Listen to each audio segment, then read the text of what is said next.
Awebo, Awebo, Awebo.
Do-do-do-do-do.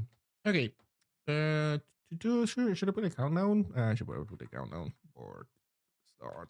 No, well, no. Okay. Okay.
What input mode do you use? Helix. I use Helix input mode in Flow. I got used to Helix, Helix slash, Cocoon and company. I got used to it. It's nice. I think that if you're looking for maximum efficiency, probably Vim is better, maybe. But Vim kinda Vim is kind of counterproductive with regards to multi-cursor. So I would argue that just being able to do multi-cursor without going insane is preferable to saving one keystroke here and there from Vim. For me personally, like I'm not making an argument of like overall efficiency in the long run. Probably Vim would win in the long run. But I like multi-cursor.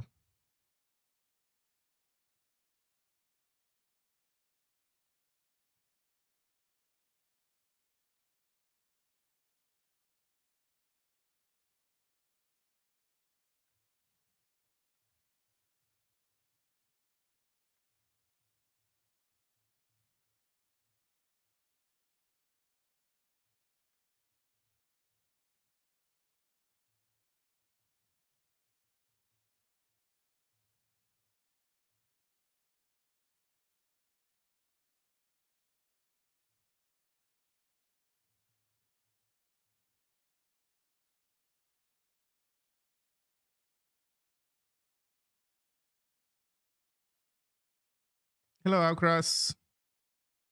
Are you going to make a GUI from scratch?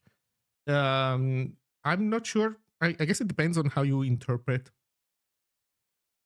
making a GUI from scratch. If you mean like making the entire framework and like sending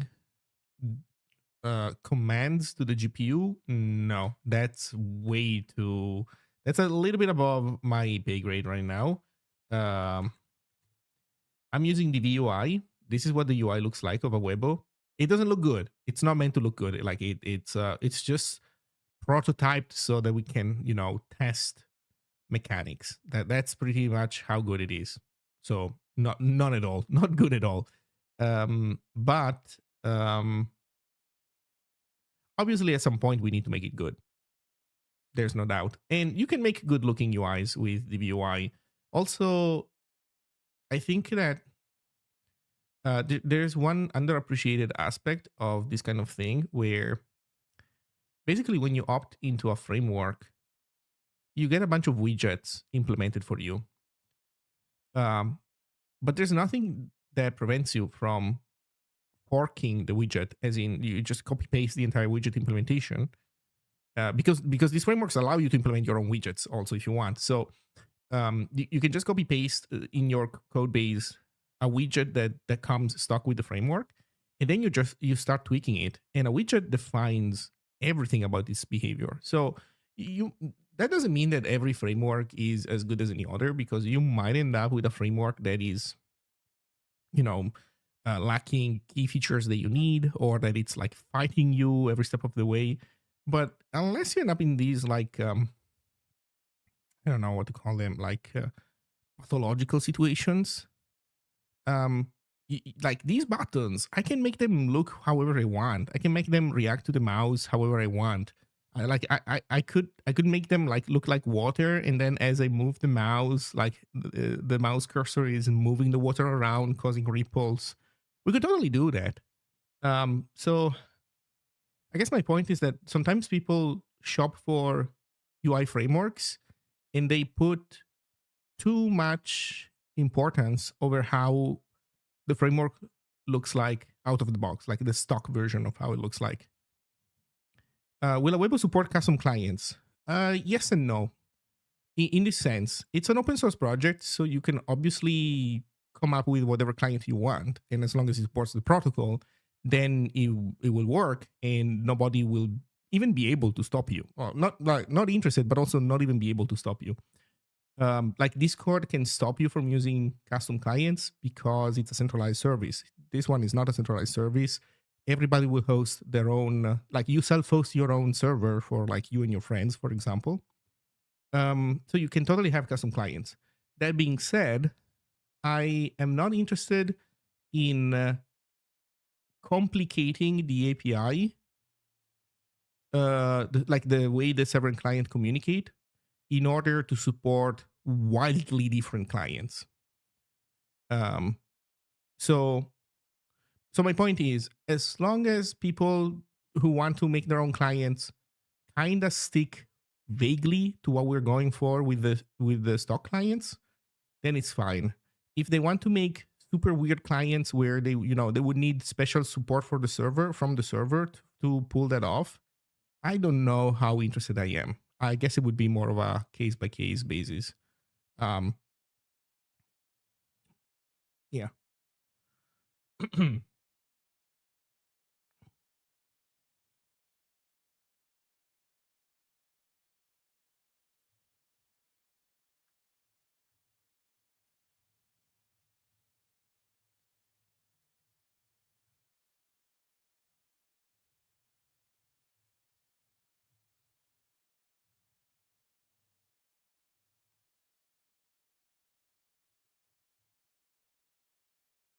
um, I think there's also another aspect which is important, which is there is a danger with custom clients because right now, so here's the main important thing when it comes to Awebo and like safety, security, whatever. Um, right now we're just implementing the basics, so we're just like I'm currently trying to make loading message history work, and I'm learning how weirdly nuanced of a thing it is. But at some point, we'll be done with this stuff, and we'll work on more, high level, sophisticated stuff. One thing that I want to make sure we put front and center in Awebo is the fact that uh, there might be malicious server hosts. So the idea is that you connect to a server, but the server is a modified version of the Awebo server, and the server admin might decide to do stuff that is ultimately user hostile. So the client should protect you against that. One obvious example is, well, the server admin, even without modifying the software, the server admin has access to the database. They can modify the database, and so they can basically forge messages in your name. They can make you say things that you never said. So I want to basically allow users to protect themselves against this. Protection against this has necessarily to involve cryptography. Cryptography has necessarily the annoying part of having to deal with, encryption keys. Now, you might be joining a server where it's just you and your friends, and nobody gives a shit. This whole concept of a malicious server runner doesn't really apply to you, or if it does, it's like for laughs. Like, oh, your friend makes you say fart in a message. I farted. I don't know, like whatever. In a tiny server with just some friends, this doesn't matter. So I want to make sure that the cryptography stuff is not mandatory. It's something that you opt in. The idea being that it shouldn't be more annoying to use Awebo than it has to be. But then, let's say that you join a different server, a public one, where there's like higher stakes somehow. In that case, well, you would want maybe to protect yourself against a server admin potentially saying things in your name, and also maybe in general you want to give people confidence that when they read something from you, written from you, they know it's from you. So like imagine I'm like a message with a nice green check mark, that kind of stuff. So in that case, what you want to do is enable some kind of thing that relates to cryptography. We have ideas. We haven't implemented it yet, so there's no point in getting down to the details right now. What is my point, though? My point is that this stuff only works if your client is sound. If, for example, a malicious server owner modifies the server and then they give you also a modified copy of the client, then you're fucked. Then they have control over everything. So the whole and any protection that the client might have had in place for you to protect you against the server owner is gone. So my point is, custom clients, this is something that we're going to 100% focus on with the official clients. custom clients might not put enough emphasis on this stuff, or they might have bugs that make them, fail at this task. So uh, this is like one potentially problematic thing with custom clients. To be fair, even the official one might have bugs and then fail at the job, but you get the idea.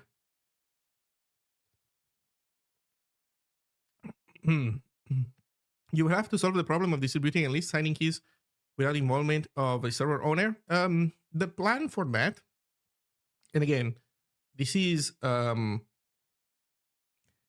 this is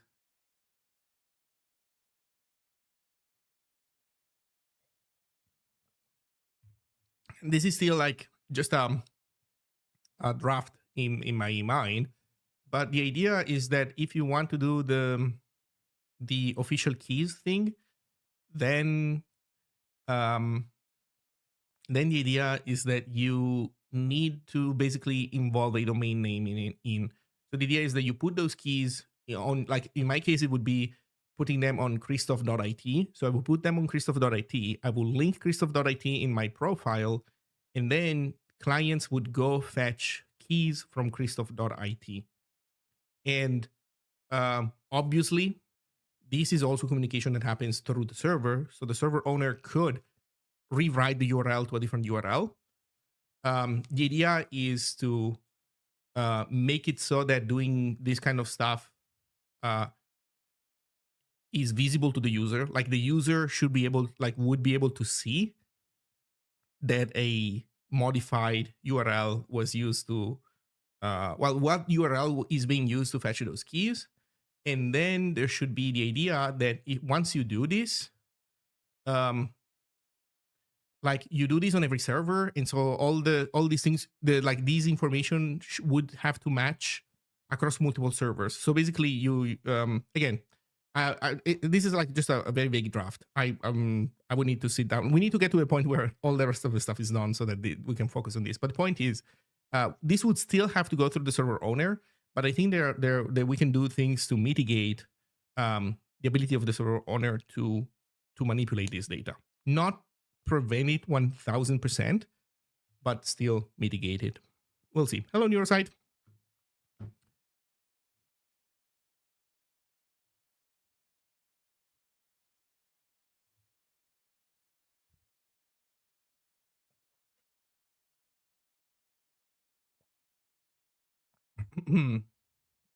Okay. In any case, by the way, sorry, I keep saying that I haven't designed this, but if you guys want to chat about this, I'm happy to chat about it. As I said, I can tell you what my big plans are. So I'm not going to be able to give you a foolproof plan with precise proof of what it is that achieves, what are the limits. But but you get I think you can get the general shape of what I'm going for. So the idea is it's not meant to be a 1000, it's not meant to be a 100% guarantee because it still goes through the server. Like this information still flows through the server.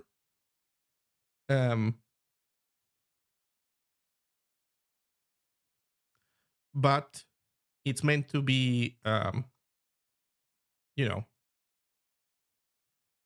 good enough for most people.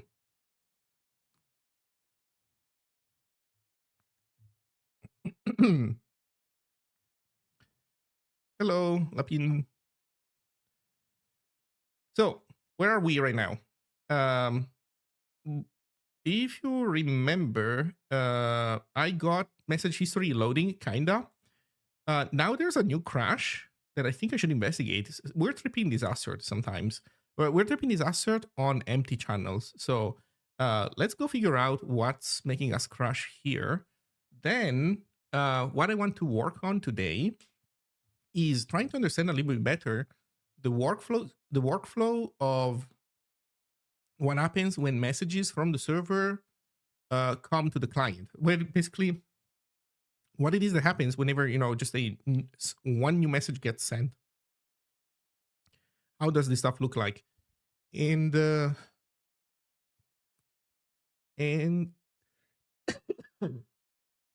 sorry, and yeah, that's kind of it.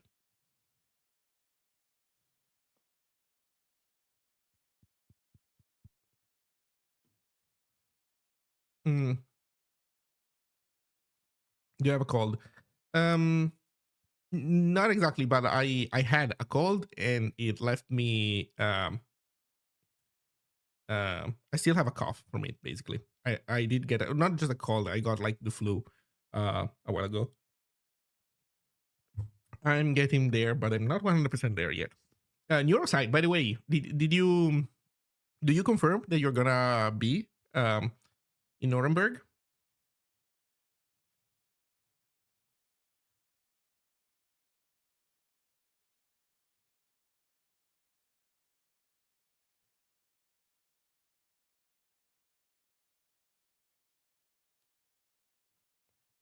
In the meantime, let's look at the pretty likely, but not yet totally sure. Okay, chat 181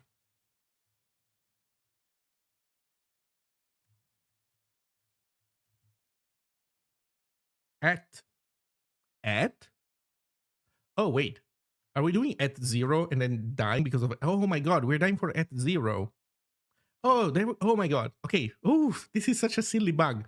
Of course. So chat panel. So here's the problem.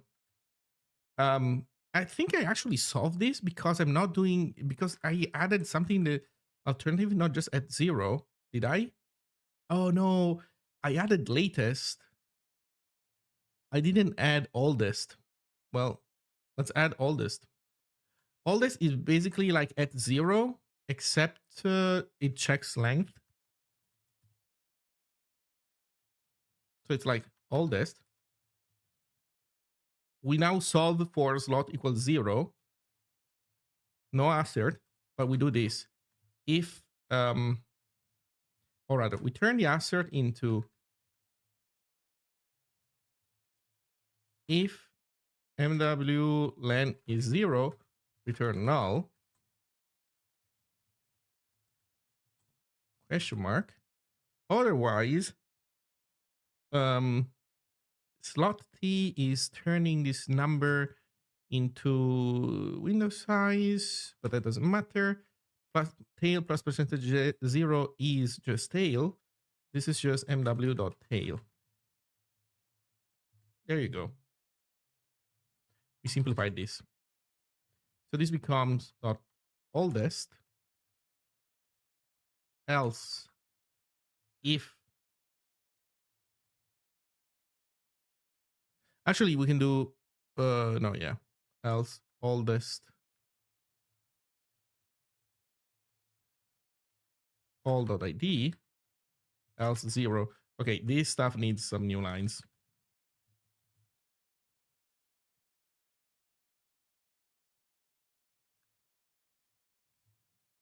There you go.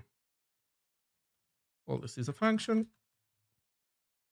and I don't think we're doing any of this stuff anywhere else, although this needs to be 1, I think. Yeah, this needs to be 1 because we're asking for -0. Like we're gonna underflow if we set this to 0. Okay, so let's see how this goes. Okay, so we're fine. We don't crash anymore. Good. And you see that we have the button to request more history. This should be tied to somehow to scrolling. We don't know yet how, but the button works and it does stuff. So here's the problem. Here's what I'm gonna do. I'm going to server init. I'm going to stop producing a bajillion messages in the seed function. So somewhere we have a bajillion messages. Oh, there we go. We don't do this. No more generating messages. We have in channel we have a window size of 4 messages. This is good because it just allows us to basically test the limits of this window system relatively quickly. So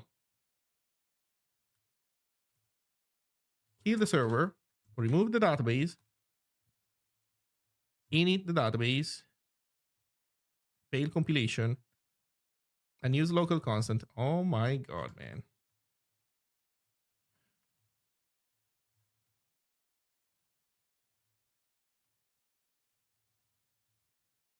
Are you happy now? It's happy now. Okay.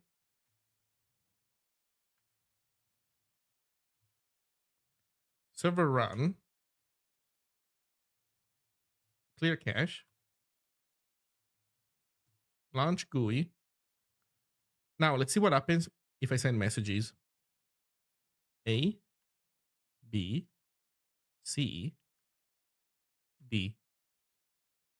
Okay, now I think what should happen is that as I send this new message here, A is gonna disappear.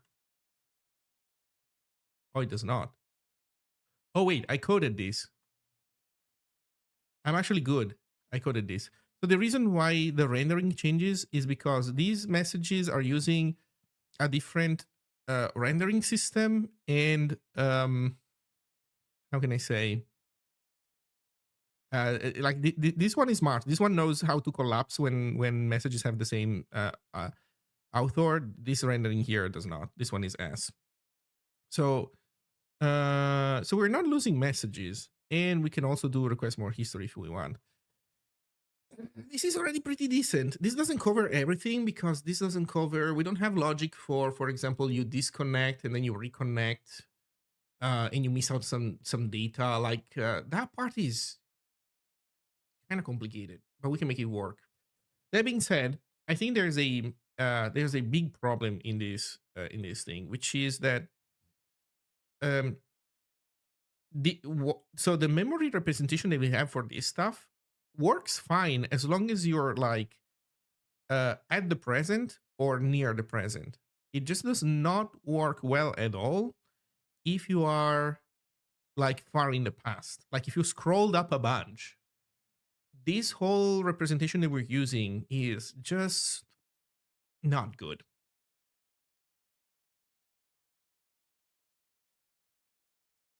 Just not good.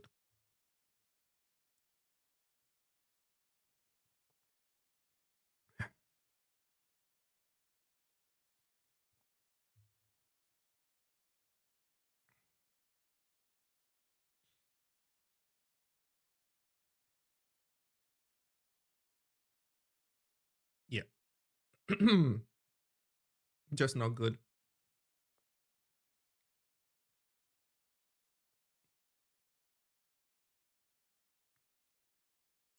That being said, I do wonder if this is good enough to uh, play with the system, like try it out, like set up a server and have people use it.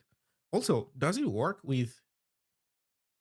um, does it work with multiple clients? I wish I could test this because right now, as this is as we're using this right now, there's the problem that I cannot start a second instance of this because they will start sharing the same database and the same settings and the same everything. So I'm kind of thinking of changing the client to store the cache data locally. You need to make invice work. Well, this is happening, but it's also not strictly necessary. For testing this locally, I can just create a second user manually in the init function. But also, we have CLI. We have the ability to add new users from the CLI if we want to. Also, by the way, good job with the daytime stuff. I don't know if you ended up helping Rocco Rager or if he ended up doing the work himself or what the heck happened, but let's see. Yeah, what I'm thinking is just unwiring um, environment variables from known folders and basically having everything run on CWD. So that way you can enter two different directories and you can have, one directory is for user A, one directory is for user B.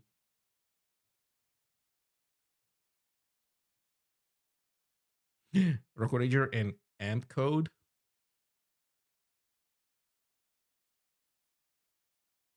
Rocco Ranger is vibe coding. Well, yeah, in any case, this is good.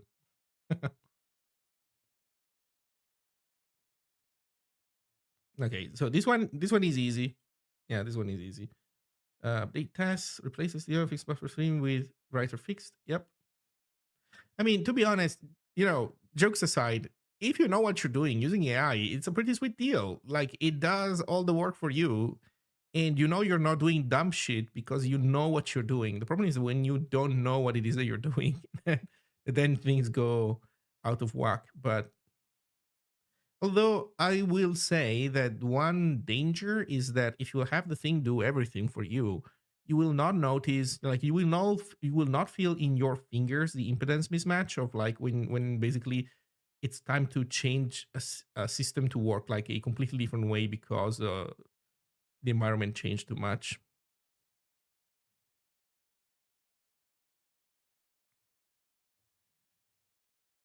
Um.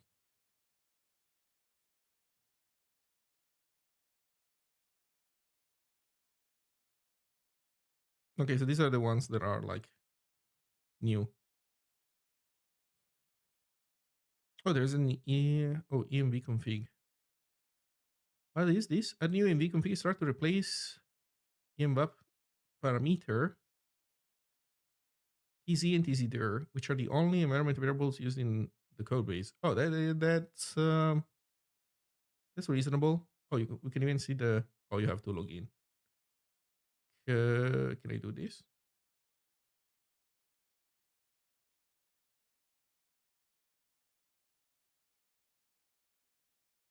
It's not share with you. Well, fuck you. uh,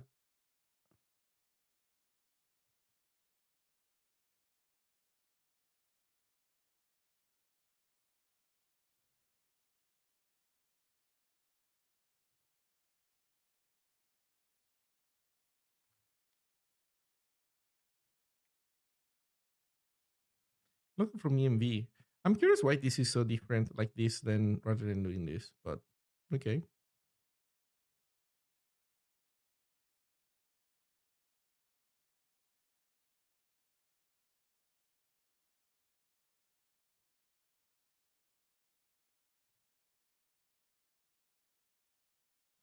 I think quality suffers with AI even for good coders. Reviewing AI code is just too much work and it's so sucking boring. So AI mistakes go unnoticed. Hmm. Well, but for stuff like this, like for example, I mean, this one is mostly non-controversial, right? Again, I do think that occasionally there will be some situations where you say, "Oh, uh, this thing has changed so much that I need to." For example, I would not trust AI to do a good job in a uh, reader writer rewrite. I mean, like Zig's reader and writer that have changed in 0.15. I would not trust AI to go from Zig 0.14 to Zig 0.15 and do a good job. I think it would do basically probably mostly a shitty adaptation. I would love to be wrong. Maybe it would do better if you instruct it correctly about the big changes in how interfaces work. I don't know. Um, yeah, that one is definitely more nuanced, but wiring the IO parameter around, not the biggest deal, I would say. Let's see. Replace IO reader with IO reader. Replace write byte n times with splat byte all. Yeah. Replace IO null writer with IO writer discarding. Array list with writer allocating.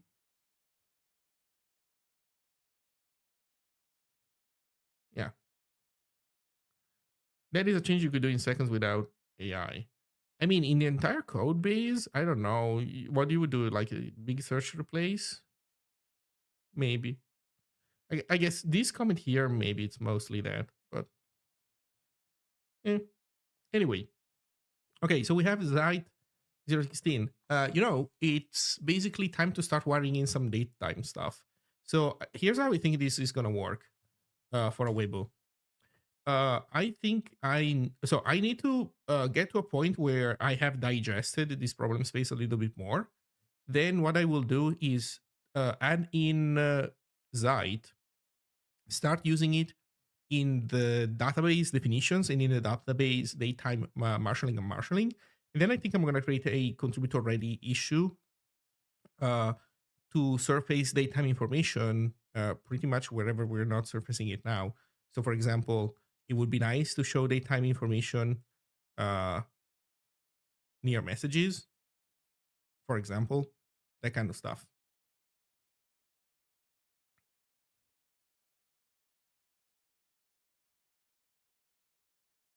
Okay, let's try this thing with two users and see what happens if there's more than one dude talking. So for here for user, what's his password? User has password user. That is fine. So we go in core, or we go in GUI, and then whenever we initialize core, we do not give it shit.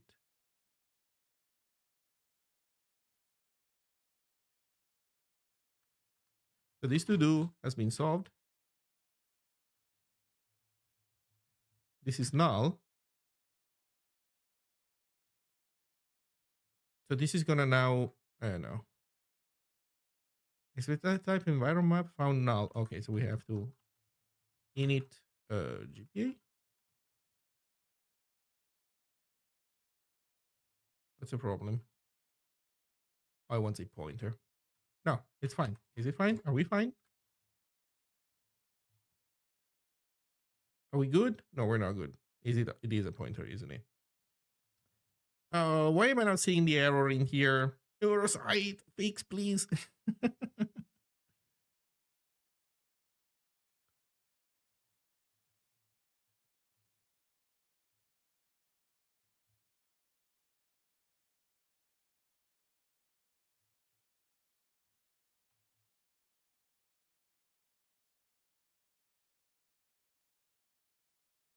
You don't see errors?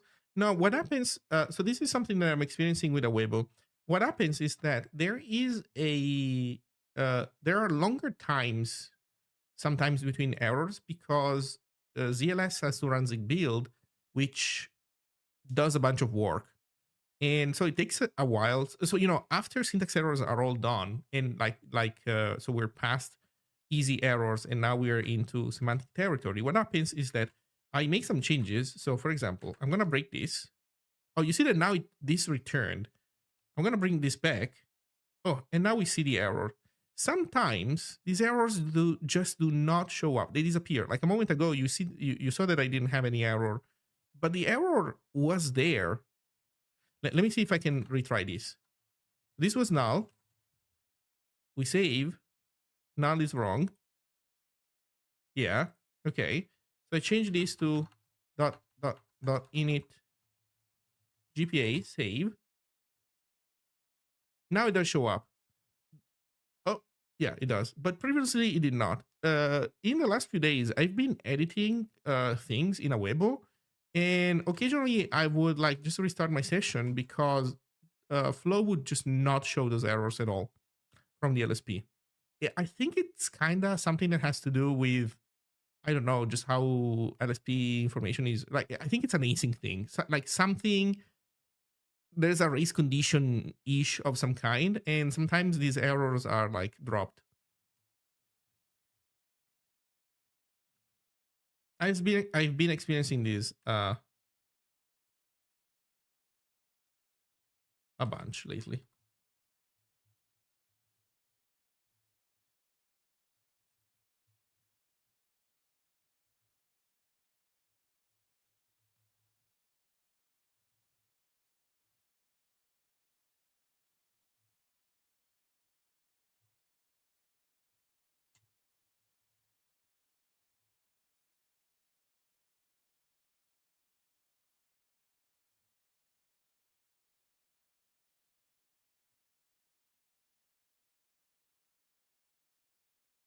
Okay, so for example, now it seems that we fixed everything. Did we actually fix everything? We did. Okay, cool. Begin a segmentation fault in 01. Oh no.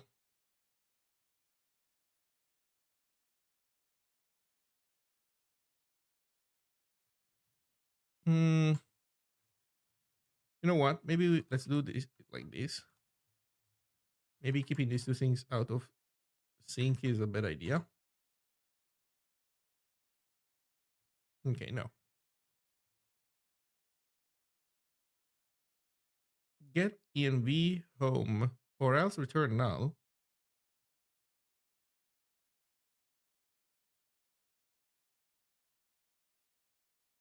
Segmentation fault. Wait, what the fuck?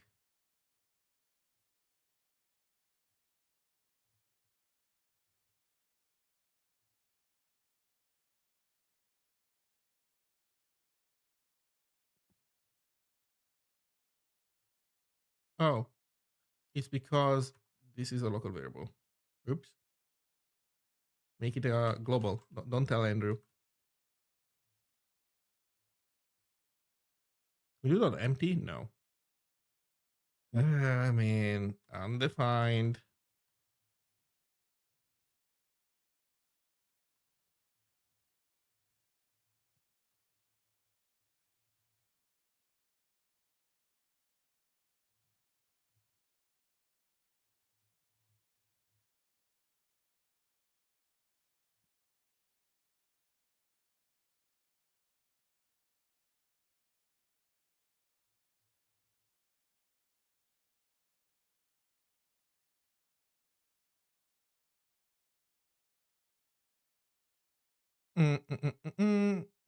Okay, let's see. I need to make the errors list more persistent. It's dropped when switching buffers, for example. Oh, but if errors stop entirely, I'm pretty sure CLS has just stopped responding, which happens for me too every once in a while. Could be. Although I don't remember experiencing this in Helix. I'm trying to think about my experience in Helix generally, and I think that ZLS in the past has been fine for my projects. That being said, it was not this project, so who knows?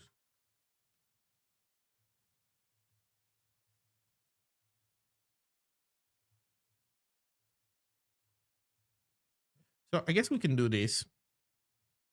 Okay, let's do something. Let's do it nice so that Andrew doesn't complain. Um,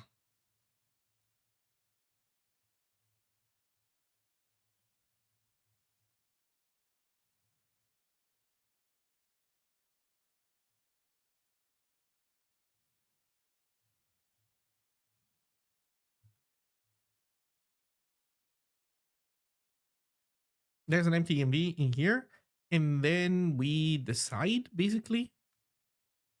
So we do something like const env equals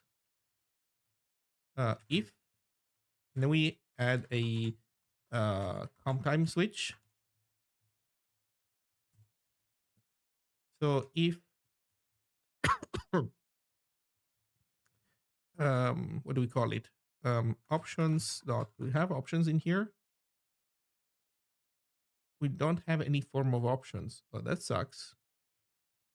Well, let's call it options dot. Um,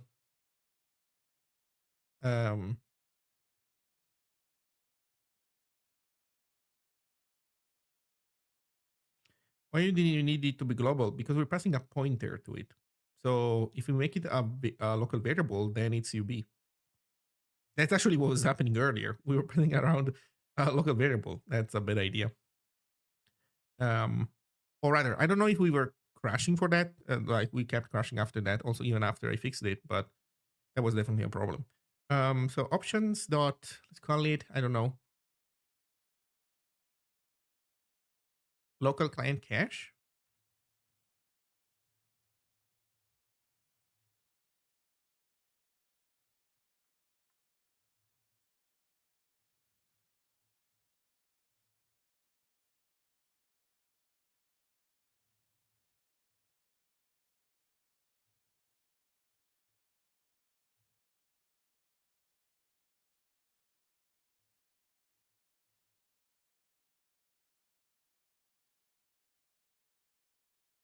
Actually, I think the environment is already a wait, what the fuck? Wait a second. What the fuck were we doing here?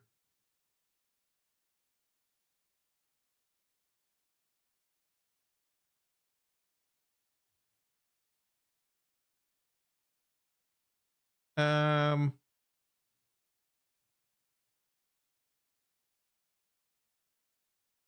Wait a second. We were already messing with this. Empty environment and then environment defaults to empty environment. So this is bad, but we were not exercising this. Okay, so I think we want to basically merge these two approaches. So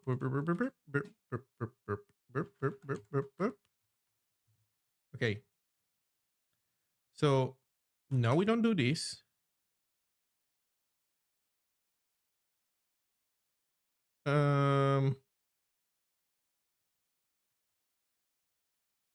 No, we don't do this. Okay, we can call this environment, but these comes else.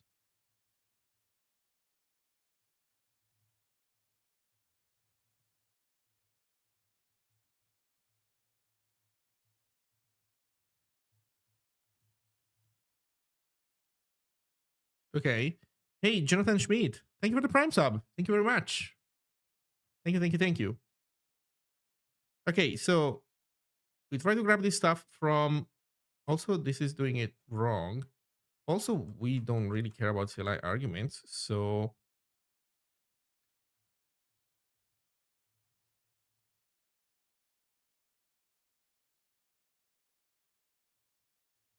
here we go. You know what? Dot question mark. That's basically what we want.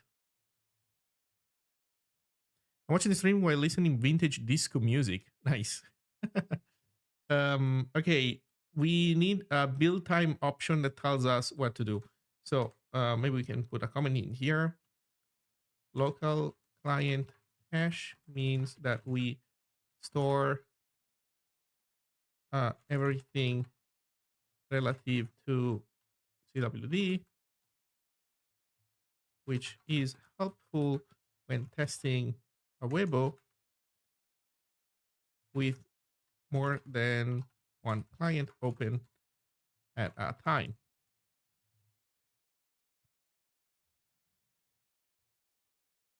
If you get init from the UI, just use a CLI flag for now. No, I want it to be a build option. It's kind of a dev thing. Like, I don't want to leave random shitty behavior like this in the client at runtime.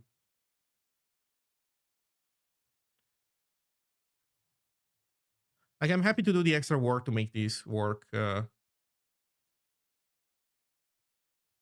Slow, echo, server version, client version.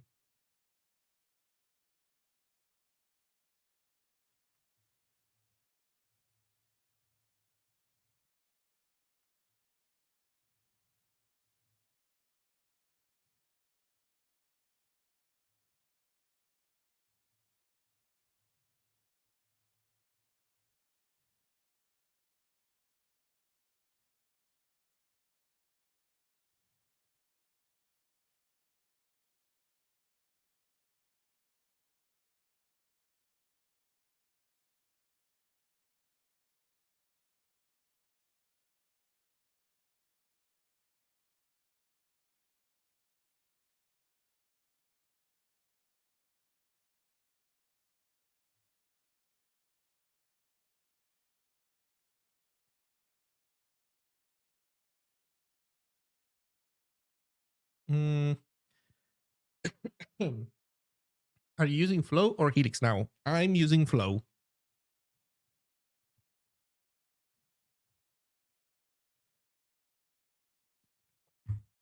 I switched to Flow a while ago.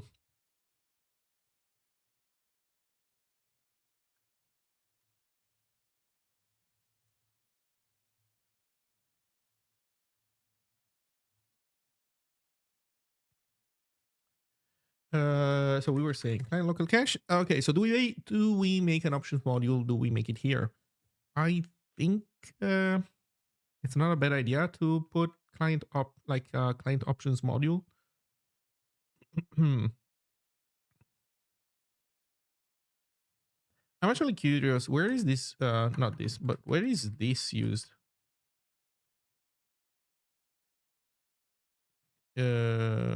What's going on? Go to references. Why is this one an empty line? Okay, so we pass it down to set up TUI.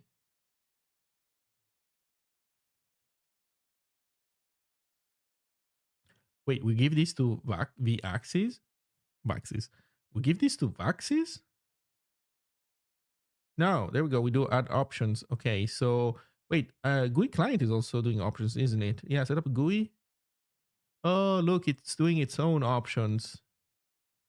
Right, because we don't have context at the very least. That makes sense.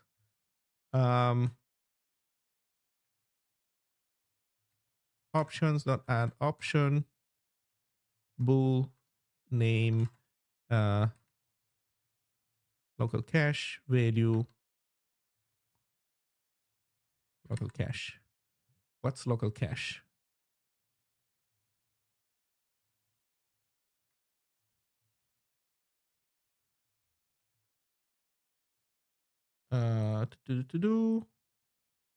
Why is this line empty? Huh. Uh,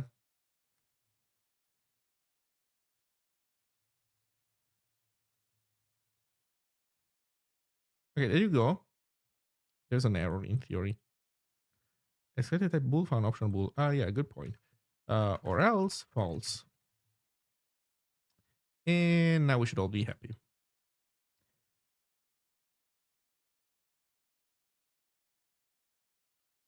Or not.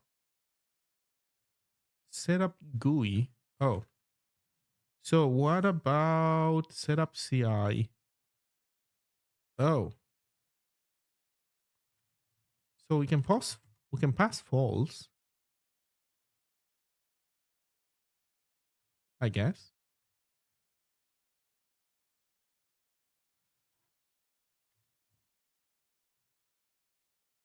So this should go back now to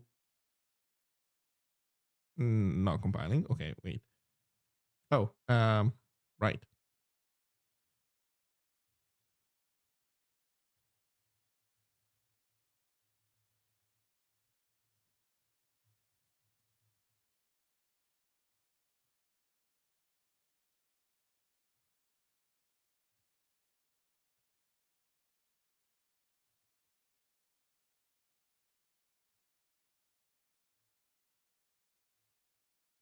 There we go.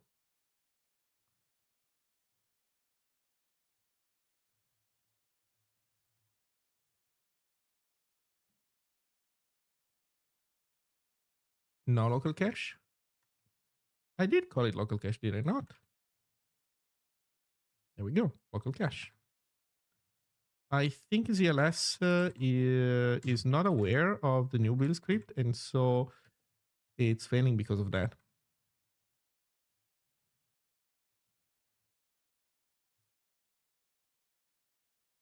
No field name environ map in MI. What?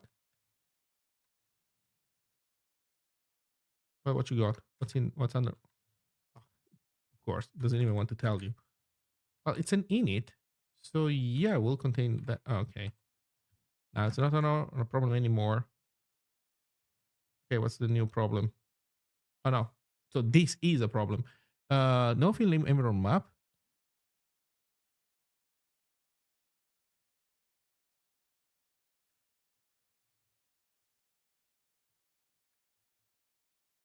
Minimal.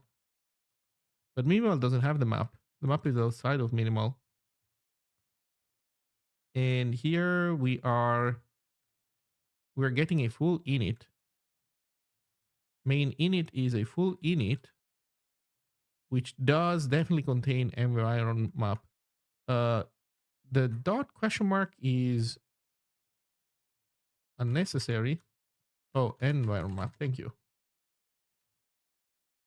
Incompatible types. Okay. Right, because this is this. And this is no, actually no. This is no, yeah, this is this, and this is this.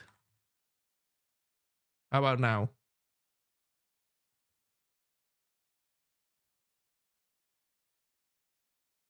Or eh, is this a pointer already? Oh shit, that is a pointer already. So never mind. Right, we need the else. Oh right, so here's the problem. So as I was rewriting this thing, I got it wrong. So I think this is now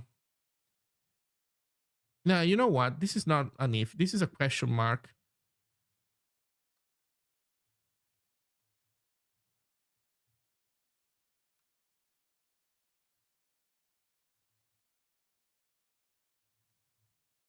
I want to assert that this thing is present.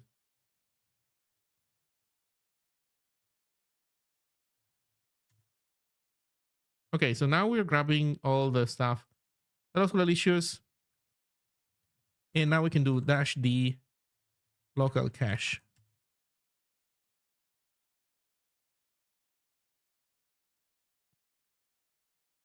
And now we lost the identity. Perfect. So that allows me to do this.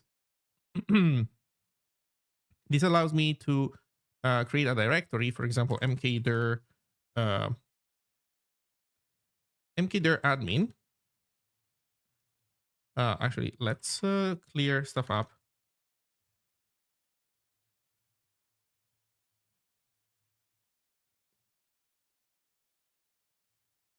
So we go inside dot we go in admin, and we say Zig GUI local cache.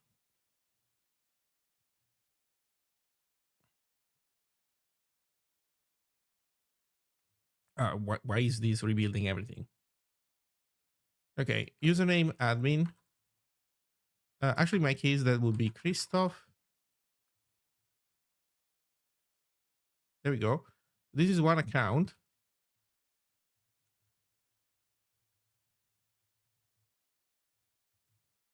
Start another one. User authentication failure. Oh shit. Um, is it a user? What is it?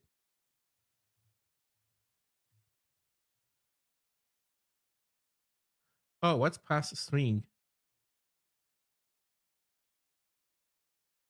Oh shit. A user has the same password as the admin.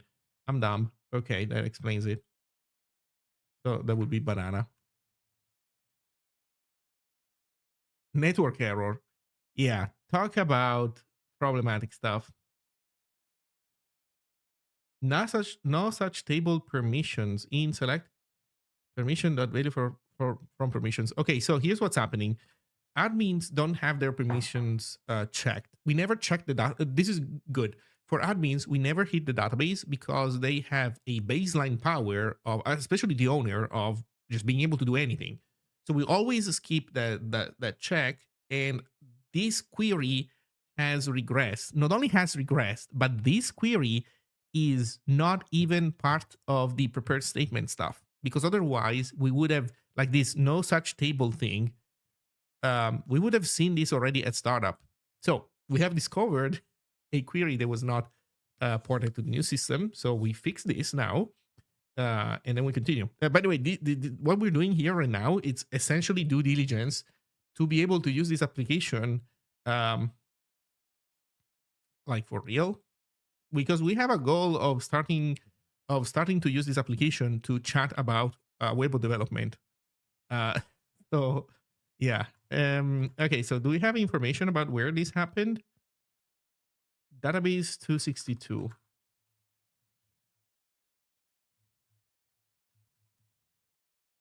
Okay. Yeah, look at the oh my god, disgusting. Look at this. Look at this disgusting shit. Oh, server permission. I thought this was not even used. When I saw this, I left it there because I thought it was like completely bit rotten. Instead, no, we do use it. Yeah. Have a good meal. Is that dinner or lunch or oh, I guess it's just like a snack. Have a good snack. Um yeah, so we need to make this better. Also, this whole thing, this is like a server only thing. I think we should remove server only thing, client only things. I think we should start moving them to better places. Fortunately, I don't know exactly yet where is a good place for these things. So for now, um, yeah, no, you know what? You're coming with me, but that's it. We're going to server run. We are going to server run, and we're going to somewhere above queries. So server permission.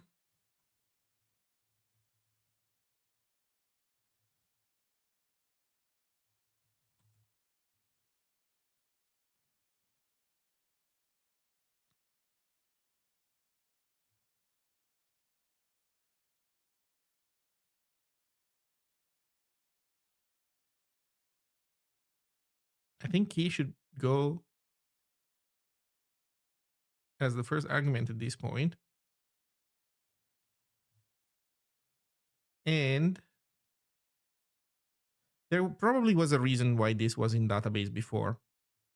We'll see. Um,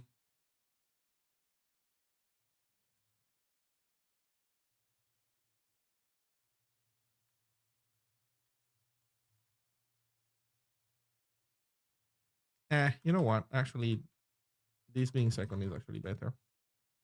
Okay, have we fixed the build error? I think we might have. So there's what is this guy? Is this an error or not? We don't know.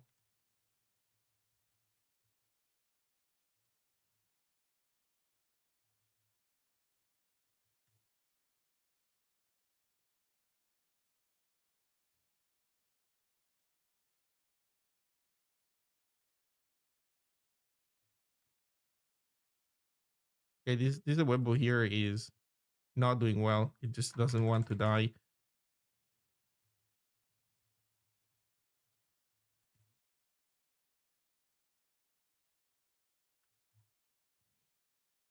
Okay. Okay, so do we Zig build? It seems that we do. So we fix the building error, the programming error, but sorry, the we refactor basically the function in a different file, but now we need to fix these queries. Okay, give me a second.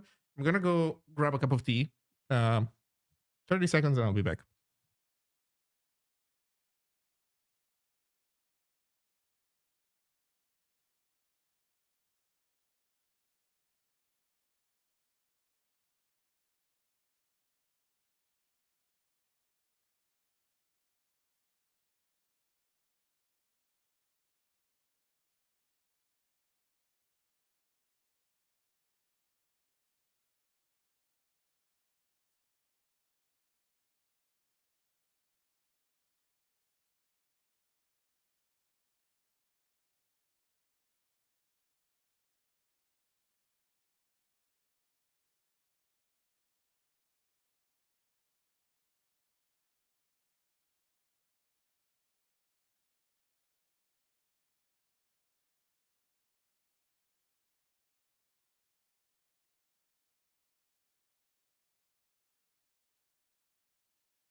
I'm back.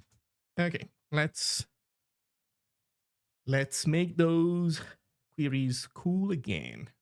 Also, it's complaining about permissions not existing because we commented out the these guys. Why did we comment this guy out? Why did we comment this guy out? Also, what's happening with the syntax highlighting, dude? Hey, Rocker Rager! Hello, hello, hello.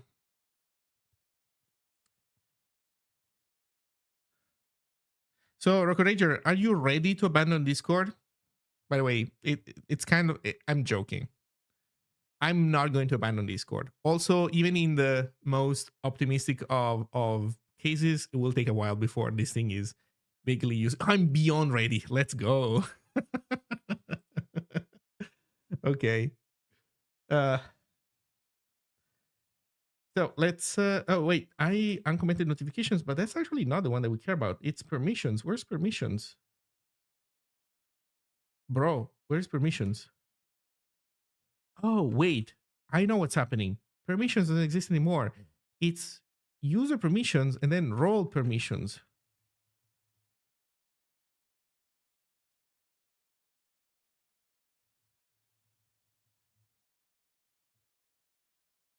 I guess we just never tested this query. The heck? Okay, let's move these bad boys down.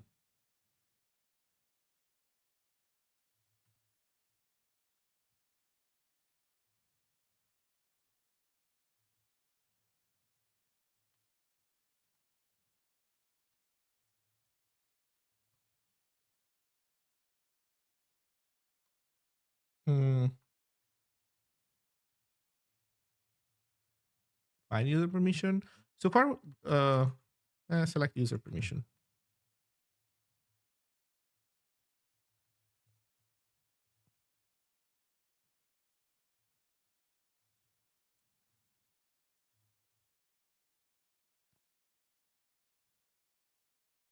Expected comma after field.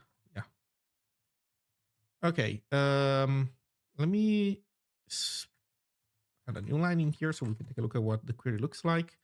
Select value from user permissions where user is question mark, kind is question mark, and key is question mark.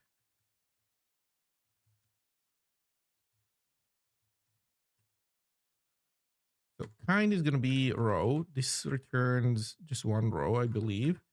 Columns is going to be just value, I guess. Although, do we even know what value is? Because for now it's a boolean, but I think in the future we will want to have in here also things like rate limits. So value is going to be more than just a boolean, but I guess for now this is fine. As for arguments, we have user, oops, not user, which is going to be Awebo user.id, kind, which is going to be Awebo.permissions.kind. That's it. I think it's an enum. Is it an enum? It is an enum. Okay, and then key.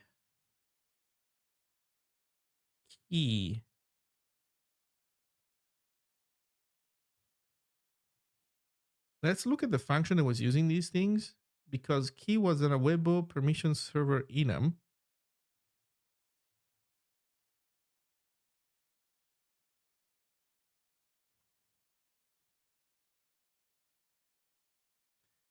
But then we were doing int from enum.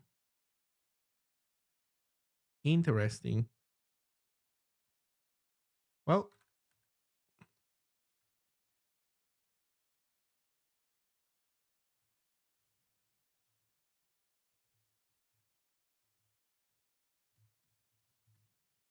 okay, so that was our query.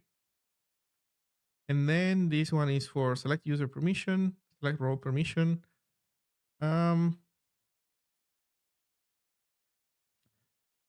Inner join. I think these inner join queries can be rewritten in a better way in SQLite. So I think I want to do this rewrite because I think it just makes the query even clearer for my own understanding. So select value from role permissions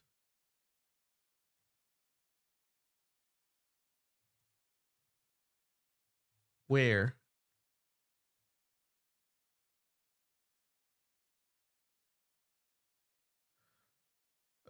so this part obviously, so we can even do where permissions dot kind is question mark and permissions dot key is question mark. I think we can even do this just to simplify this. Where kind and key are question mark and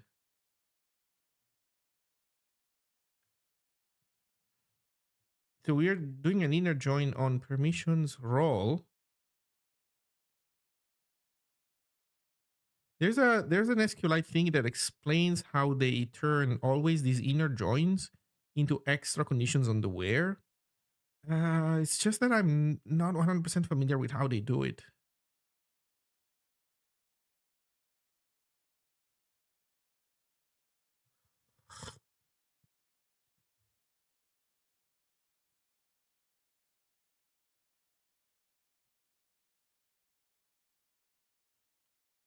Inner join user roles on user role equals permissions role.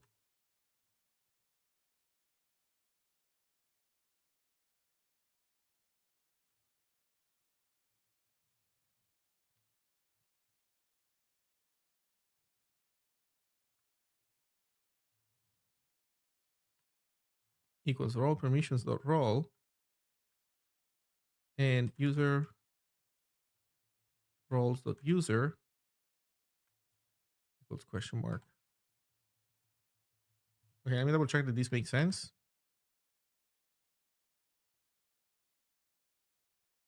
Inner join user roles on user roles dot role equals permission role permissions dot role. Yeah.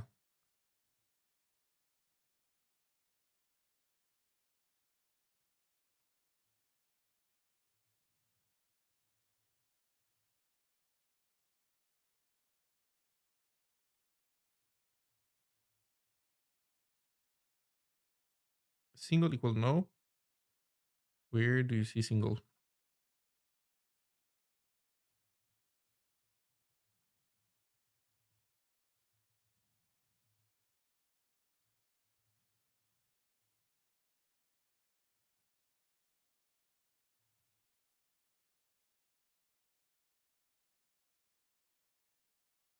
You have double should be single as far as I know. Ooh, double what? Sorry. Oh, you mean the equal sign? Are you talking about the equal sign? Oh, single equal. Yeah. I don't know.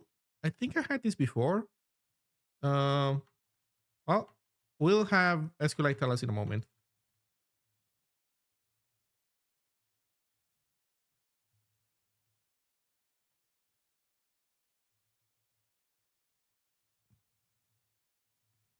I'm thinking that these queries could be merged into one query.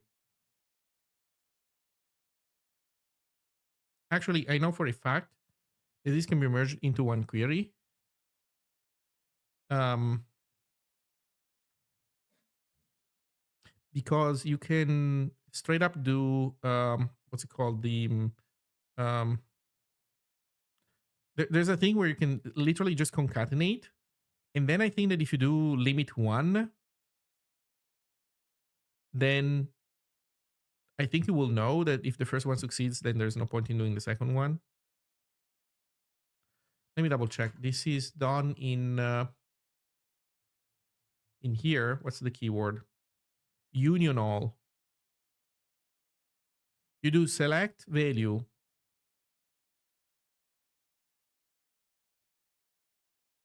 from this as value, blah, blah, blah as value, or not even as value.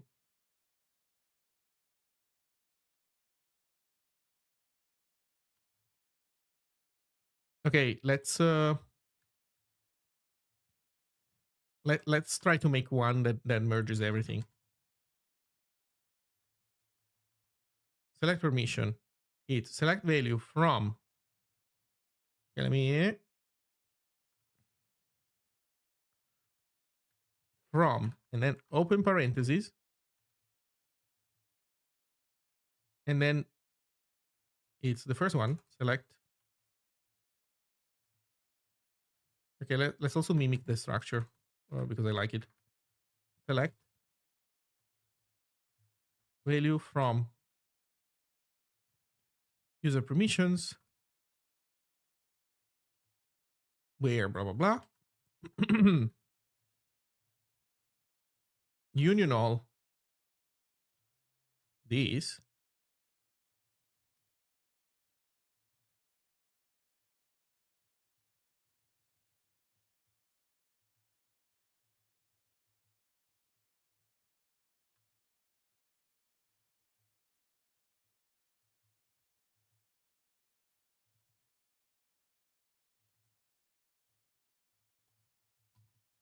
limit 1. I think we can have this.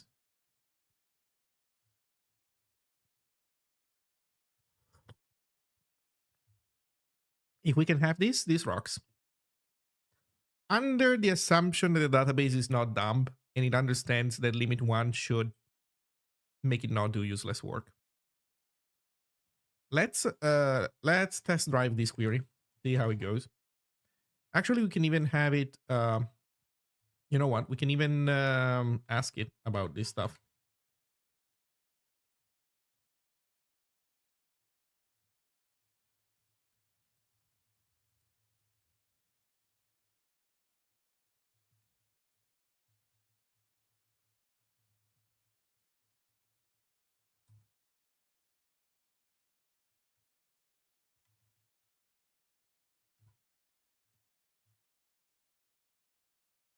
Syntax error. Where?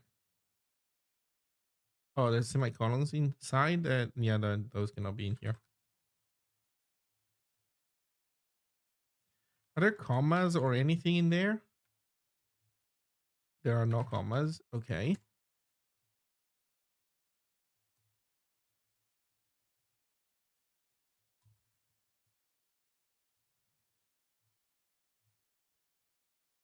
Query plan, complement query, leftmost subquery.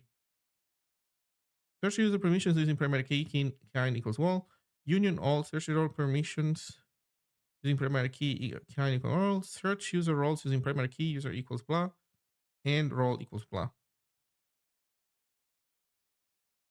Yeah, I think that if we do this, so if we remove query plan and we just do an explain of this.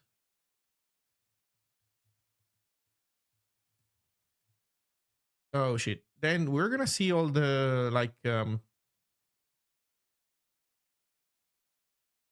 all the instructions. In theory, there should be a thing that let us know. In theory, we should be able to see if here we can. If here we can see if it knows how to stop early. If the plan here makes it stop early. So Jesus, how do we do this? I don't know how to read this. God damn it. Start at 36. Why? What is 36? I wish I knew. R1 equals 1, which is our limit, because it's our coded. Affinity. I have no idea what affinity means. Step 16. If not. Yeah, jump ahead if limit reached. Boom, thank you. Good point. Yeah, that's it. So this seems pretty smart. This basically makes this query optimal. try to do the faster one, like searching for, you know what? You could argue, this is an argument. So in theory, this query up here is the faster one to run, but an argument could be made that it's that if most rules end up being role permissions, like if most permissions are defined on roles rather than on users, then one could argue that maybe this is preferable. I wonder if this makes the plan run the other way around. Does this change things? So we still have the jump ahead if limit is reached. Yeah, I think that here we have more stuff. Jump ahead goes down to being step number 20. So basically we can control what we do first literally by changing the order. So it might very well be that this is preferable to this, if in most cases role permissions end up being run on roles rather than users. But whatever.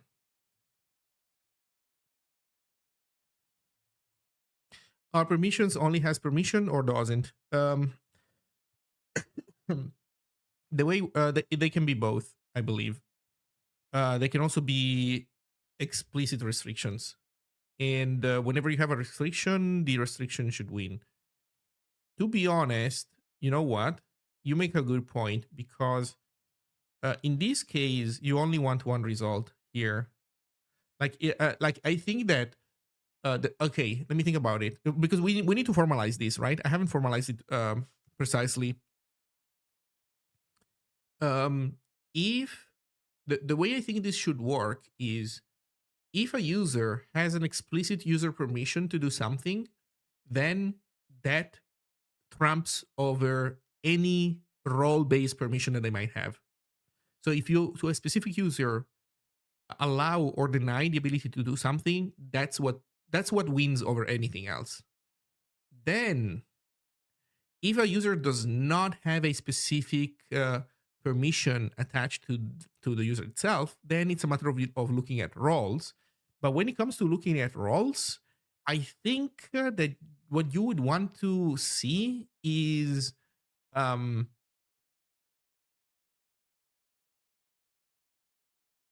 think that you would want basically to find the most restrictive, because maybe some roles allow you to do something, some deny. If you have a role that denies you to do something, then you shouldn't be able to. So maybe this should be changed like this. Mean. I think that you can do mean on booleans, basically, because a boolean false is 0, true is 1. So by doing mean, we grab the minimum value, and now this works. Also because, good point, this was bad because this, like, in case you had multiple roles that contain stuff, we were just grabbing the first one because of the limit 1. So doing mean here is key. Unless somebody wants to model this differently, but I think like this, it's good.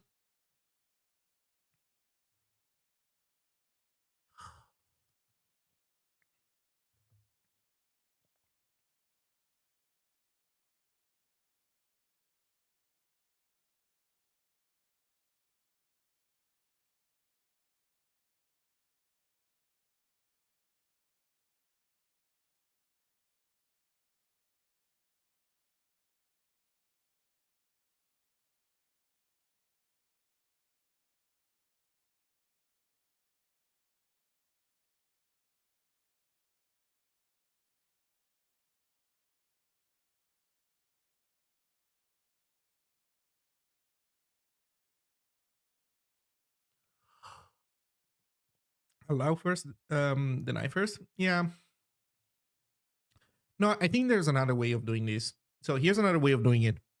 Another way is that you expressively give like you sort roles.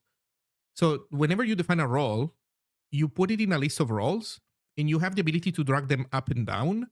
And the idea is that basically the ordering wins. So basically, if you have if you're looking for a given permission and then a role says yes and another one says no, you look at which one of the two is higher up. So that's another way of doing it. But I think in our case, I don't know. At least for now, this is fine. We can always tweak these queries based on whatever we need. So like, just this is just a starting point. I think this is a reasonable starting point. Even if we want to get fancier, we can. I believe that Discord has some stuff based on role sorting, although I don't think it's for this stuff. I think that basically Discord, like if you have some kind of moderation permission, like banning somebody, then you can only exercise that right over people that have roles lower than your role. So you have a role that grants you the ability to, like, for example, ban somebody. Then whenever you try to do this, the system looks at the other guy's roles, and if they have roles higher than yours, then you can't. But if they don't, then you can. Hmm.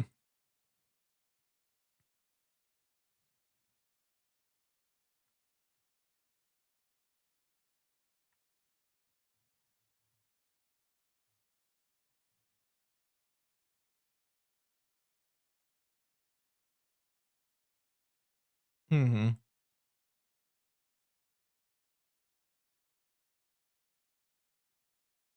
Yeah. Jesus. I would write permissions to be allowed first, and then allow a specifying a table default. That will be the easiest to reason about. I can materially extend it later. Uh, we have the concept of a table default, I think. So if I understand what you mean by table default, that's what I call user power. So a user has a baseline power, and they can be banned. So if a user, this is partially meant to basically define define defaults, but it's also meant to save us database queries for common cases. So if you're banned, like if your user has been their power has been set to banned, then you immediately fail any permission check without even looking at the database. If you're a user, then a user is we look at the database to see if you can or cannot do something.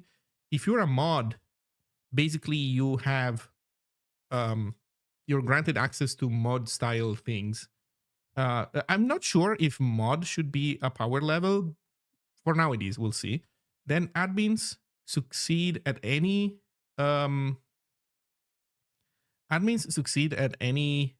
check, but um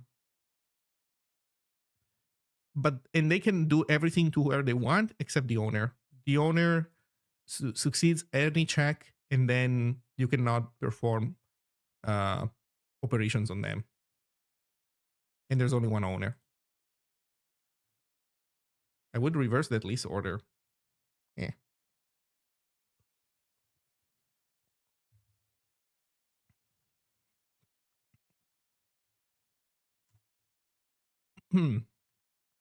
Okay. So we'll see. We can change this later on. In any case.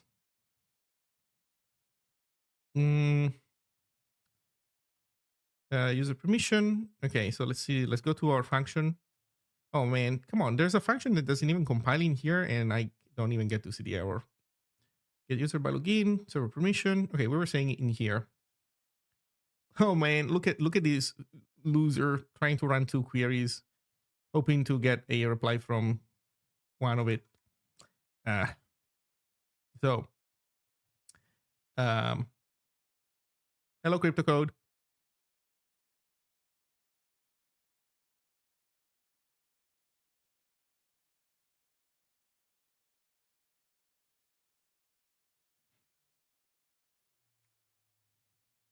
So we're gonna be able to do QS dot select permission run source db, and then the arguments which we have in here. So we have user equals user ID, kind equals dot server, Man, look at how much nicer this is compared to this garbage. Then key equals key.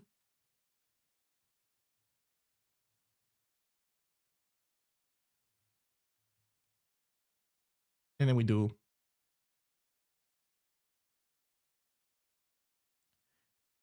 why were we doing rows?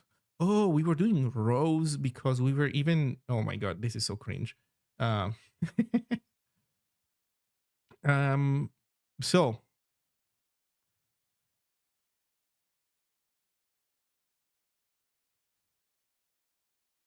I guess we can even do this, or else. So what if running the query doesn't return us anything? So, or else, then there should be a default, right? So what is the user default? I guess the question is, if it's a, okay, if it's a band or an admin or an owner, we already know. If it's a user and a moderator, what is the default for a user and a moderator? Um,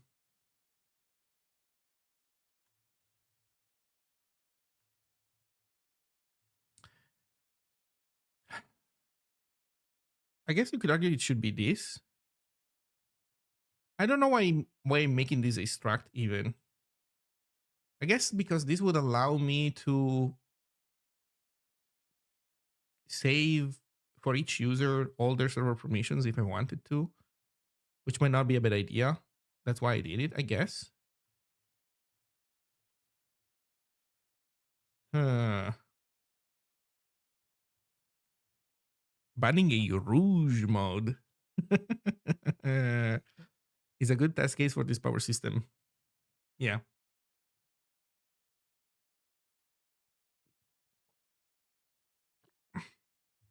Let's see. I just recently designed a permission system for a project of mine, and I spent literal hours blankly staring at nothing, thinking of exactly how it should work. It's not easy, or at least I think so. No, you're right. It's not easy. I guess it depends on how complicated and nuanced you want it to be. Like, for example, earlier, this link from Pudotta, holy shit, like this is real. I have vague memories of um like RBAC, ABAC, and company. Like these are all things that like these are like families of permission system, because especially if you're like doing um enterprise software development for like clueless customers, they will want, you know, the most insane permission system ever. They won't even realize that it's too complicated. They're not going to be able to keep control over it, so they basically, you know, uh they're basically setting themselves up for inevitable failure. But the problem is that if you try to tell them don't do the, like, you don't want to be able to do this because it's complicated, you want to restrict yourself to these models, usually they don't even get it. They don't like they don't understand, unfortunately. So yeah, it's complicated stuff. I don't know. I'm for something like Awebo, I think the right approach with regards to everything is just do incremental improvements. Take a stab at doing something, kind of trying to play it safe. So you do things that you have a fairly high level of confidence that they will be necessary and not a complete waste. Occasionally, maybe you gamble. Maybe sometimes you try your hand at doing things one way, even though you're not sure, because you don't have any visibility. So like you wouldn't be able to make much incremental improvement because you don't see much. Like you don't feel like you can see much further ahead in the problem space, and so maybe sometimes you try something out. Um, but the point is, like, you don't try to get everything right first try. Like it's at least with the things that I'm doing based on what I know, in the sense of considering all the things that I do not know about chat applications, it would be impossible for me to one shot any individual feature of this thing. So incremental improvements it is. And the thing is, by doing it with incremental improvements, you do get an opportunity to build a taste for how this stuff works. So, um, it's process. You know, it's good pain. It's like training. It's like Goku training in the, I don't know, with weights on his arms or whatever. So here we need to find a default. For the default, so the problem is that here I define this as a struct, not as a decal. Like if this was a decal, it would be easier.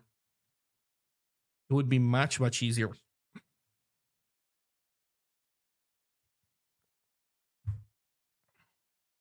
Or maybe I should make an instance of this guy and say const user default.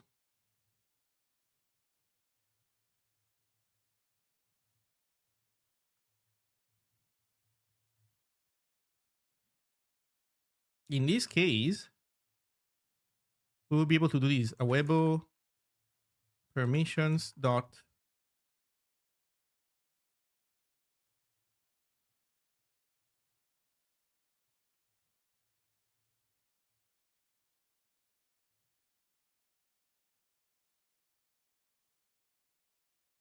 add field of this guy, comma.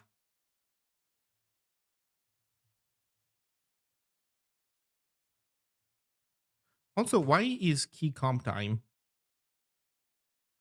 Why did we define key as comp time? What is there to gain by making this comp time? No comp time. Oh, I think I think I actually answered. I think I just did this myself. What? No, maybe it works. So this guy is gone.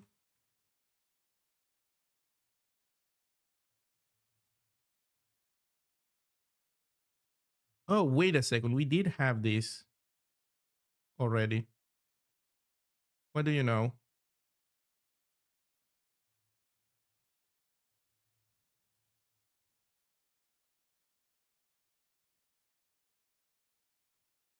Okay, and if we do have the row, then we return r dot get value.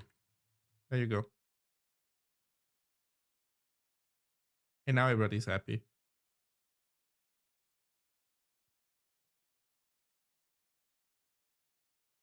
Okay.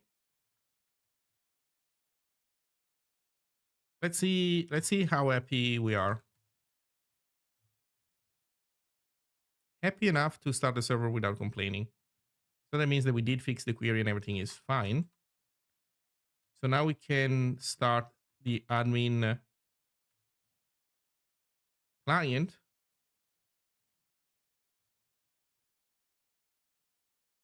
Perfect. Can we start the user client? Yes.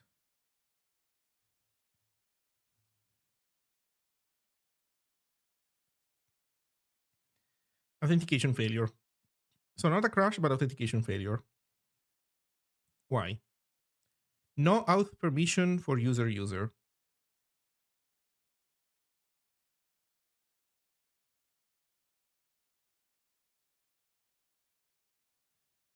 Um,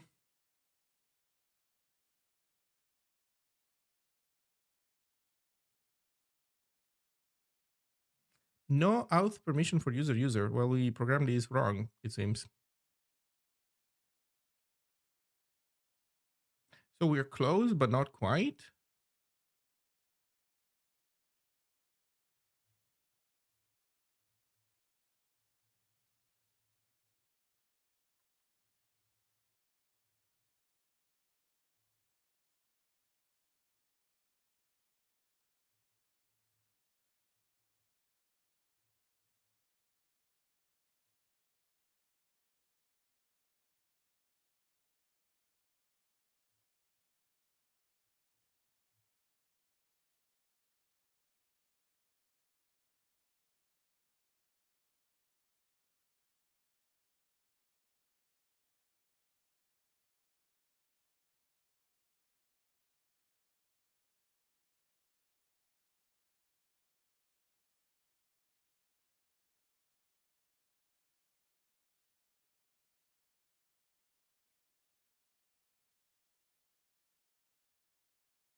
It's okay. For now, it's just this. So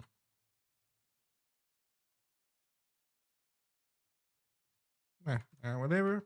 And then r.get value.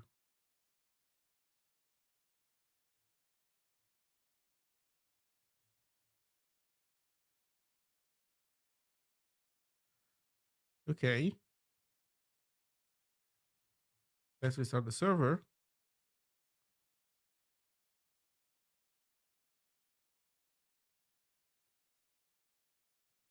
Found authenticate perm for user false. Why is this returning false though? This should not return anything because this user doesn't have anything in the database. So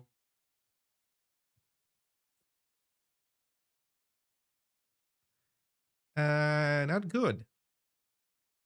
We need to see what this query ends up looking like. Okay, let's go run this query in the database because we messed something up.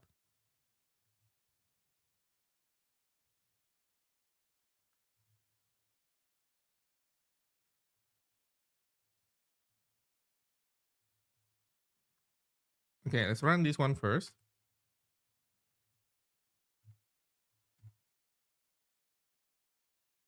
This returns nothing.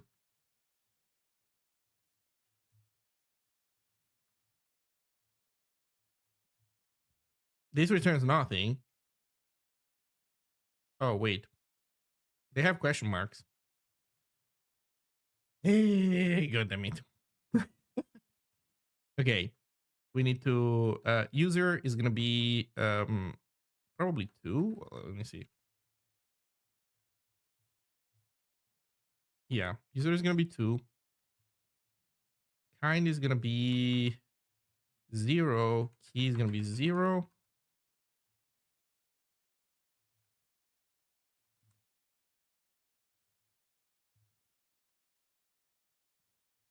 Okay, let's try again. Yank.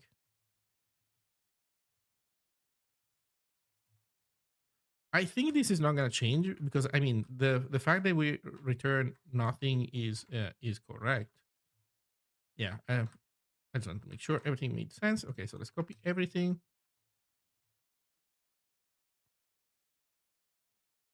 This still returns nothing.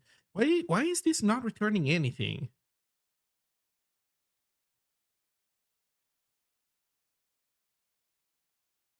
Why do we think that this is returning something?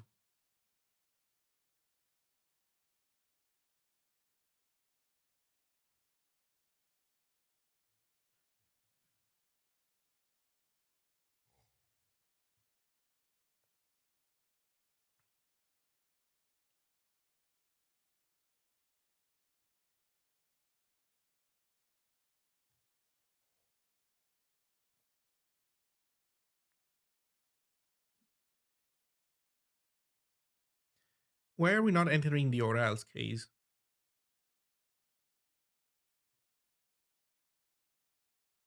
Oh, I think I get it. Because R.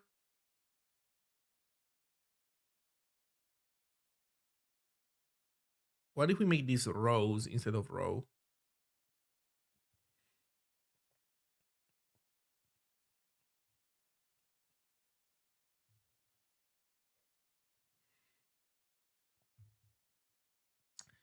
Hmm.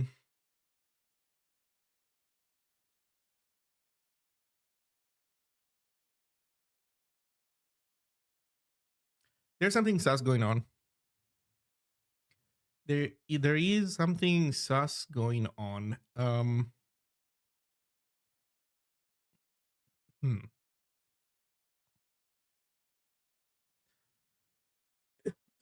Why is this not null? Why is this not null?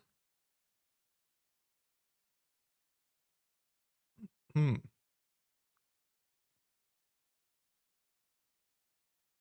If not one row, return null. Otherwise, this.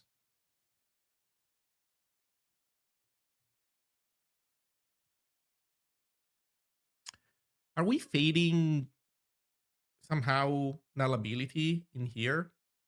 Okay, how do they do it in the client then? Show me the client. Row bind. If try step equals false, return null. Try step. If it's false, so if not, return null. So this is good.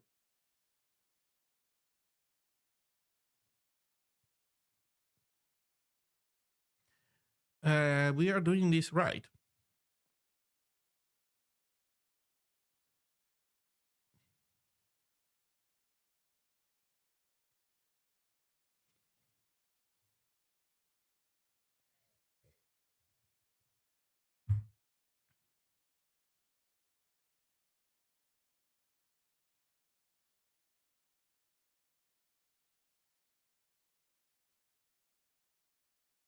So somehow we think that that query returns something, even though I think it should return null, but it seems to always return a row. So is it the case that we should just define the return value as optional?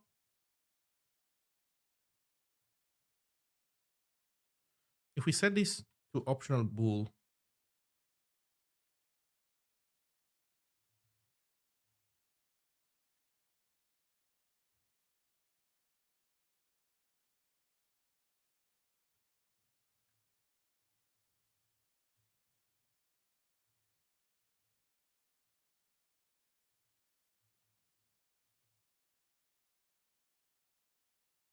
type optional bool not supported.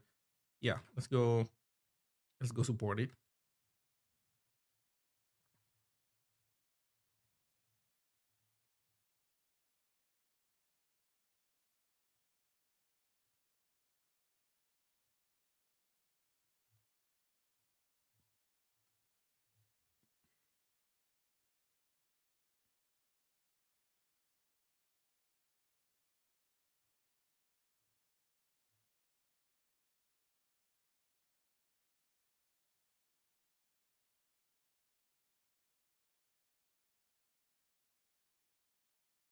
Okay, found authenticate perm for user null.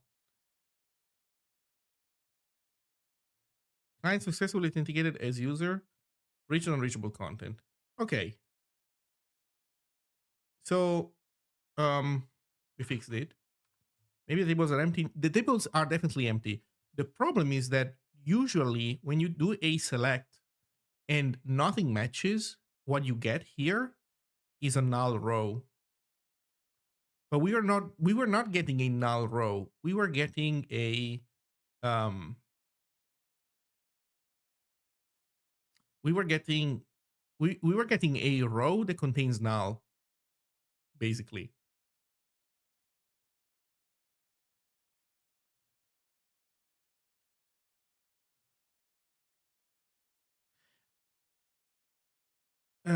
Yeah, due to the join. I don't know exactly which one and how. I'm guessing these things have to necessarily return something. Maybe it's this guy that always returns something.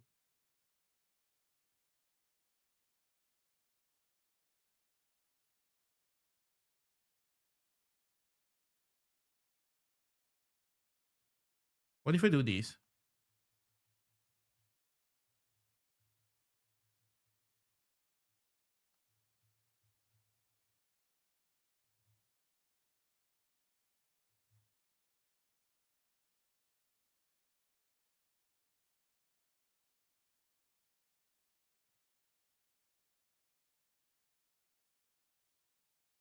Yeah. Client authenticated successfully as user. Okay, this is how we fix it. This fixes the problem that we were having here. So this makes it so that these triggers. So that means that now we can define value as non-nullable.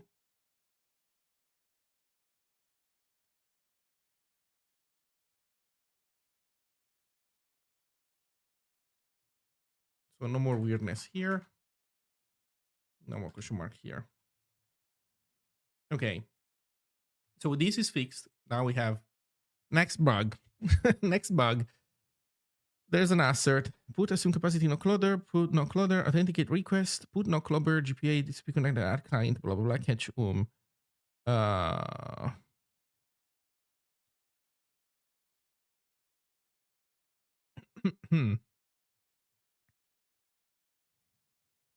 TCP index put no closer.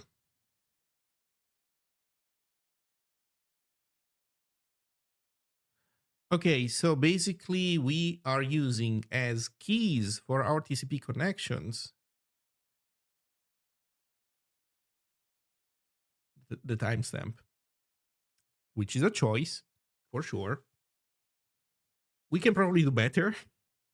Maybe we could index our TCP connections not by their connected time, which is probably hard coded to 0. We can do better. Maybe we could index them by the IP value and the port number. Maybe.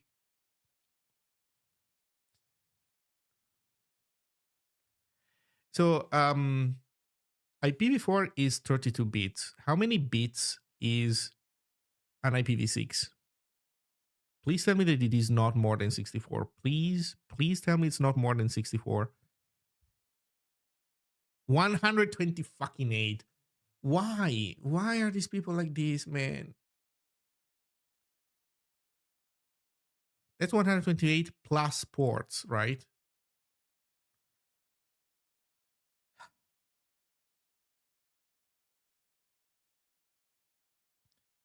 Ports are what?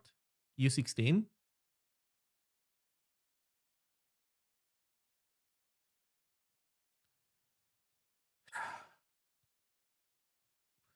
Why? Why are the IPv6 128 bits?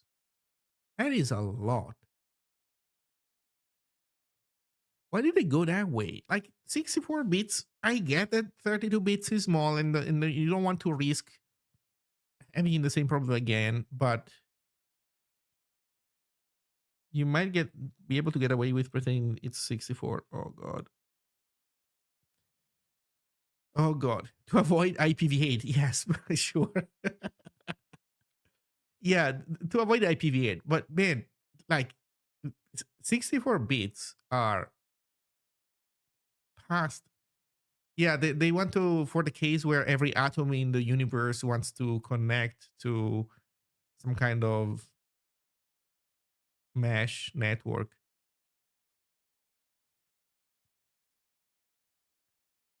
Because an endpoint needs its own 64 to do internal auto negotiation. Okay. I don't know much about IPv6. Every time I hear something about IPv6, it makes me want even learn even less about IPv6. What the fuck? Um. Okay, let's go fix this thing somehow then. Jesus.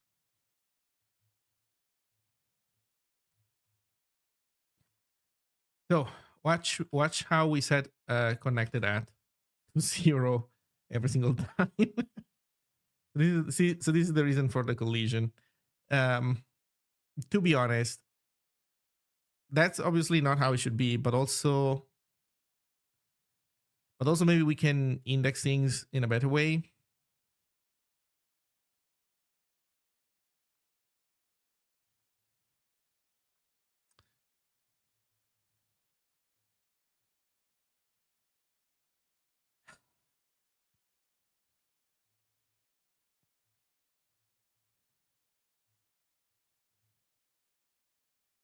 Oh, it's a union. The tagged union. It's a tagged union. The structs don't even have. They're not like extern, so that doesn't help either.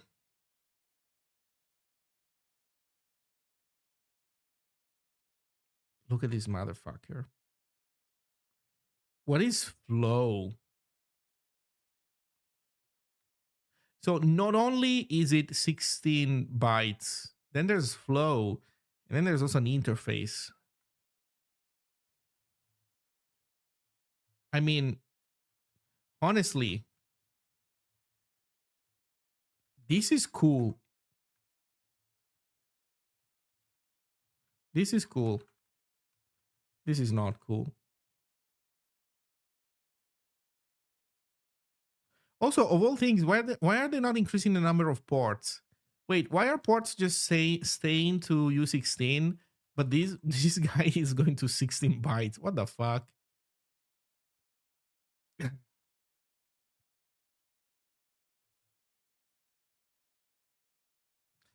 Yeah, but there's also an interface in here.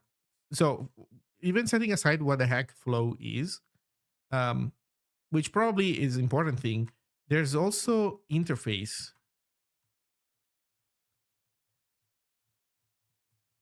So it probably means that you need also somehow to specify an interface to fully define an IPv6 address.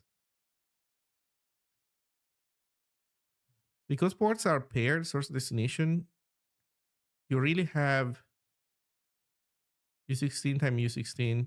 You can have multiple. Hmm.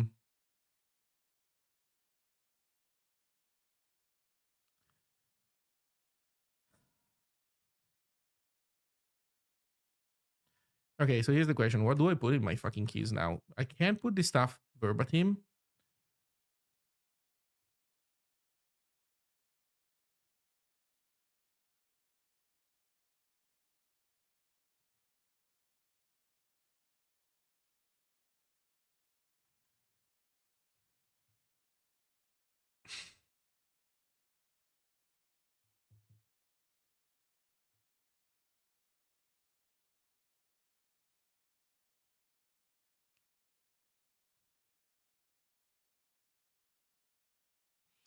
I guess we want some kind of like packed union of packed structs, maybe.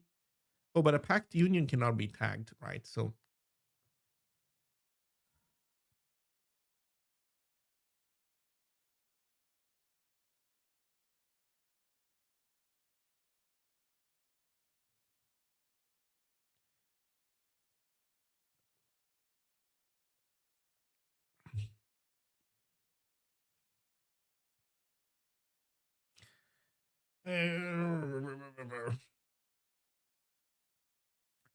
what's a non too inconvenient way of doing this? You know what? Here's the non too inconvenient way of doing this.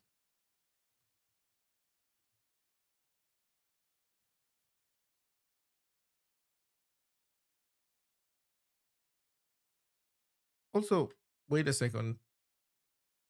Wait, I did not change, did I?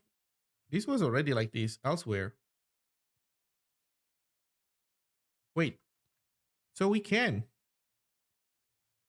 really? So maybe this is it. Fuck it.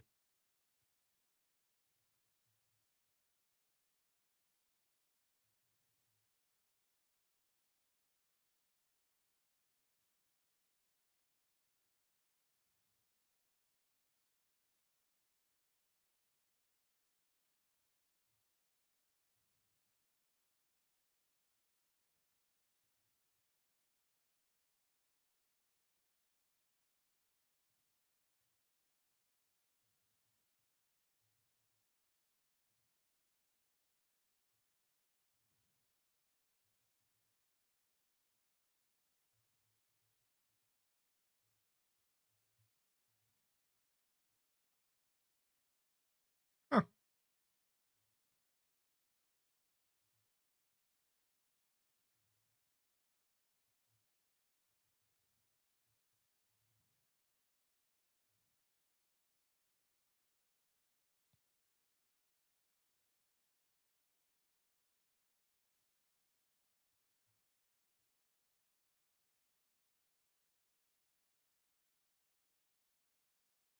Oh shit.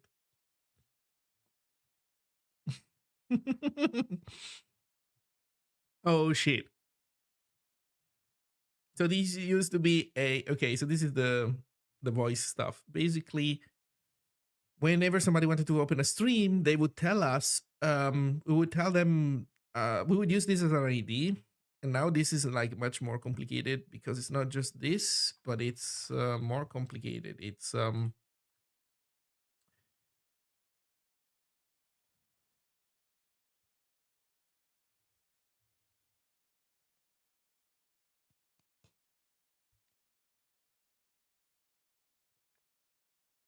It's much more complicated if we do it this way.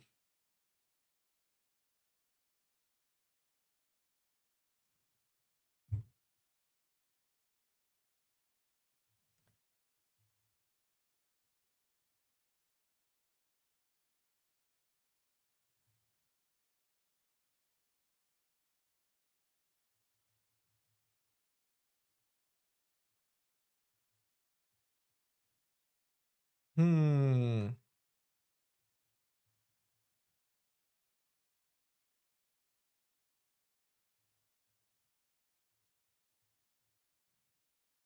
I think it's just easier to do this.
We could keep it just 2 nanoseconds.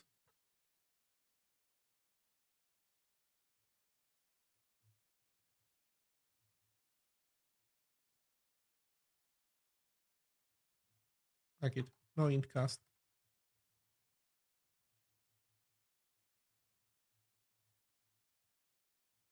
Sorry, TCP ID.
Fuck.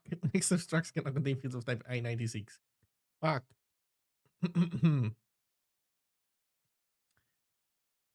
We can make it a practice track, but yeah.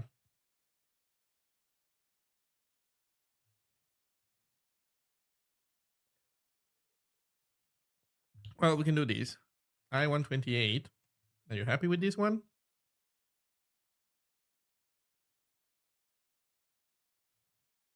So we can do I-28.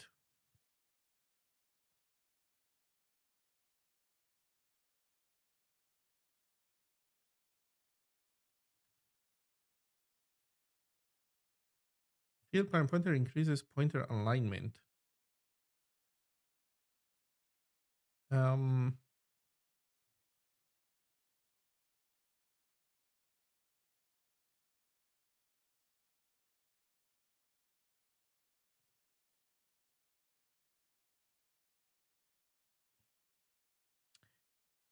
this is new.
There we go.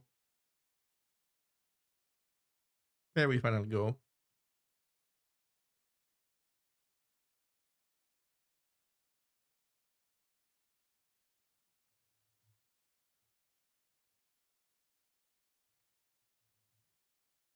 Oh, wow. Wow, wow, wow. Wait a second.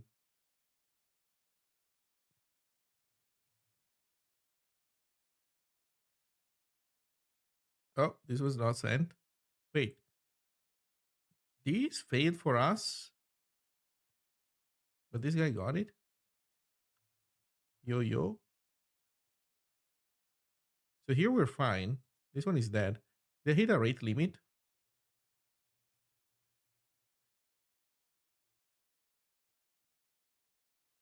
Oh no. DCP already got one message to send. Scene market marker. Uh-oh. Uh-oh. We're sending we're sending undefined bytes down the wire.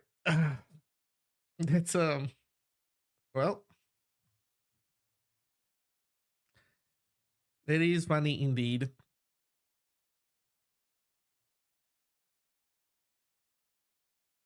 This guy is still fine though.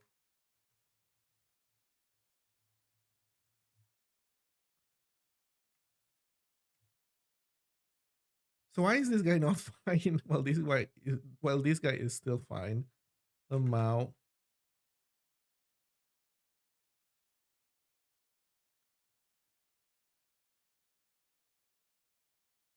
Double free detected. There we go.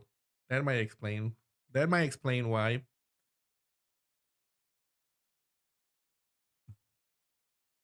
Uh, we got a double free.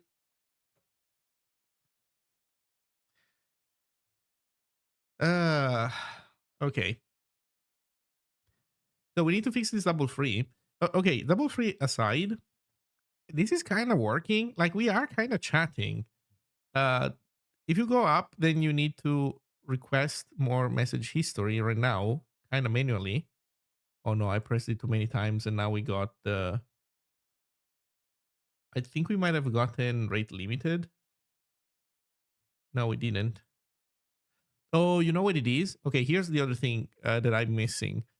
I don't have right now a way of communicating from the server to the client that we are done. Like, there's nothing past this.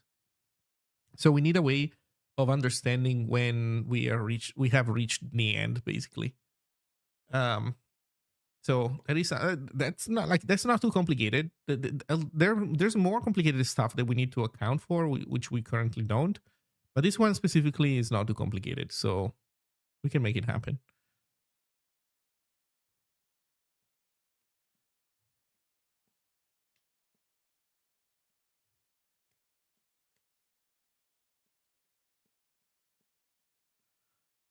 Okay, maybe let's fix the double free. Understand what triggered it, and then I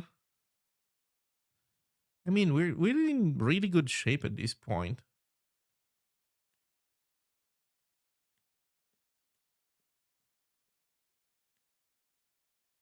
I think we still need to understand exactly how to model this scroll view. I think I'm making progress, but I don't know yet 100% how to make this work.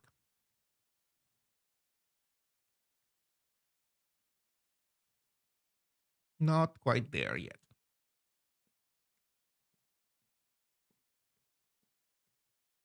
Yeah.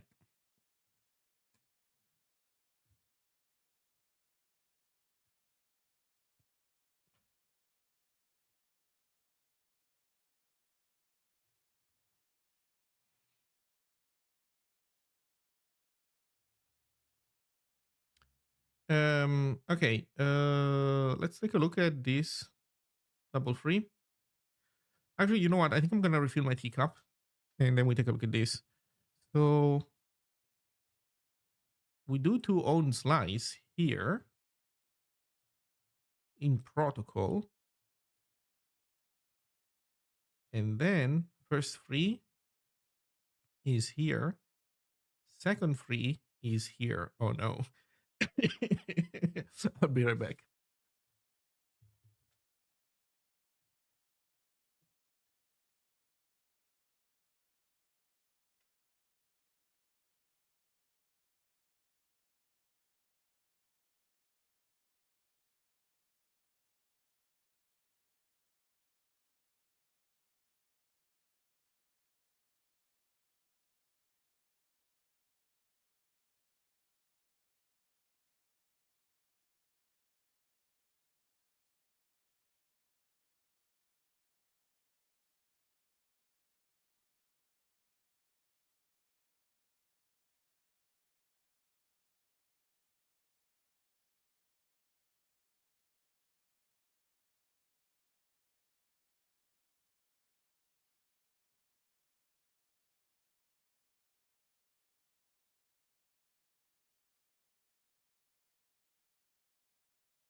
Okay, I'm back.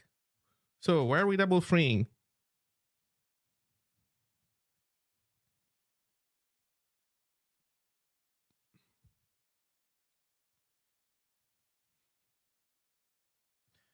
Why are we double freeing? So run 294.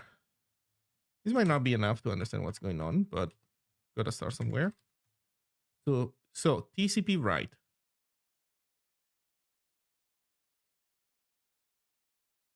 Run client TCP write.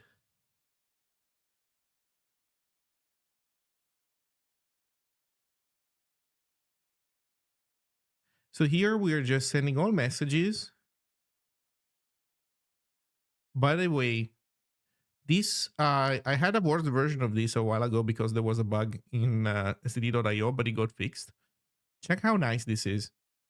While through, we grab from the queue messages 64 at a time. And then, so if we are running in slow mode, we sleep 1 second, send one, loop again. But instead, if we're not running in slow mode, This is just a development option. Like in production, we do write vec all, and we just boom, write all messages all at once, all 64 all at once, and then we flush. This is so nice. And then we free all messages that we were given. Now, apparently, it seems that these three here, 294 and 294, try to free twice the same message, which explains why we were running down the wire undefined bytes. And the message is the one message that we double freed is this one: chat message send request. Oh yes, that makes total sense. So here's what's happening.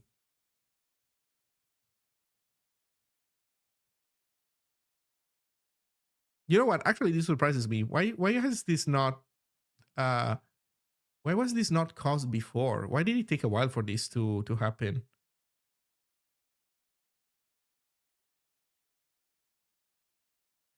So basically what's happening is that now, for the first time in a while, we are giving the same message to multiple TCP connections.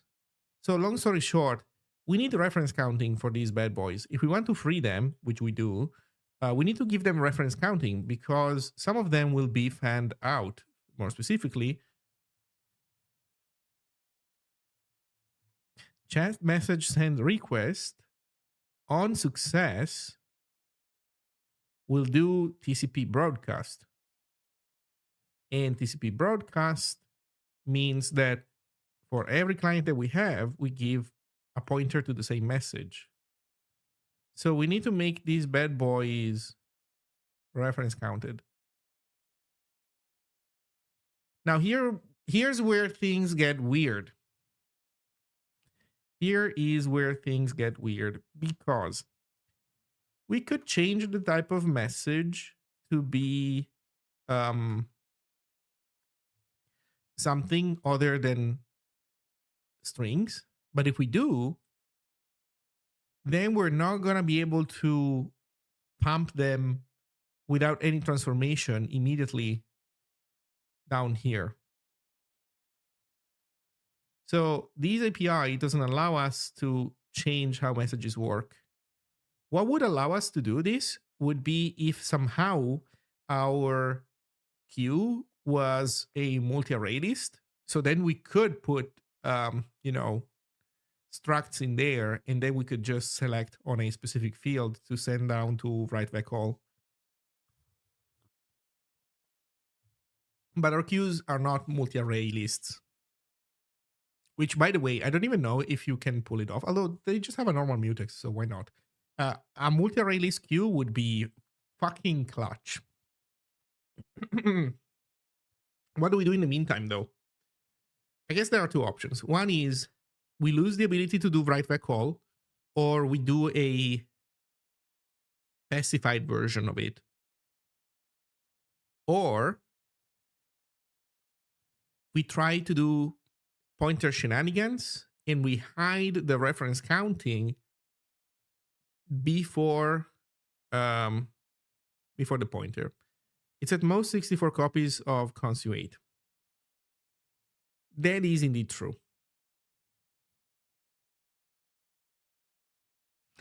I'm also thinking of going down that route because the other one is like finicky. The other thing is like finicky shit. The optimal thing would be to do neither of these things. Not the finicky shit, not what I'm about to do. The optimal thing would be to have a multi-array list type of queue. So what I'm gonna do is basically wait for that. And in the meantime, we do the least error prone thing. I think that's a reasonable thing to do in the meantime. So that means that var out buff 64 consu8 equals undefined. Or we make a different type. So we're going to call this RC message, or you know what, TCP message. And then write all m dot bytes for for messages.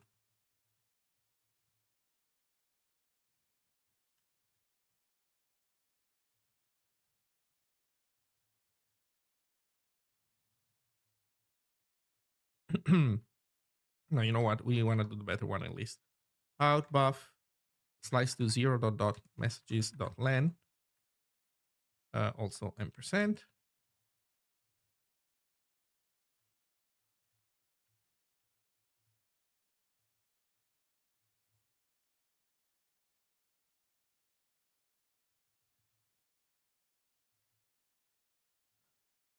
B dot star equals m dot bytes.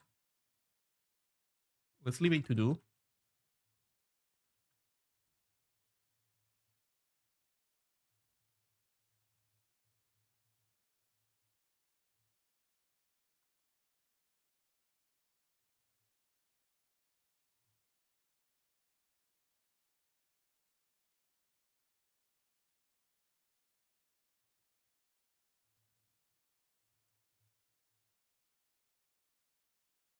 Yeah, multi-queue. Ba, ba, ba, ba.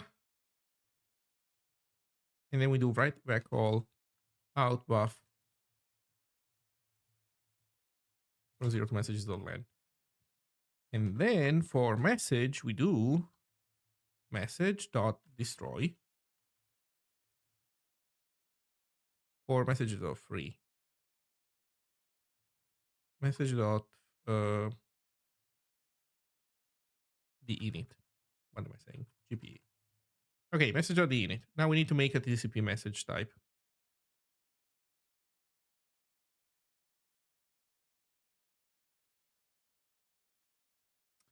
Where do we put this bad boy? Yeah, here.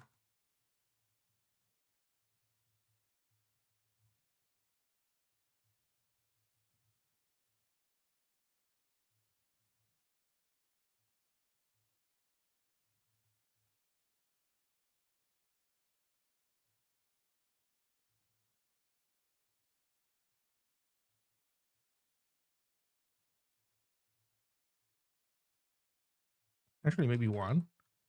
Do we even init it? No, we don't even do init at this point.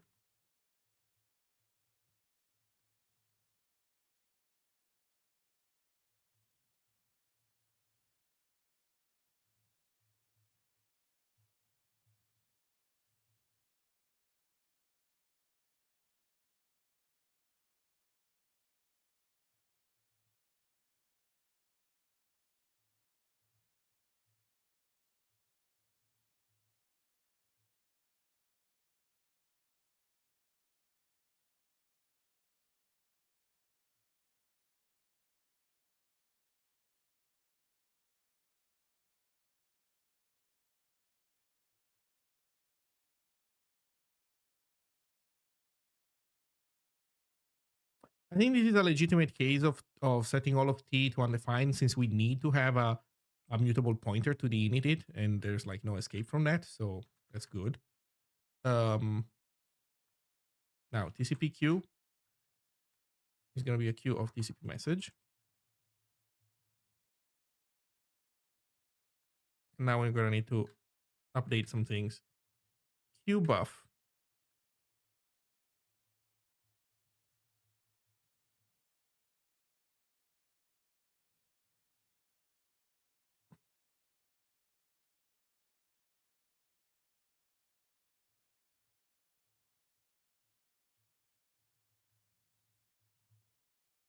Okay, so TCP broadcast. No, we're doing it wrong. TCP broadcast needs to accept a message already. Or no, we make a message. Ah. How does this work? Oh, this is bad because mm, so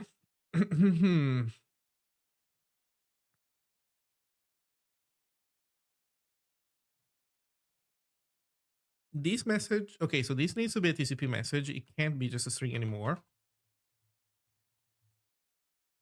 And this guy needs to be heap allocated because the guy itself needs to be heap allocated because it needs to be shared by everybody. So this is funny. That means also that the init of TCP message needs to free itself. So we setting it. So we also need to free the thing itself. Something to think about. So we do want to have an init function or like a create function. So you know what? Destroy is pretty good actually as a name.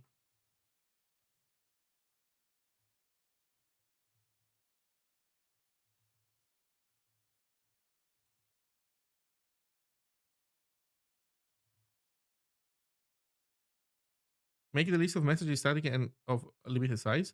No, the problem is not that thing. The problem is the list of clients, and that cannot be static, cannot be limited in size. So basically, we need to increase by one this counter every time. I think this might even need to be an atomic ref counting because we don't know the number of connected clients. Although I need to take a look because we are holding some kind of lock. I think when we're in there, so we could look at some number. Okay, give me a sec. We're solving this piece by piece.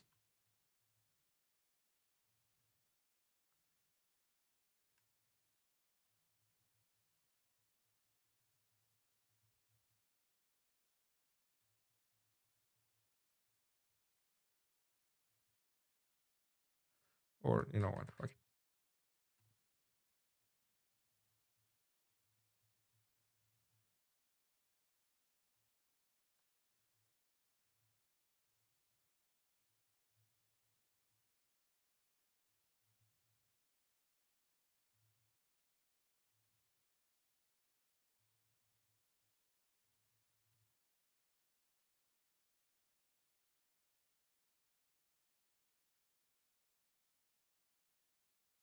It needs to be atomic because even if we hold a lock right now, the different queues are not synchronized. So this needs to be atomic.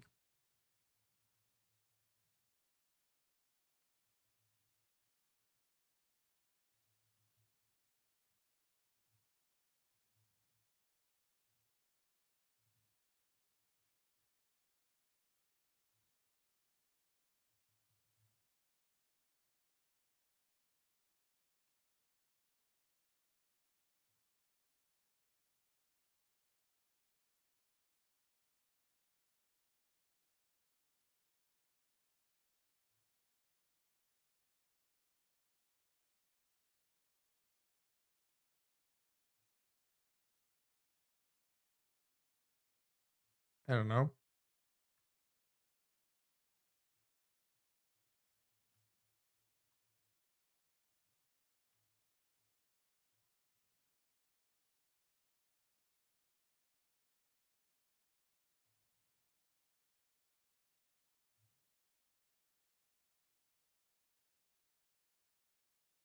Yeah, yeah, yeah. I know. Okay, so this is correct now. I think. Um.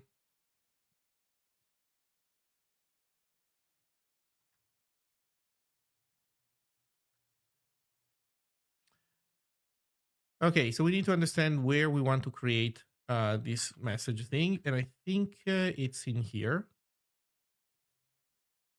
Here, either we accept it here or we make it here.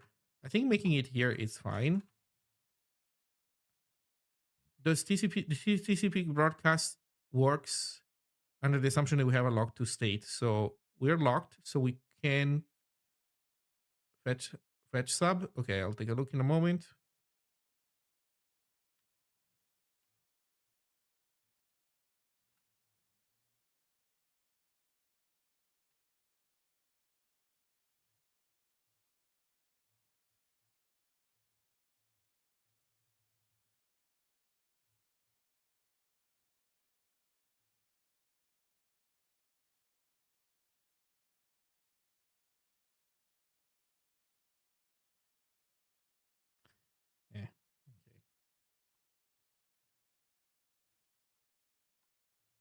I think we have a global GPA. And then as for bytes, bytes. We do not have GPA. Oh, well, fuck. Okay. Well, you gotta give me GPA now. This grades 1. The fact that they started 1 in this case is kind of inconvenient for us because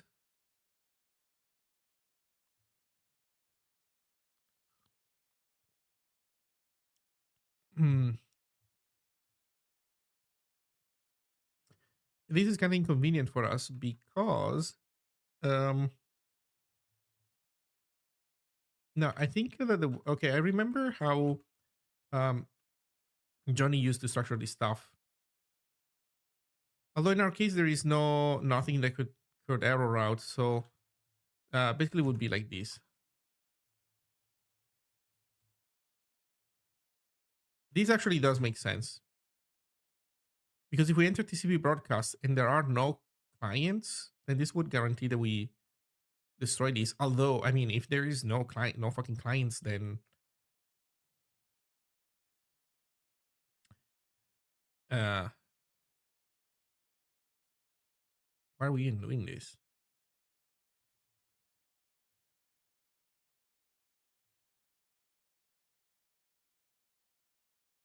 Huh.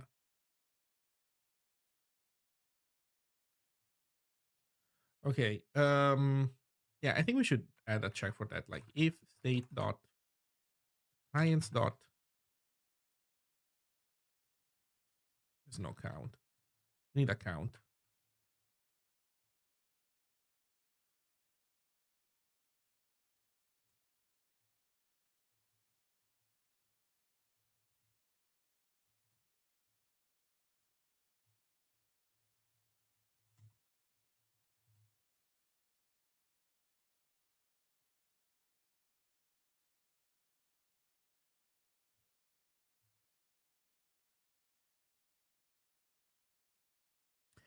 What do you call normally? What's the name of the method to increase refs?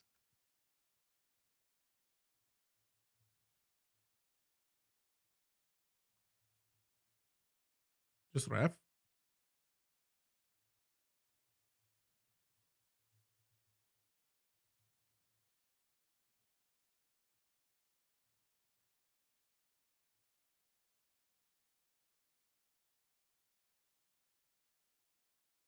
Mm,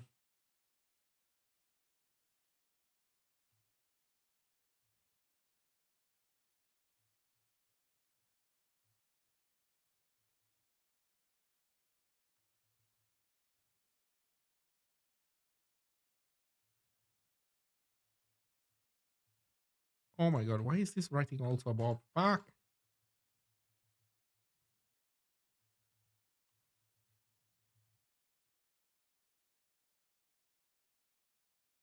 Increment?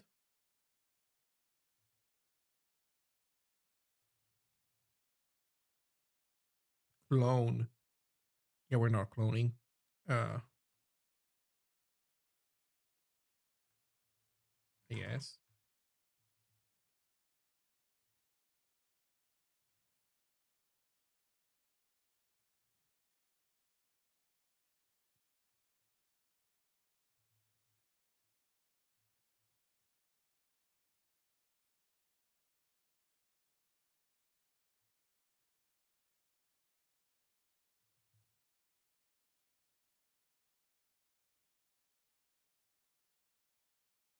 But I don't like this either. I think if you're working under the assumption that we have count, you know what? Fuck this destroy thing.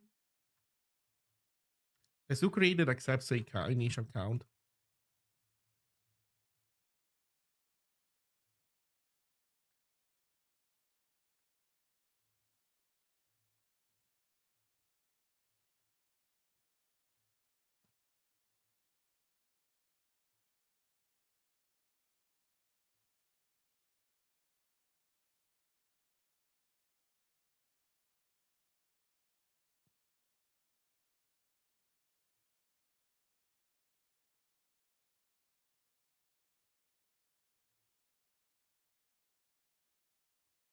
Hmm.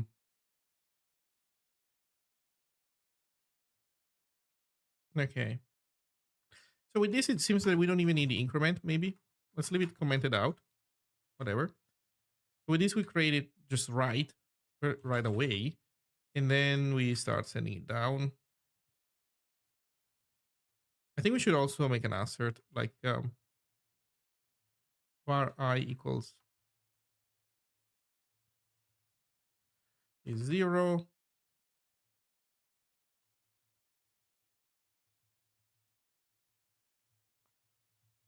Assert that I equals fatal clients.count. And I can promise you, first of all, this doesn't even exist. So clients count doesn't even exist, but I can promise you that we're gonna mess it up unless we're like careful. Oh wait a second. Well, that would help, wouldn't it? That might explain why we don't have count. God damn it. We can use the TCP index as a count.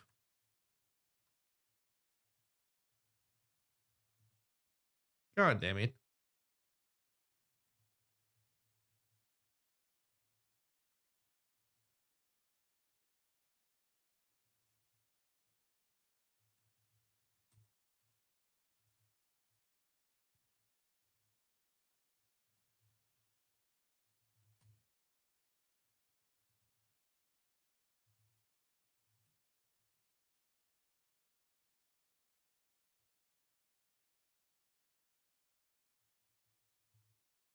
There we go.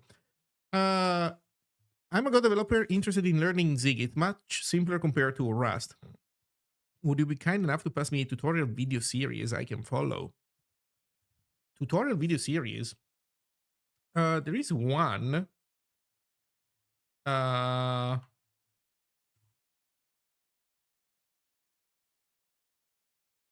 I think it's Dude the Builder. So, Zig in Death is like this guy has a bunch of Zig videos about how to do stuff with Zig. I would say check them out. I'll leave it to you to find the entry point. There's a lot of these things. I guess this is a starting point. So I'm gonna share with you this channel. This is the one video series that I can think of.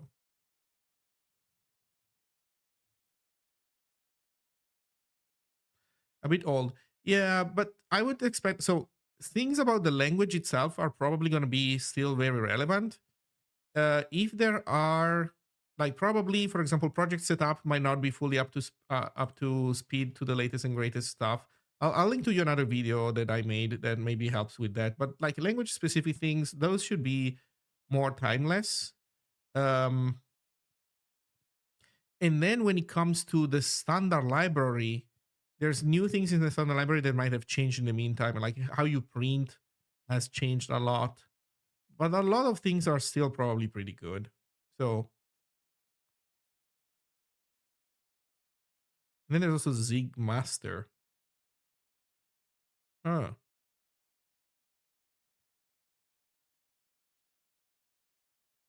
There's an English and a Spanish version. Wow, there's a lot of stuff. Okay, so check this out. The other video that I was mentioning is this one.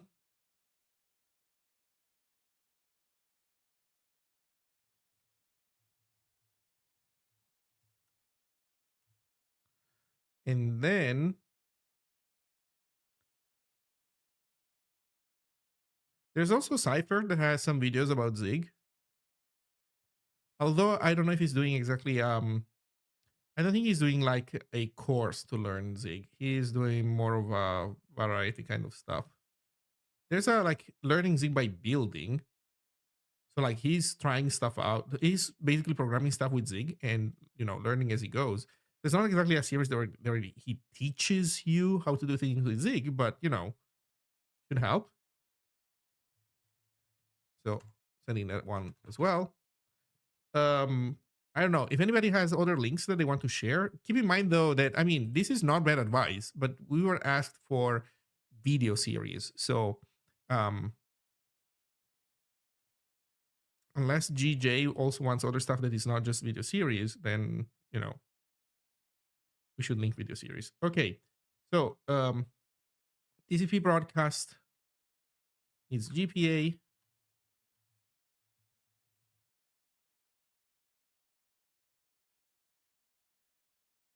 MSG expected type T found what? Oh, right, because this Q now has to be defined differently. It's just a pointer.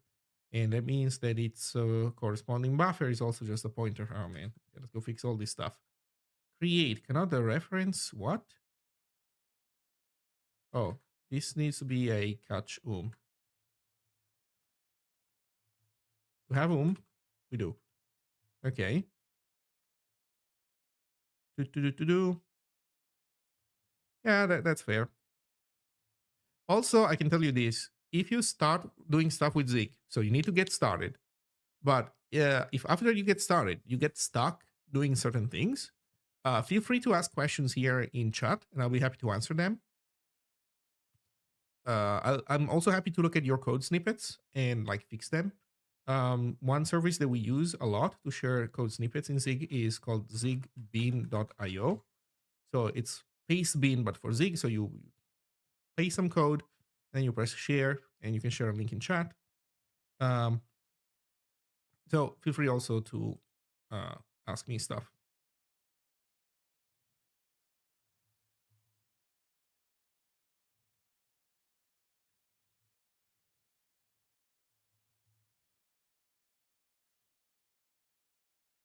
Yeah, no problem. Okay, now this becomes interesting. So here's the thing now. Here is the thing. The thing is, these are like one-shot messages. These guys do not need to be heap allocated. You do not want to heap allocate anything here more than what it's strictly necessary.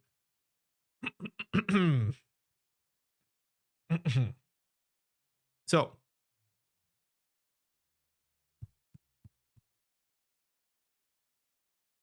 how do we do this? How do we do this? You know what? I'm starting to think that maybe a better way would have been to really keep everything as slices, and then instead of sneaking stuff behind the pointer, sneak stuff in front of the pointer. So like in the serialization stuff, like the first 8 bytes are like get skipped when sending text down the wire. That also would have worked, and it would have saved us from one heap allocation, because right now we do one heap allocation for the string, and then we do one heap allocation for the struct that contains it. That super sucks. Nearing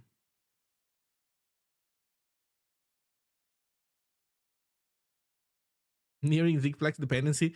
No, no, no. I want to avoid that. The solution for this would be just to have io.multiq. IO multiq would solve all of this, I think. Actually, you know what? I'm not sure, but I do think so.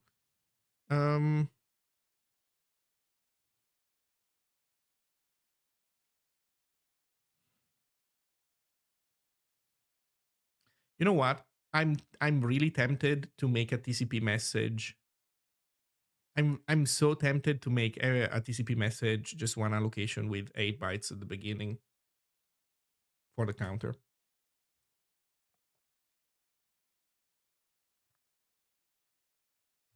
Oh man.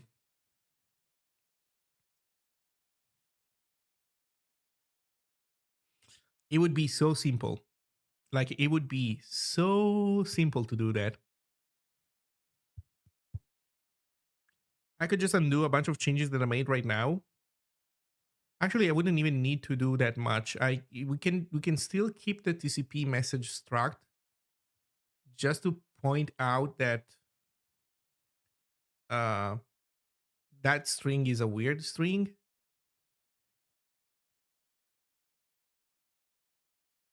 Yeah, it's not even necessary. Oh no, but we could give that string cool methods. That's what we could do. Yeah, sorry, we could give that struct cool methods. That's one thing that we could do. We could actually even put the TCP message type somewhere else. Okay, here's the problem though. Server needs this stuff. Client definitely does not need this stuff. Hmm. Hmm. Okay. Okay. Let's how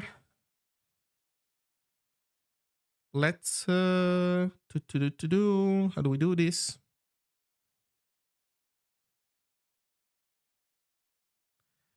How do we do this? Oh, but here's the thing though. If even if we were to stuff those 8 bytes at the beginning of our slices, we would still need to do the ugly copy in inside the fan out function, because we would need to basically make slices that start 8 bytes later. Hmm. So that would not be improved at all.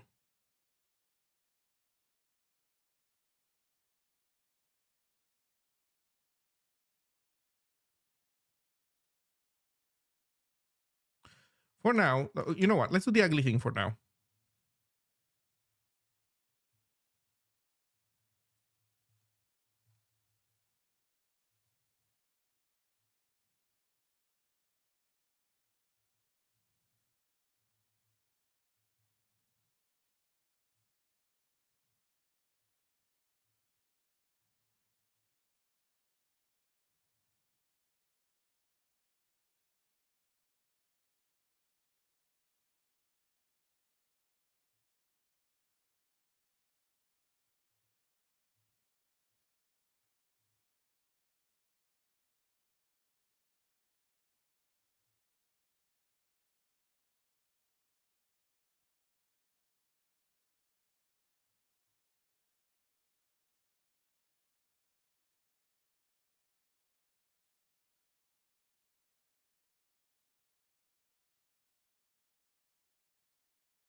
Okay, just to make it work. Okay, it's not perfect. It's not the end of the world. We're gonna be able to fix it. Let's just make this work so that we can keep testing what we're testing. Expected type, blah blah blah. Okay, so there's more examples of this.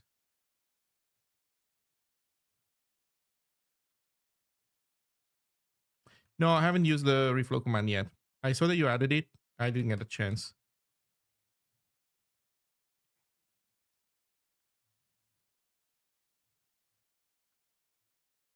Oh, there we go.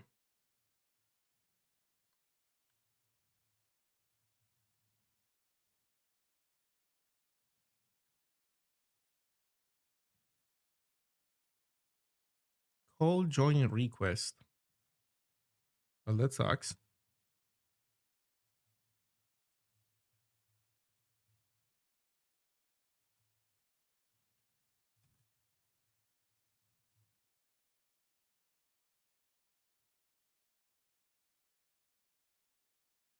These are all the replies to one thing. No, that sucks.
Okay.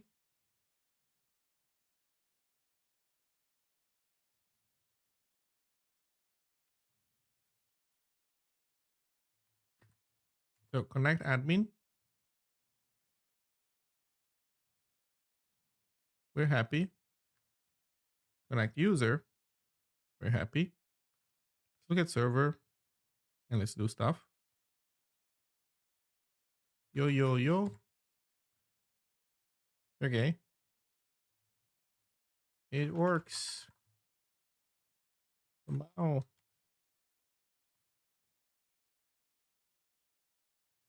Yeah, yeah, yeah.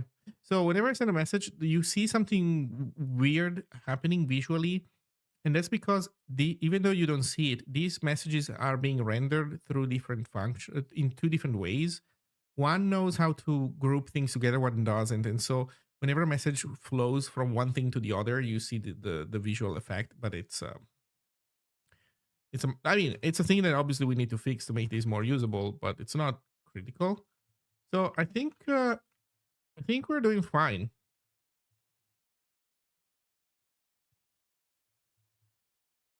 Okay, one thing that would be nice to do is that if we are at the bottom and a new message comes in, we should be flowing to the bottom. But these are all the things that I don't know really how to do well. So that part, I think I'm gonna need some help from David. Also, I myself need, as I was saying, to understand this stuff better. But it seems that we can have more than one user connect and send messages, and it kind of works. So that's already, I would say, a pretty good result. um, so client side, I need to understand exactly when, how. So the core thing is this: in the server, you want to have all messages in the database. Obviously, whenever a message comes in, you want to save it in the database. No discussion. Then, as a optimization in the server, we keep in memory the most recent 64 messages, because those are the messages that every time a client connects, those are the messages that you want to send down. So like those messages are so hot, it's like the hot cache in a sense. Now, client side, do you want messages in your local database? The answer is maybe yes, maybe no, maybe kinda. You want to keep in your local database the most recent 64 messages, yes, so that when you disconnect and reconnect, you have something to show. You also have something saved, so you can ask the server, look, I have the most recent 64 messages up to when I was connected, which we express this concept as this is the highest unique serial number that we have observed. Use the if you like use this as a starting point to send us updates now that we are reconnecting. So you want to have those. So because if you don't save those messages, then the server will have to send you down all those 64 messages per channel every single time you reconnect. So we want to avoid that. Everybody wants to avoid that. But the client has two other things. One is that the client is not expected to hold the entire chat history locally. Second, the client might not want, like, we might want to avoid blowing up a local database of messages. And maybe trying to keep it small might be a good idea. Also, like, let's look at this tiny window. Also, here's another thing. If the client is scrolled down all the way to the bottom, imagine that we also have the feature where when we are at the bottom, new messages coming in make us scroll down. In this case, um, the messages that we would want to keep in memory are the most recent ones. But what if we scroll back in history? If we are scrolled back, then what we want to keep in memory is different. And I haven't figured out yet precisely how to model this. Um, I'll get there. I'll 100% get there. But for now, it's not entirely clear to me how this should work. So long story short, the client has definitely more nuanced requirements than the server. The server is fairly straightforward, and I feel like we nailed it already. The server is already what it needs to be, give or take. The client, hmm, mechanically this is working. Like mechanically, this is giving us older messages as we request more history. So this is sound. Um, But right now I'm keeping everything in memory. And no, you do not want to keep the entire chat history in memory forever. You want to keep in like roughly speaking, what you want to keep in memory is a little bit more than what you're looking at. So if I'm looking at these messages here, I think I would want to keep in memory these messages here, and maybe, like 10 messages above, 10 messages below, something along those lines.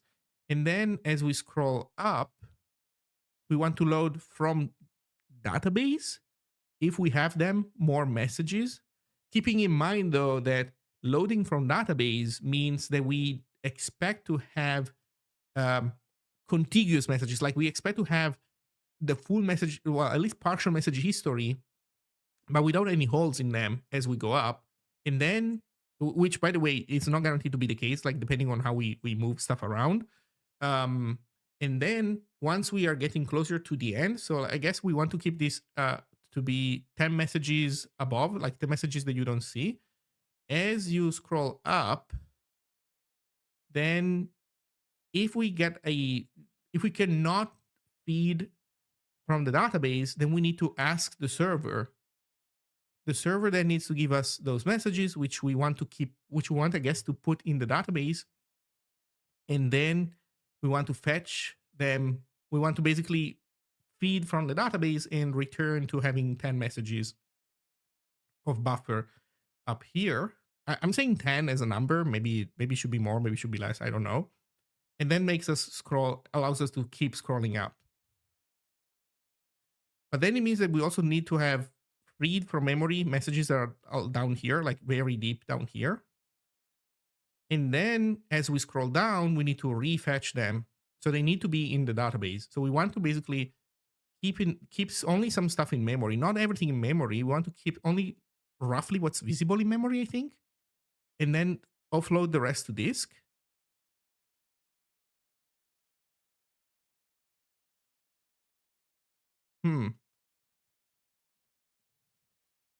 How did you build the UI in Zig? Is there a library? Yes, definitely.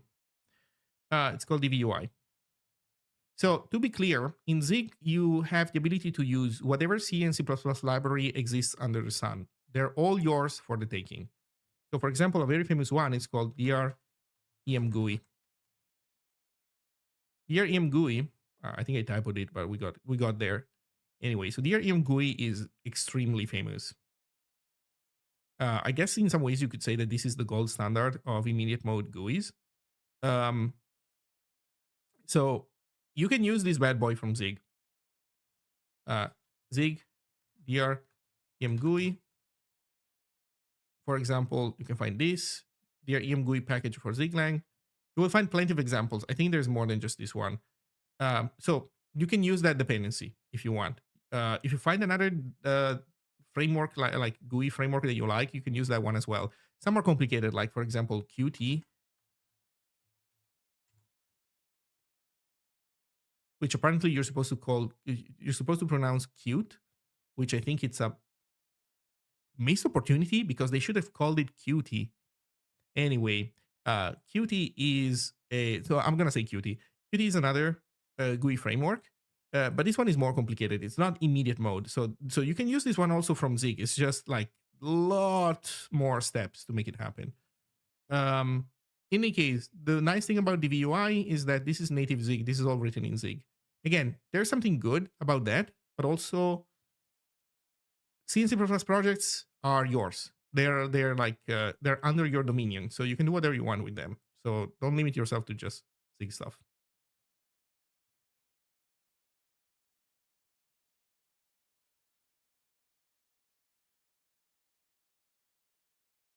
Seeing im GUI recommended is so disappointing. The repo owner copies code from people submitting PRs and commits it himself without connecting the original author. Does he? I didn't know that. Yeah, immediate mode GUIs are like Qt is a retain mode GUI. It's fairly complicated. Immediate mode GUIs are much simpler. If you've never tried one, I recommend you do because it's an interesting experience. If you want an example of another application that does like a serious application that does that uses an immediate mode GUI, take a look at Pixie. So the Pixie is a pixel editor, and this uses the VUI. So this was made with the VUI. So for example, you can see how it works. Again, this is a real project, so don't expect it to be immediately,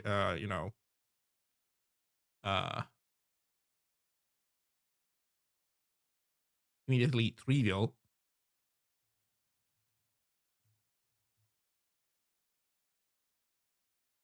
Yeah, no worries. I do the streams to chat with people.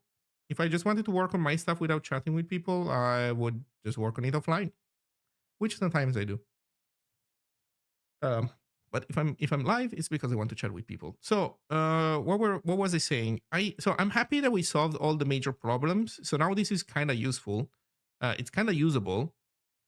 It has, so I still have to fix the rendering situation because we can render recent messages in a smart way, but we cannot render older messages in a smart way. Like for example, okay, check this out. I'm gonna keep writing ARST, and you will see that the four messages, the four newest messages will be grouped together, and then as I add more messages, you will see that they will be broken apart into individual messages because we only use this rendering system for the latest four messages. Oh, also I need to scroll down, otherwise you're not gonna see it. Oh, that sucks. Yeah, but you can see that now one is broken apart. Now it's two broken apart. So I need to use the same algorithm for both. Or rather, I need to take the one algorithm and make it work, make it understand that it needs to work across multiple lists of messages. I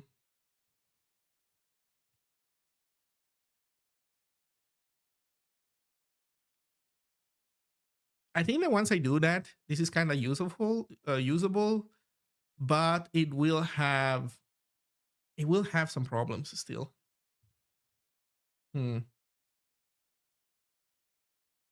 Truly impressed there's no JS at all. What are you talking about, man? Wait a second. No, of course there's no JavaScript.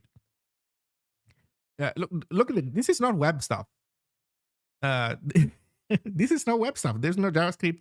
There's no HTML. There's no CSS. There is no DOM.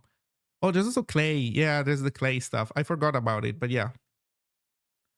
This one is another thing. It is definitely more ergonomic to use Zig EM GUIs than C EM GUIs. For example, you see this thing? This is a macro.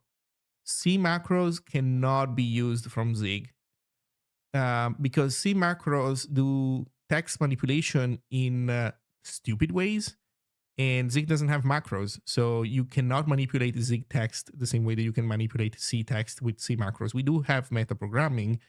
It's just not macros. So you will find that libraries like Clay, they kind of need more expressiveness from C than what C offers them. And so they have to, they end up using macros to make things bearable. If you use the VUI, you will find that it's nicer to use the VUI from Zig than some C implementations. In any case, either way you can make it work. It's not the end of the world. Especially if there's a wrapper library. Okay. So what do we do next? What do we do next? So I don't want to touch the rendering code. Oh, you know what we could do? Oh man, I have this crazy idea. What if What? Hear me out. What if we pushed? I have a bunch of changes that I haven't committed in a while. What if we pushed? We pass CI. Check this out. I'm on Mac. I'm building for Linux. I'm building for Windows. I'm building for ARM Linux at some point, or maybe it's already done. So I'm testing, I'm doing all the cross compilation builds that the CI would do, and I'm doing them locally. It's also eating a lot of resources with my computer, like my mouse is laggy.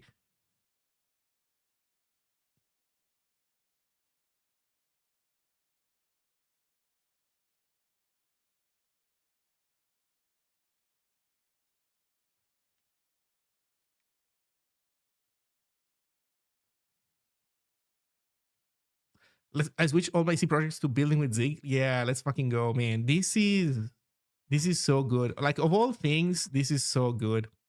Yeah.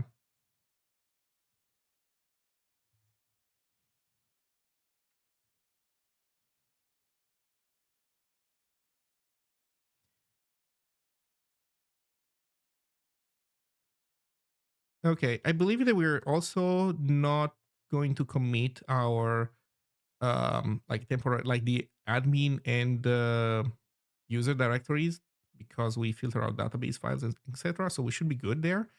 There is a couple of things that I left in place for debug reasons, which I might want to undo.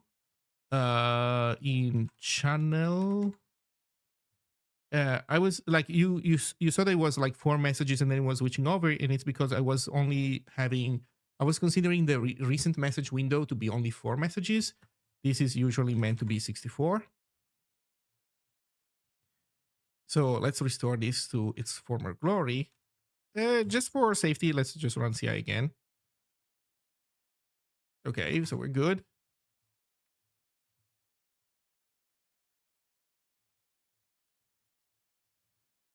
Uh, First tab at loading message history. Turns out that um,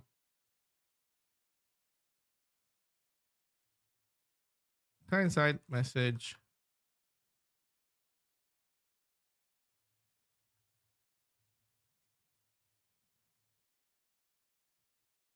is more complex. Client side message management is more complex than the server side.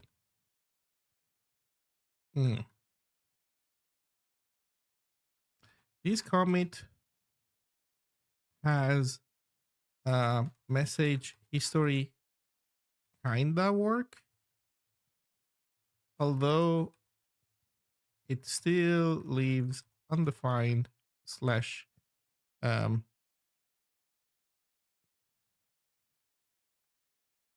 it still leaves undefined a lot of behavior related to client uh, disconnection. Well, client reconnection.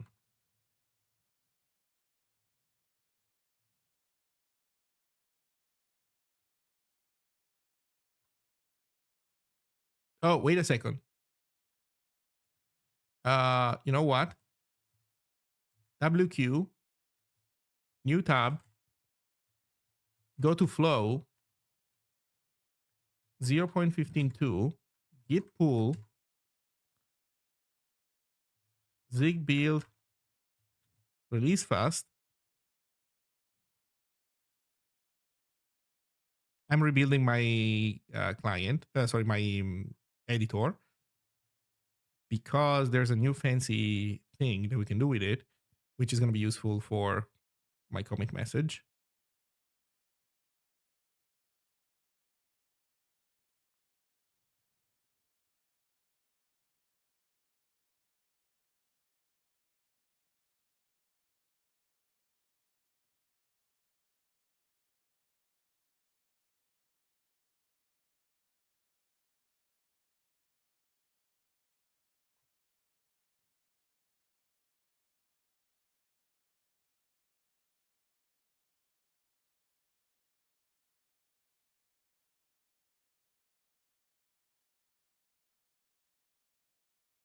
LLVM emit object moment.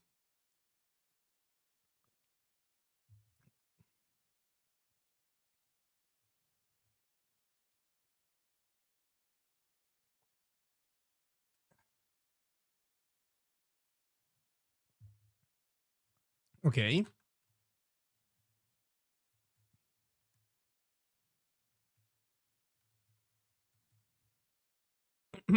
Get comment demand. Okay, let's see.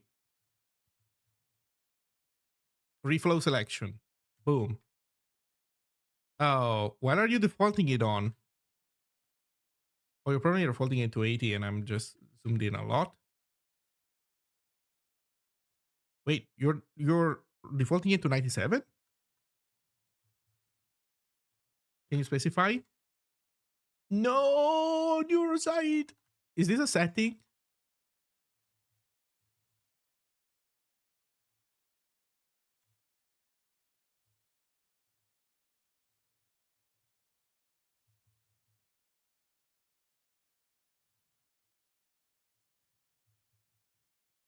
Hmm. Oh, I think this has to do with the extra selection.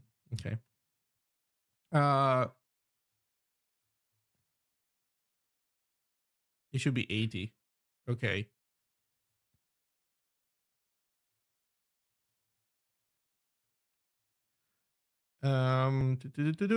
To sound like a side message environment. Then the server side, this comment has messages that can work, although it still leaves undefined will be related to client connection. Uh, Additionally, um,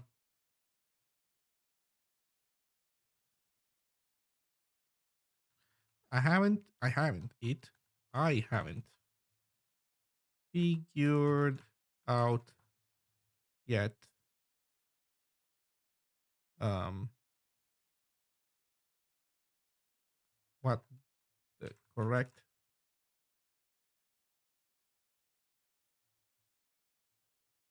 memory model for messages is, which I think is also impacting my ability to wire history fetching to uh, UI scrolling. Hence the fancy, hence the crappy fetch history button.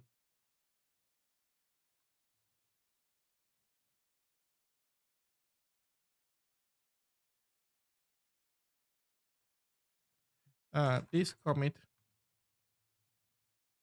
uh, ported over to the new DB system a couple of queries that were left behind and fixes an important bug regarding message reference counting when more counting when more than one client is connected. Related to the above,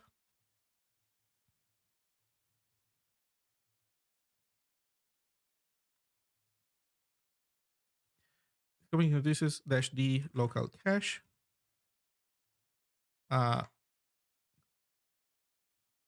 flag for a Awebo client that makes it store cache and config in CWD, which is useful when trying to connect from two different accounts at the same time.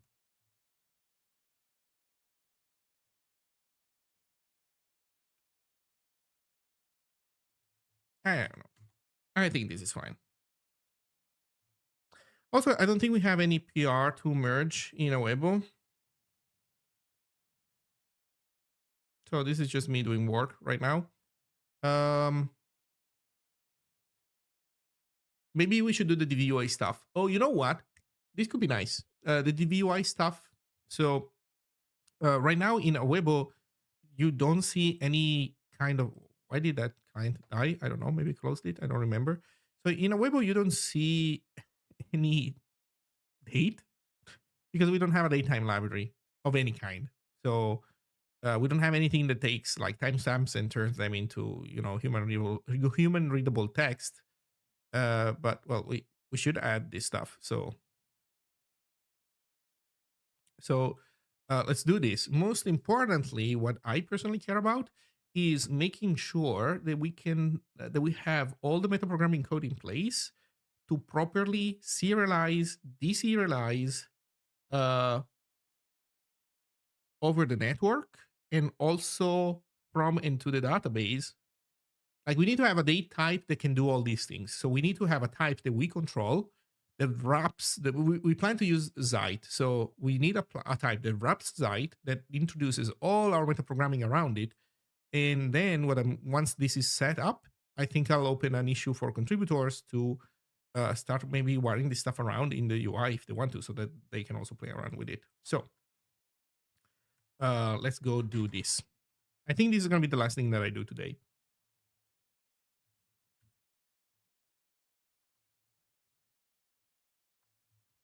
So the branch is going to be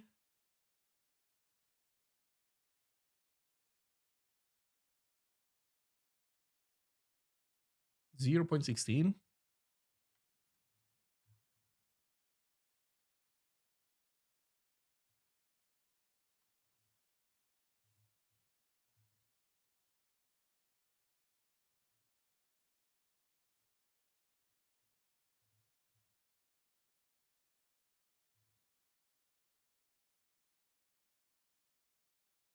Tables.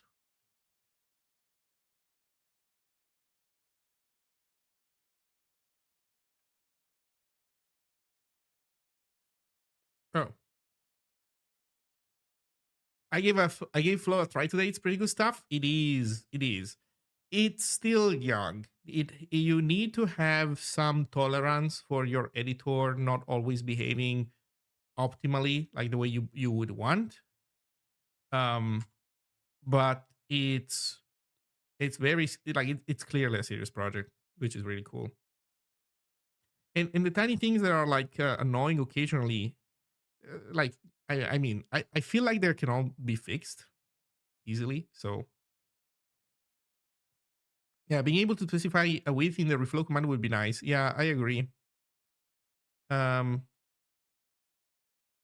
I think that having a config for the default value is good, but I also think that having the ability to change this on the fly is also kind of important. Does Flow have the concept of commands accepting arguments in here? You know what? This is interesting. I don't. Oh, okay. The way it would work is that you press this, and then you I guess you get the thing at the bottom. Yeah, yeah. Just an integer argument. Yeah, absolutely, absolutely. That would be more than enough. Or rather, that would be exactly right.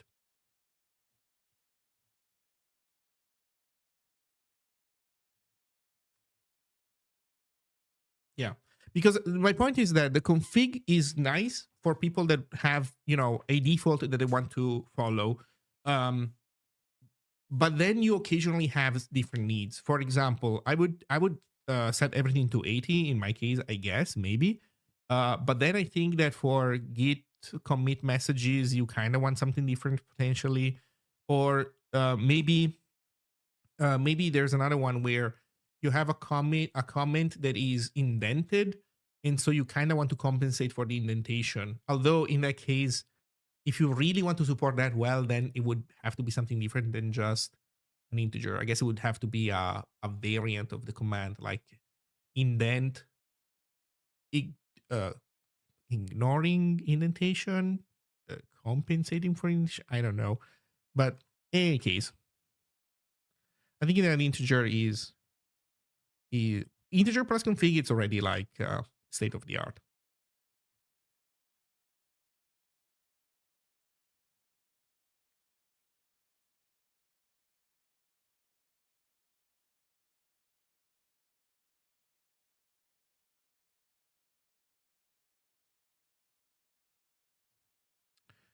Okay.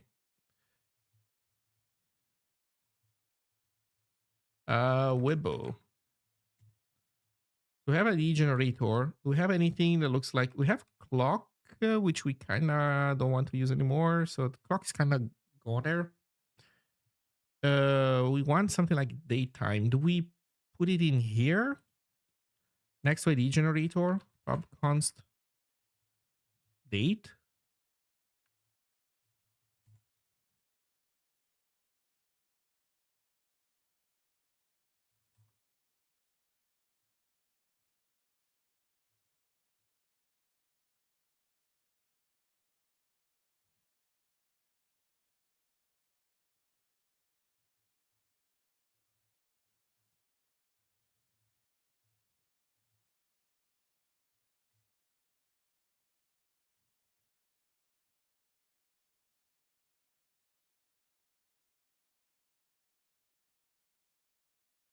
Mm, mm, mm, mm.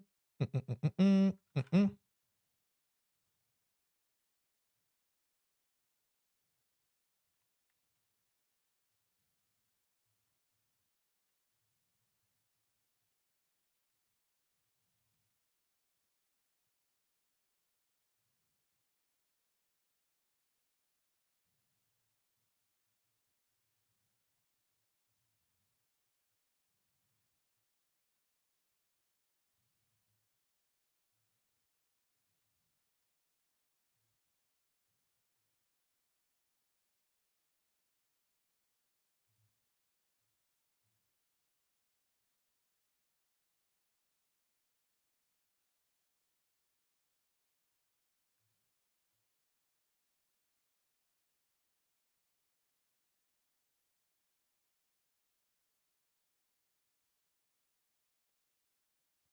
Okay. So we added this here. We need to add it also to 2e because coordinates it.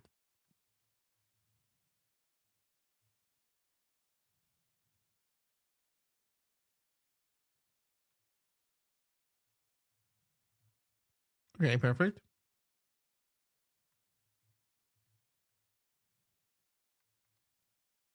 So we can go to Awebo. We can say that this is Zeit dot daytime timestamp. Oh man, I don't remember what's in Zeit.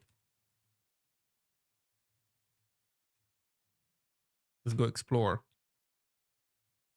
What do we have in here? Time zone, location. Oh, I mean, we might want to care about all this stuff as well, but I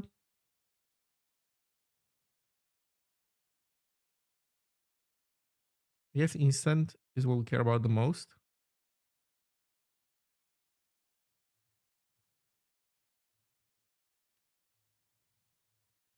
Okay, Zeit.instant. Then we want to give it protocol. Okay, what's in an instant?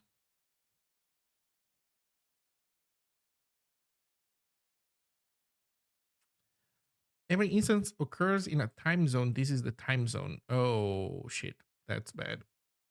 That's bad for serialization purposes. Mm, I guess what we can do is kind of assume that everything is UTC in terms of what we pass around, and then we do conversions on when displaying or something. So what's nanoseconds? I-128? Milliseconds is I-128? Ooh. Ooh-wee.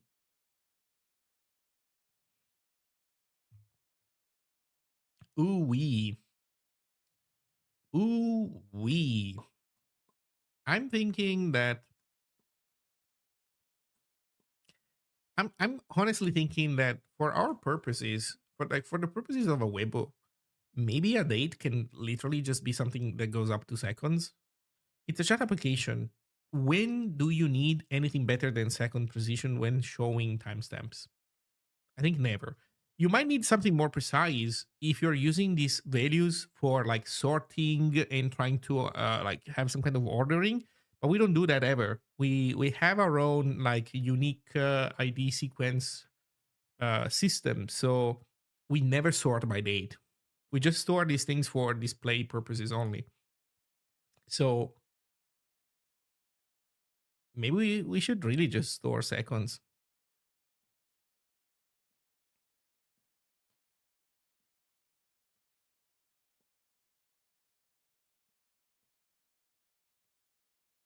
And if it's that the case, then maybe we don't even want to put there a full Zeit type.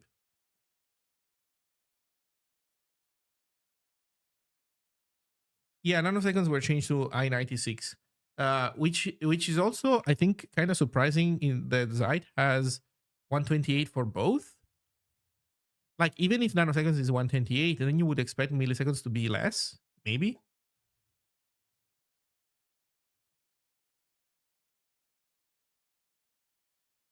But I guess these would be questions for Rock Rager. And in any case, it's fine. So what I'm thinking here is maybe we just store seconds, and then we have convenience methods for turning seconds into uh other stuff.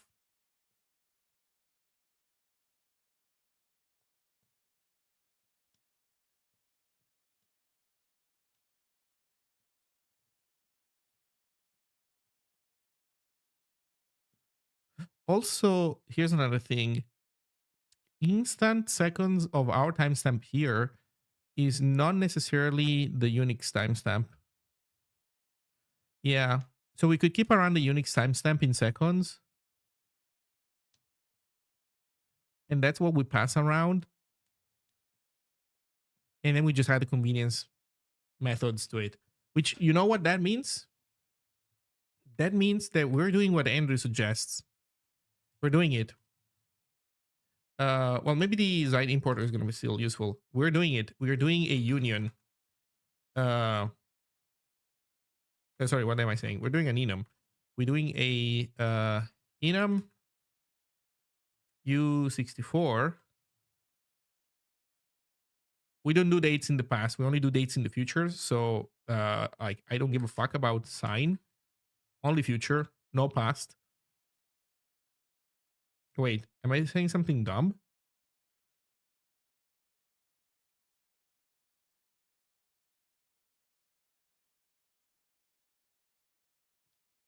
Yeah, no messages before the Unix. Oh, you know what? Also, there's also another thing that I was playing around with originally, like an idea that I was toying with, which is what if we used the as the zero of our date times, the server creation date. So every timestamp that you see, well, not that you see, but like that you store internally, is based off of that. And that actually has some good properties because if you do it this way, you don't even have to use 64 bits. You can use a U32. If it's just seconds and you start from the creation date of the server, then in a 32-bit number, you can store a bajillion seconds. And like you get like I don't know what was it, like more than 100 years worth of numbers before there's like problems. Honestly, I sincerely hope that nobody is planning to run one Awebo server unchanged for more than 100 years. Hey, Armagedonium. Thank you for the 100 bits. Keep up the good work, my man. Keep on zigging. Oh, yeah, I will. So, two, two, two to the. Can we do this? 2 to the 32 divided by, so let's say that these are seconds, divided by 60. These are now minutes. Divided by around 68 years? No, more than that. Sorry. 60 seconds divided by 60 minutes. So this is still hours. Divided by uh divided by 24. This is days. Divided by 365. This is years. That's 136 years. So, like, I would argue that even if we use 32-bit numbers for dates, this is fine.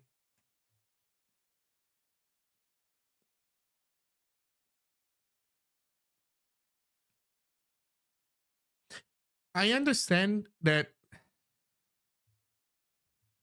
just document the epoch. Well, yeah, you have to. I mean, because if we do this, clients need to be aware of what the zero timestamp is, so that they can offset everything correctly. I've divided by 365.25 for leap years, and that gets you to 68 years. I mean, let's do 366. So 135. So here's my point. In software engineering, in the past, we have been beaten, right, by this kind of problem. Oh, there is this piece of software that uses 32-bit date, the 32 bits for dates or thingies, and now we're running out of those thingies. That's bad. They should have used 64, and now we need to do something to update. But you got Python. You got Python. Oh. It's because you were getting integer division, I think. Oh. But in Python, you have the power operator. Why did you do this? Wait, no.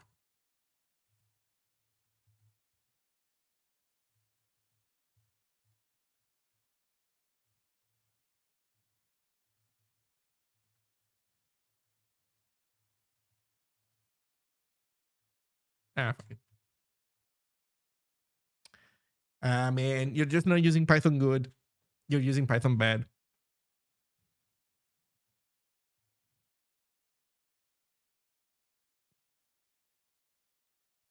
Oh yeah, also you can avoid the -1 because I mean 1 second more, 1 second less, it's not gonna change the end number.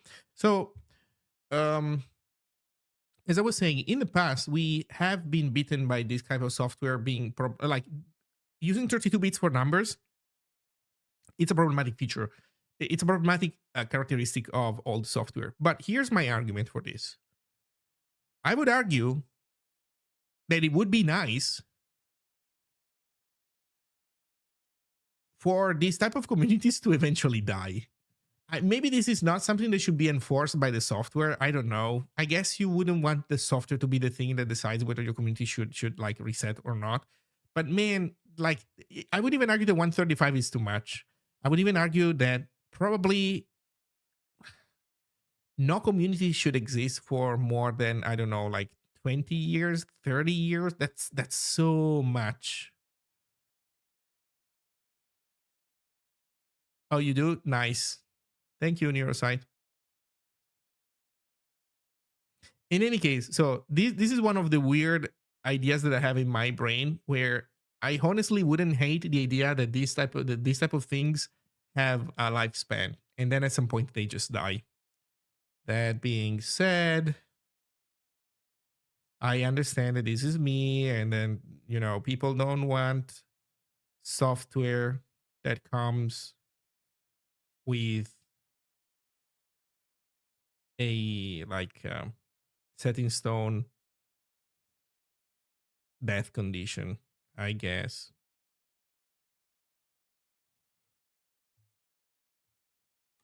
It's not planned obsolescence. This is not hardware. This is just software, and it's not like the software itself becomes useless. You're just at some point required to make a new one.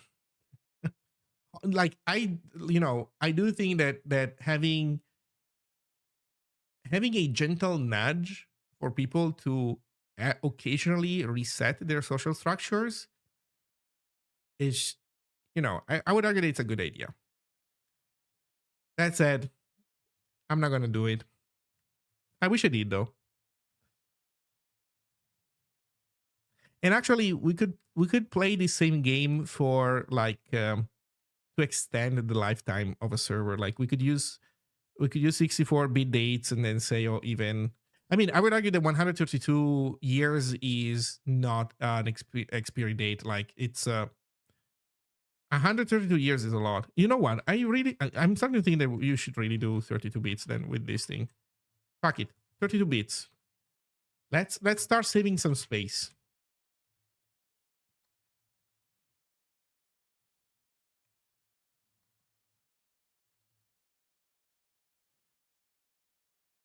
So date is going to be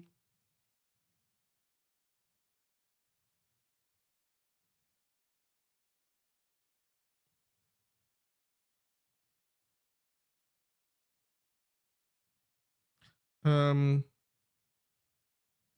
date is going to be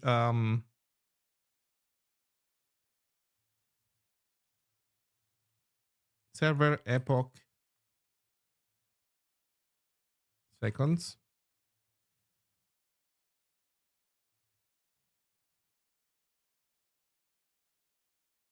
Oh, what am I doing? This is an enum. We're making it an enum.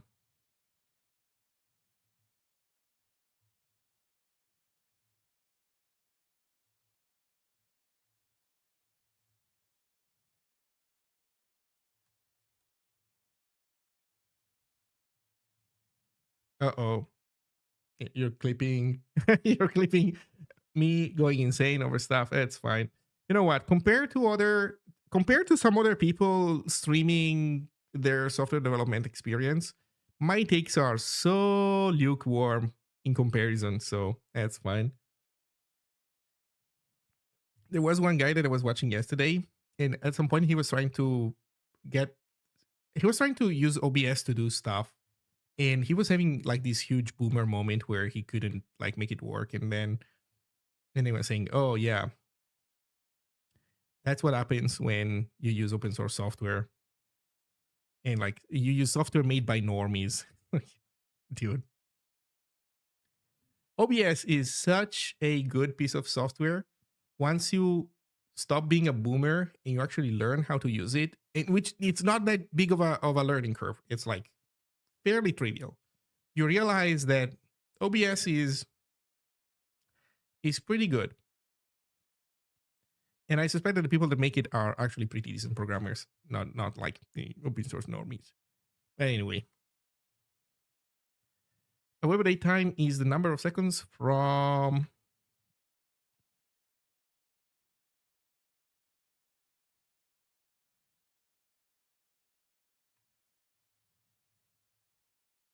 the server epoch.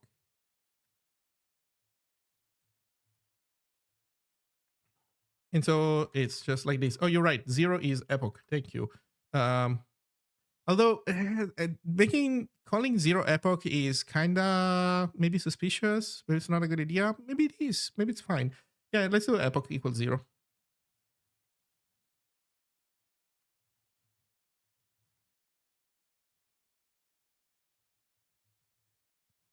And then let's give it methods. Okay, so which methods do we give it? Uh,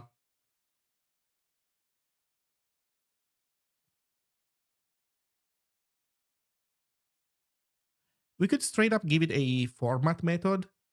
Yeah, we could do to Unix and other stuff, but we might as well format everything.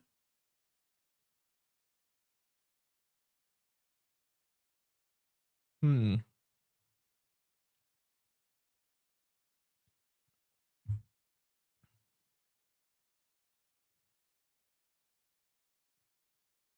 Yeah, we definitely want to have formatting in here.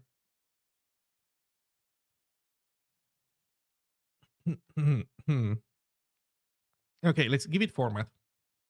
So pub function format. So this is like a debugging formatting.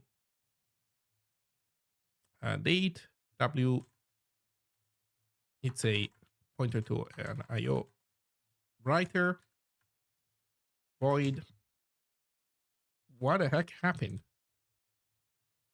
What the heck happened? Some autocomplete fuck me hard. Why is the colon in here? I mean, no, it makes sense that you suggest types. That makes sense. The problem is that if I press enter, it's just gonna fuck everything up. I hate this LSP feature that eats text. We don't have an IO. Okay, you know what? I think this guy needs to go in its own file.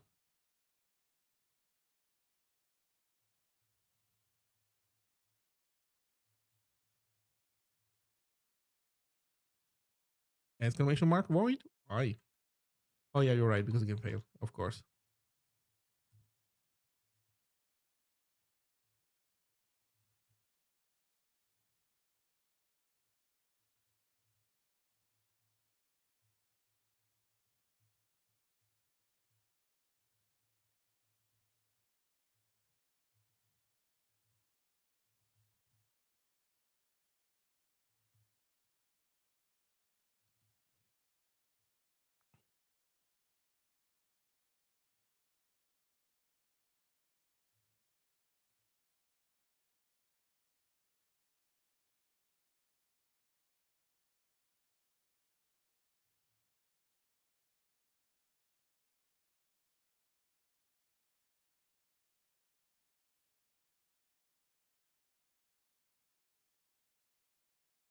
And completion should eat text in insert mode.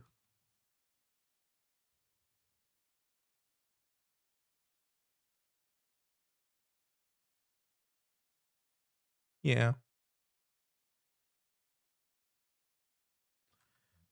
Okay, so this is format. This is for basically for debugging. Then we want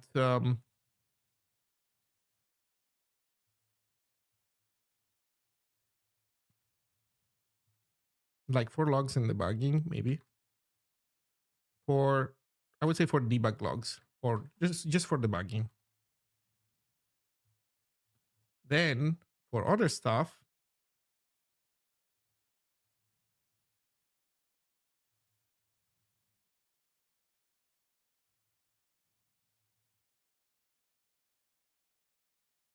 so we can make it for matter.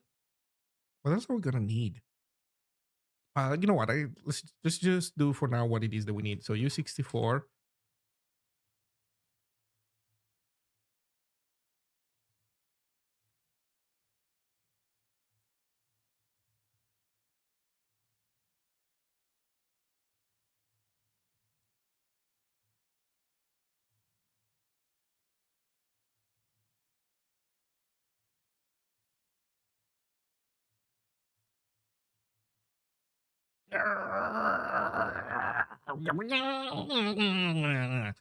I'm disabling auto completion.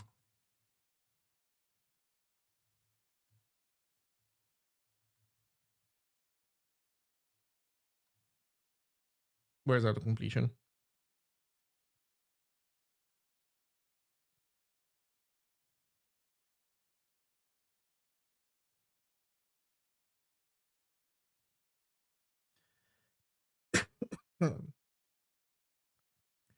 Disable completion replace mode. Um,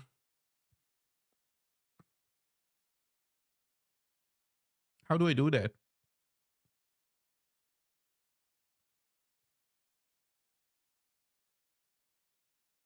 Yeah, it's already disabled, and yet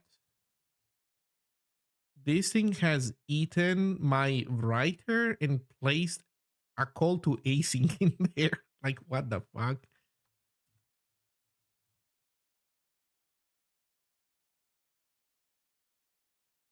Oh, because here what I did, I pressed space, and space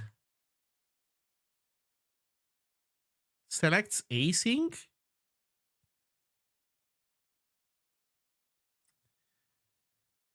Ay, ay. No bueno. I'm sorry. Completion is just not for me. How do you turn this thing off completely? Manual.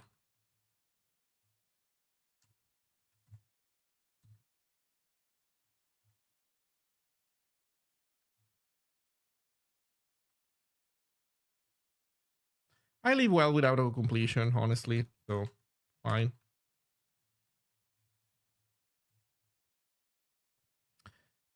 Is it easy for someone who is only familiar with Python and SQL? I want to try something new. You are right. You wanted to try something new. I would encourage you to do that. So if I were to answer your question like very technically, the answer is no. Zig is not hard for somebody who knows other languages, but in practice, what you will find hard is not the language itself. It's the concepts that you have to deal with a lower level programming language. And these concepts, they are not like specific to Zig. Like it's not like Zig has invented pointers. It's not like Zig has invented memcopy or accessing memory a certain way. These are like patterns that, like you could say, emerge from machine code, from assembly. So you will have to deal with these concepts that just don't exist in Python and SQL. For example, in Python, you don't have pointers, or rather, you kind of do, because in Python things are by reference. They tend to be by reference. So like when you pass around a class, you're passing a reference to the class. Like a function that receives a class instance will be able to mutate it for everybody else because it got a pointer to that class. So it's not like the concepts are like completely alien, but you will have to deal with a lot of things that your computer does and wants you to have dominion on. And those are all things that just don't exist in Python, and obviously neither in SQL. So that part will not be easy. You will need to be methodical, start simple, work your way up incrementally, and ask around, interact with the community. So in my opinion, this is a good thing to do, because if you never learn any lower level programming, you're never going to be a well-rounded software engineer. You will be forced to have a very approximated, like a very imprecise mental model of what programming really is, what exactly is that you're making the machine do. If you want a example of this that is both tragic and comical at the same time, like tragicomical, is, for example, the guy from Anthropic that recently was saying, he was talking about them implementing basically a chat application for their agent, and that thing was lagging a bunch, and so I guess they were getting shit for it because people don't like when their software lags, obviously. But then there's this tweet from this guy saying, well, no, if you think they were just doing a chat application, you're so wrong.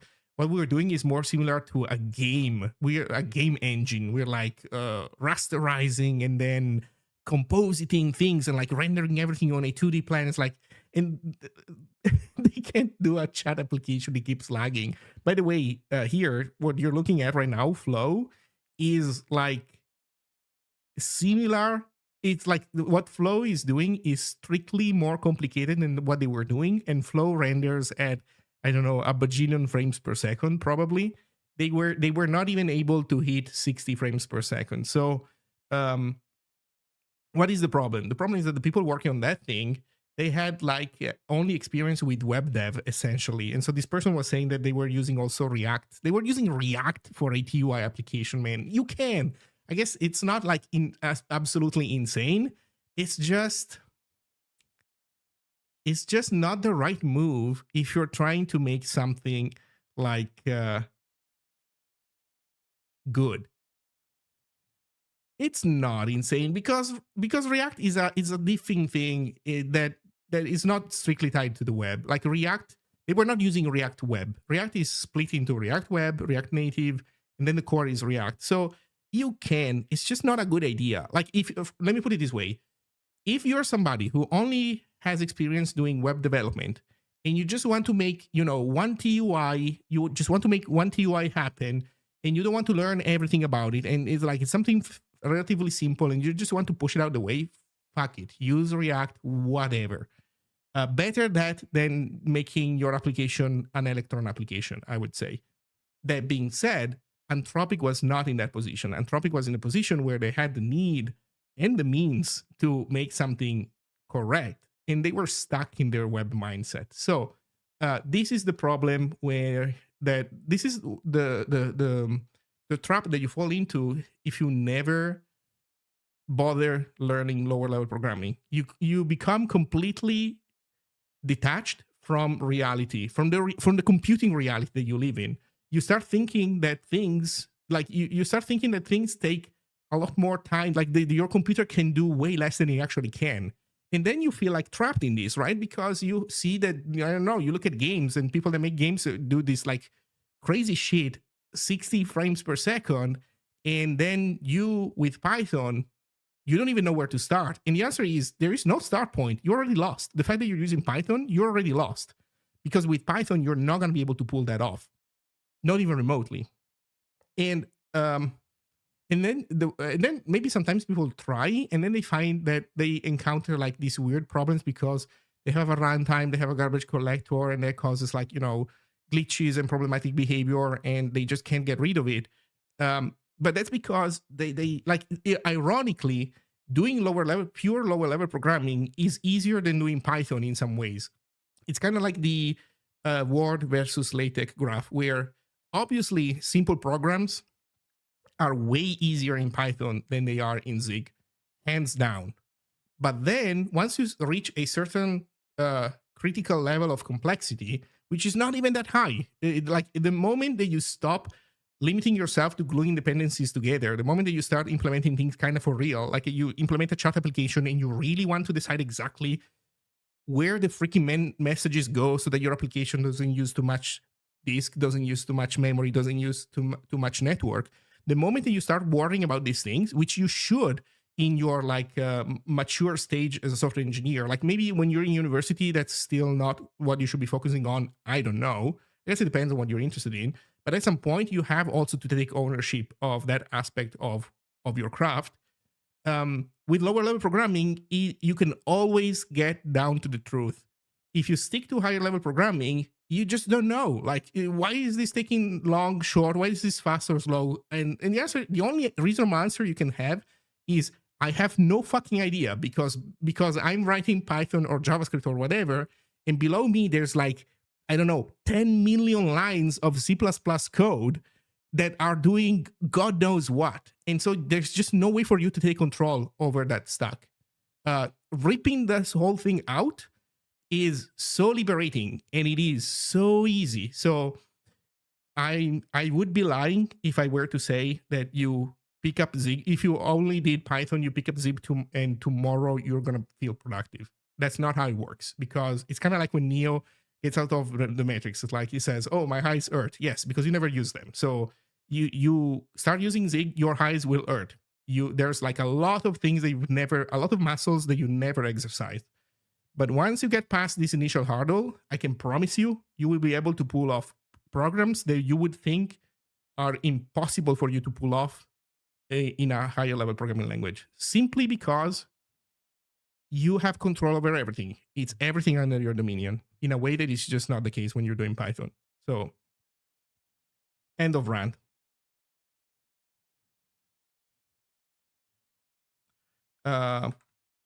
I'll share this as a non-ranty way of making the same argument.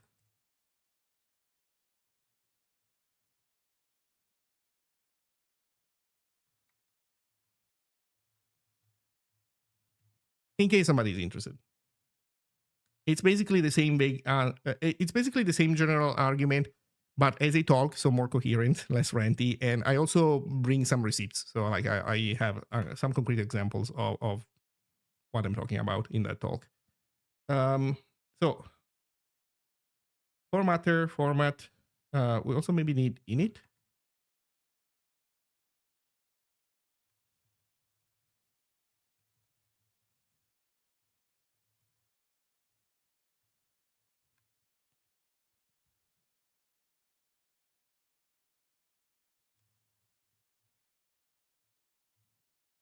Actually, no, we don't need init. We need fmt.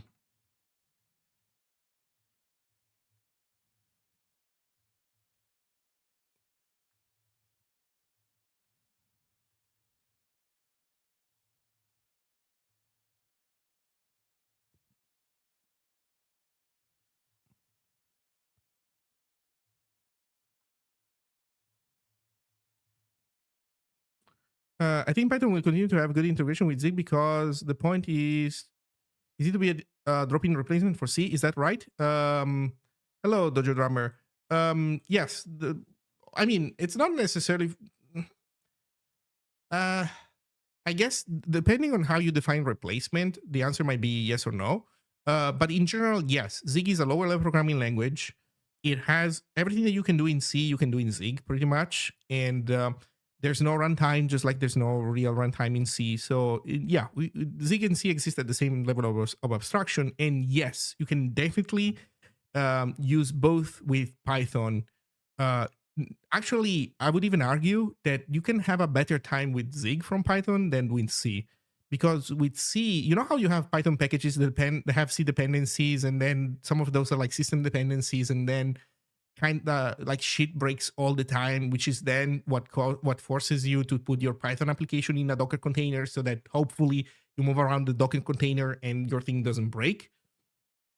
With Zig, you can basically have the same thing except without system dependencies. And also, you can guarantee that if somebody tries to install your Python package that depends on Zig and, hear me out, not only Zig, but also C and C++ code properly packaged with the Zig build system, you can guarantee that that compilation will succeed every single time because it will be fully self-contained process where it doesn't depend on any system dependency that might not be there, might be the wrong version or whatever. So yeah, you can totally do that. Like you can even get Zig from the Python package manager. You can do pip install Zig, so Ziglang, and then you can use that in your Python build scripts. How is Zig for GPU compute? So we have a Spur V backend that allows you to write shaders in Zig essentially, but it is not complete. So today you cannot use Zig for this stuff directly. In the future, not too far from now, just not today. So I don't know. Zig is still it's a V0 project, so we need more time to get it to a completion state, to a mature state. But the plan is to have basically the idea is that once the Sphere V backend is complete, then you will be able to write shaders in Zig. Shaders for pretty much whatever you want. Actually, I think that compute shaders you can write already today. There probably are some limitations. So the backend is not complete. And I believe that the graphical stuff is not functional, but the compute shader stuff you can do to some degree. So not ready for prime time, but it's being worked on. I know Zig is new. How far is it going to take until 1.0? And is it safe to use in production? I'm new to this. No worries. So and how long until 1.0? We don't know precisely. 1.0 is going to be a few years from now, at the very least for sure. Is it safe to use in production? I'll answer, like, I'll give you a good answer to both these questions like at once.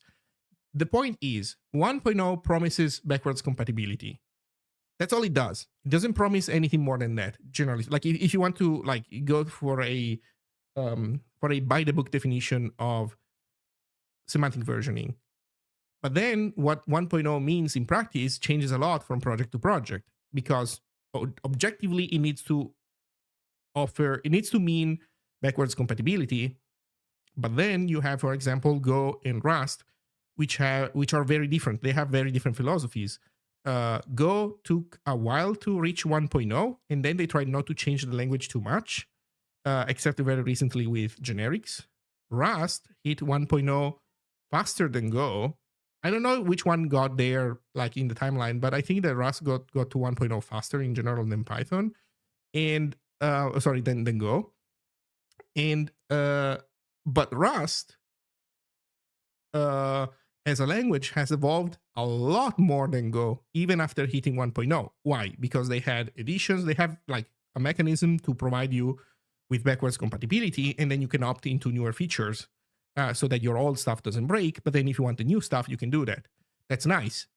But it also has the downside that it's like you learned Go when it hit 1.0, and then your knowledge would be mostly up to date for years. Like, the ecosystems do change over time. New packages come out. People believe that things are a good idea or a bad idea, and then over time they change their mind, stuff like that. But with Rust, if you like after you hit 1.0, you kind of had to keep up because the language was changing a lot more than Go. So all of these approaches have their pros and cons.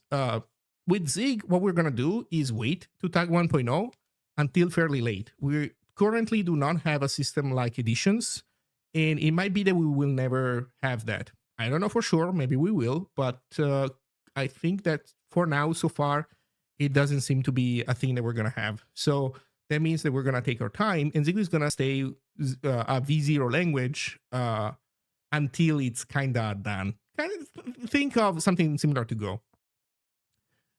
So is it safe to use in production? It depends on what your needs are in production. As long as you're using a V0 language, you will have the annoyance that we are going to break your code all the time because that's our superpower. As long as the language is V0, every time a decision has to change, we can do that. We can break your code and, don't even feel bad about it. Oh, well, depends.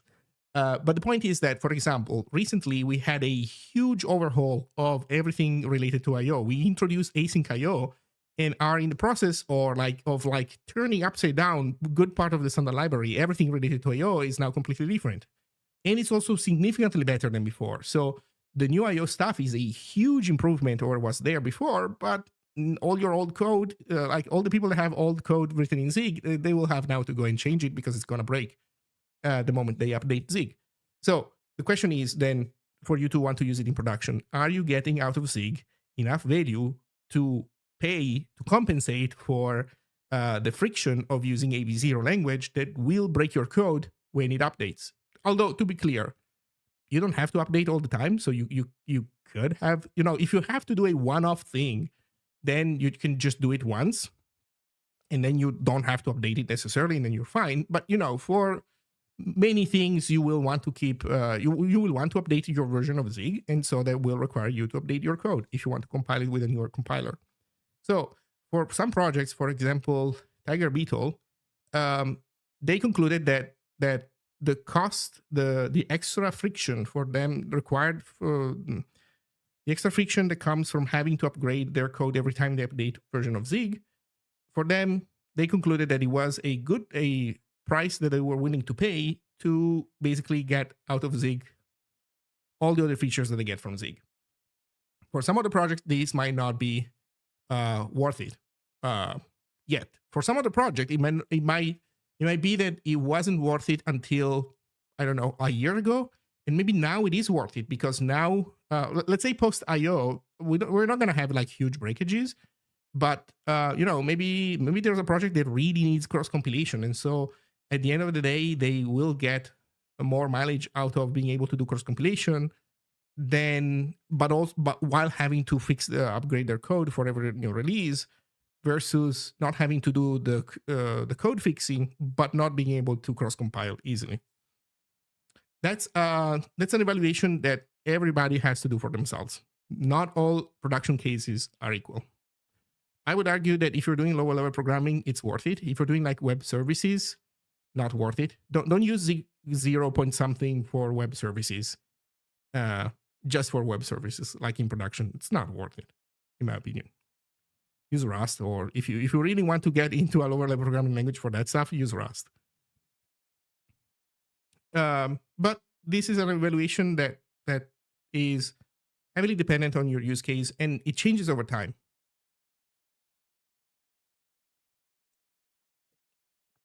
Any idea how good are coding agents at Zig? I have no idea. I have never used a coding agent to write Zig. I will at some point, just haven't done it yet. And so, sorry. no opinion to share in that regard.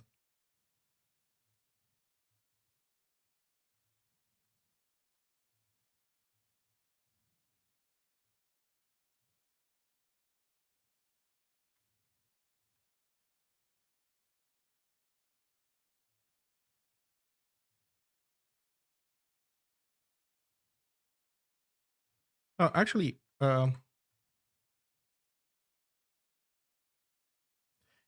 auto completion. Wait, how do I request auto completion? I forgot. Um, why is this not suggesting to turn on? This is not suggesting. This is suggesting toggling, but it's not suggesting control plus dot. Okay, thank you.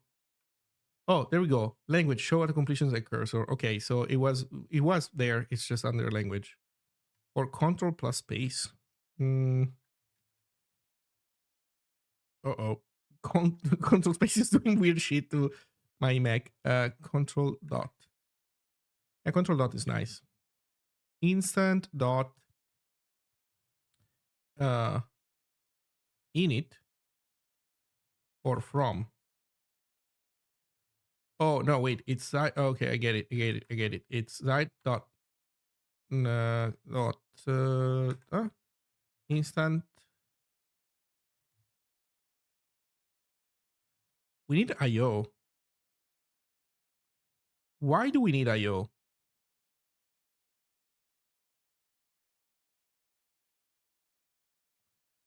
No, we don't want IO. We don't want this one. No, bro. No.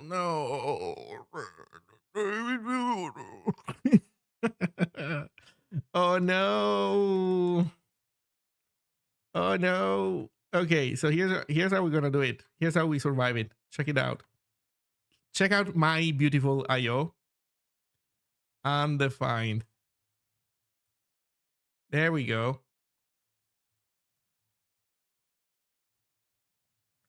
And then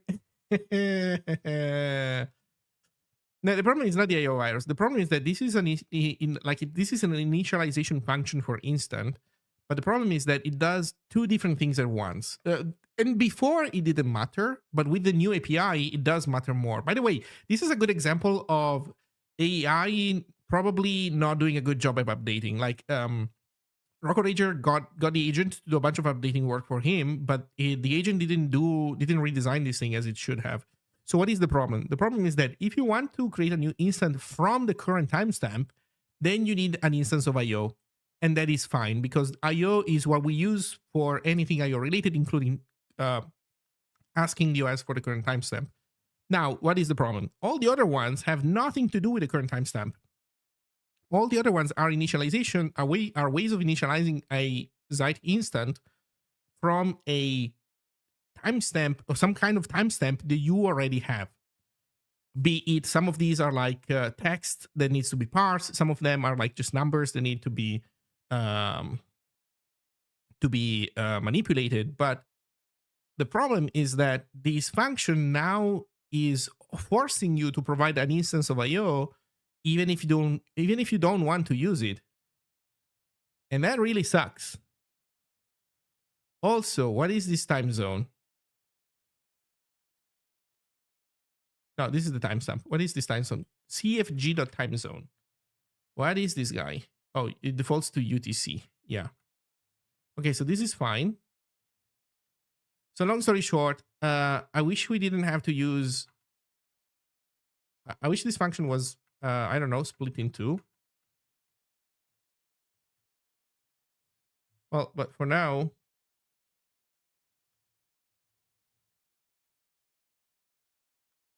Toggle auto completion so we can use it for a moment. Source equals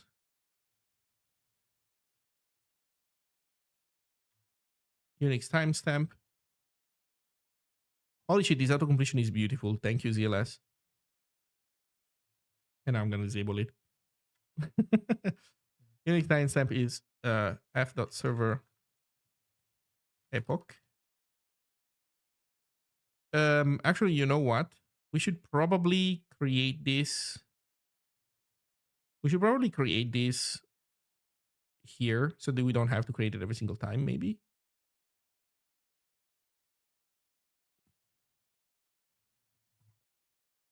Yeah, you know what? At the end of the day, it doesn't matter. Okay, so we have an instant. Now, question is, does an instant print itself? How do we print an instant? Oh, there's Go FMT. Is there Go FMT on this bad boy? No, there's time. We need to make a time, and then we can do Go FMT on that guy, right? Time from. Wait a second. There's time from a bunch of stuff. Buff print. Time FMT. Strift time. Go FMT. Why are we not making a time immediately?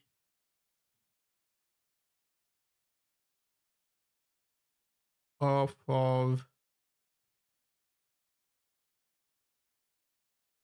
I don't know. Yeah, I did. I actually did use this as I was doing stuff.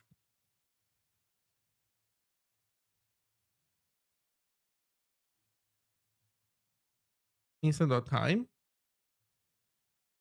Oh man, I'm a slave to auto completion now, and I still hate it. Don't tell me that this can fail.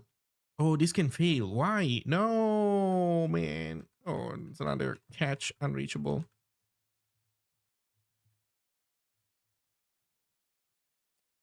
So time.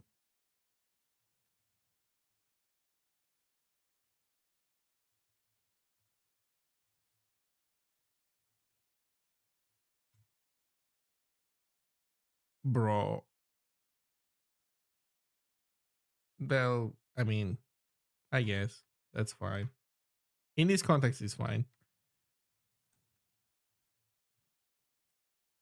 So time go FMT W.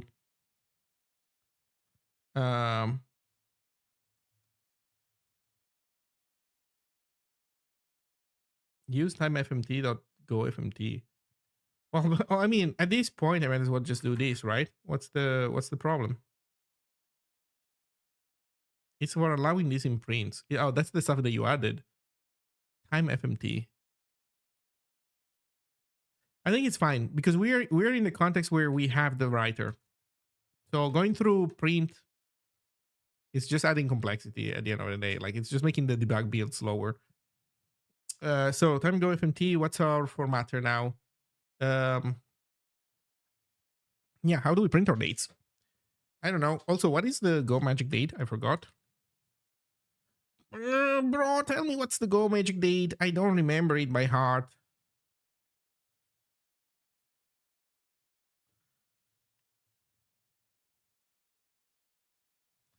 Go magic date.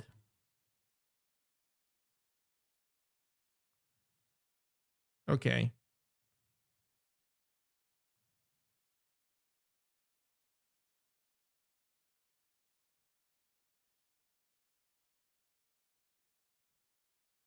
I don't know. As a starting point, we can do this. This is clearly not optimal because in a chat application, what you actually want is to print dates relative to the current time.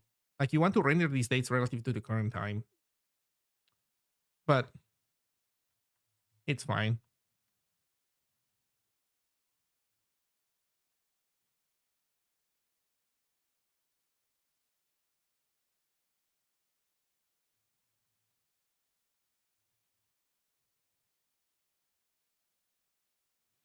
Okay. So this is all implemented, I think.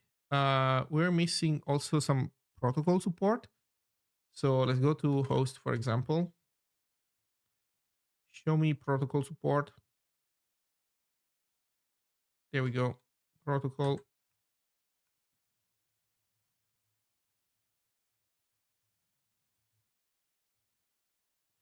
Actually, do enums need the protocol support? You know what? I think they might not even need this. I'm gonna comment this out. The only thing that we need to worry about maybe is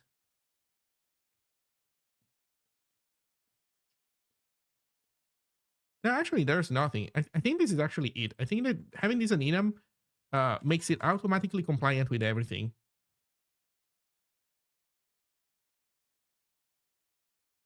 So this is good.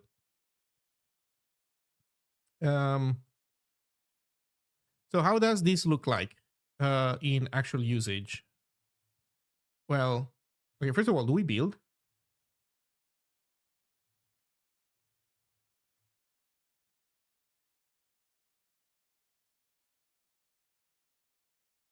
We do.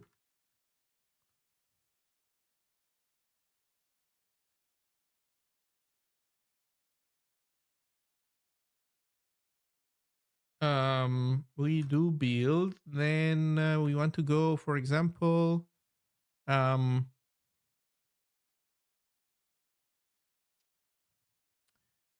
we want to go to mm, let's look at our tables.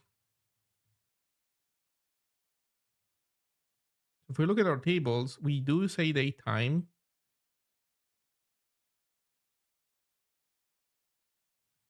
Might as well just call it date.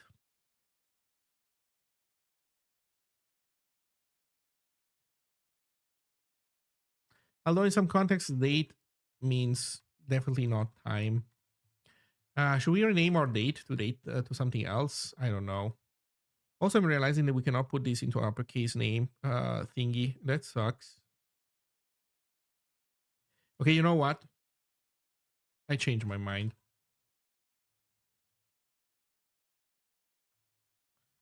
Let's go to Awebo itself.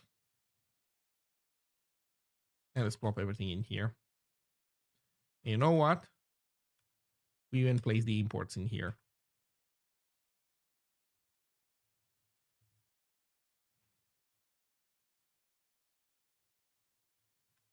This date is actually a timestamp. What's the difference between a date time and a timestamp then?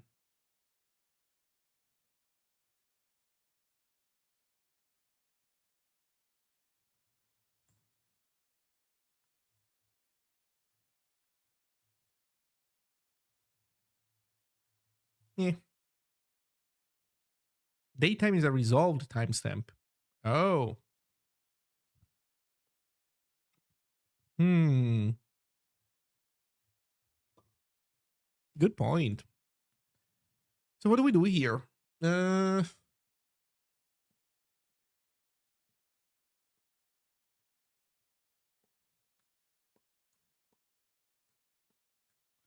We call it timestamp?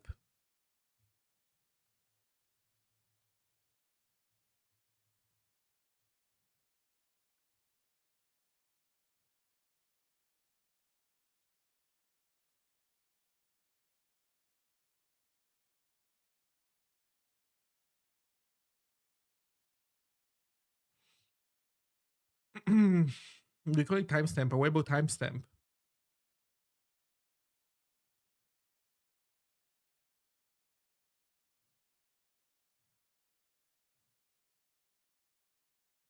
But this is not just a timestamp because, I mean, conceptually, it is internally just a timestamp, yes. But the plan is to make it something that, you know, is better than this.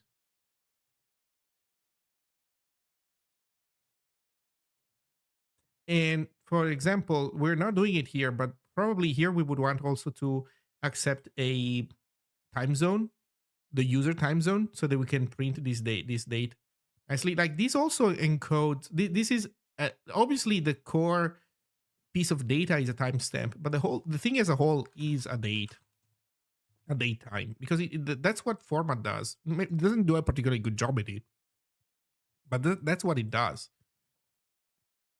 So, you know what? I'm sticking with date for one simple reason: it's shorter, so it's easier to type around. So here's what we can do now. We can go to common queries, for example, and we can say that whenever we go to message, or no, you know what, user. I'm going to do user for now. We go to user and we say that a user has created, which is a awebo.date. And there is no default thing. Oh, this thing was very self-contained. It doesn't get anything from anything else. Okay, const awebo equals.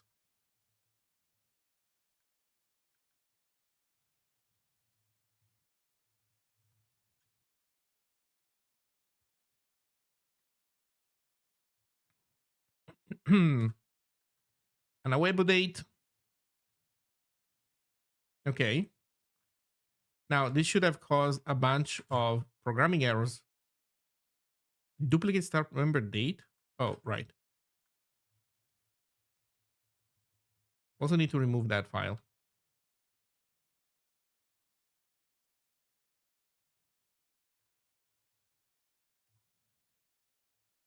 Okay.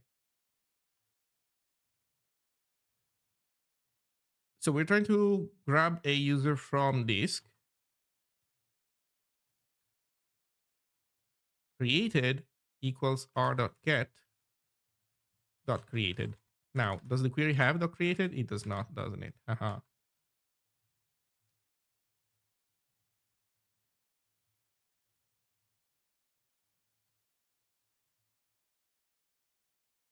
There you go.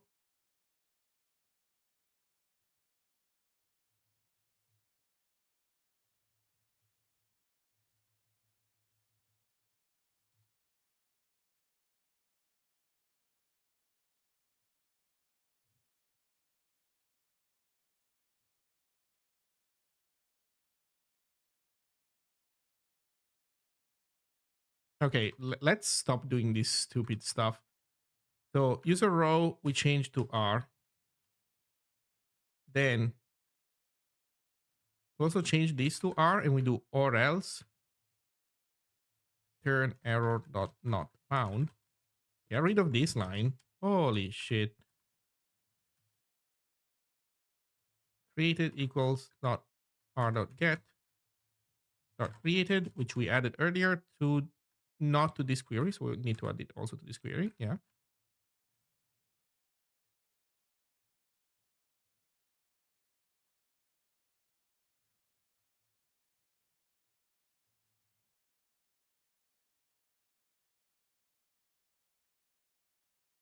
Now we build.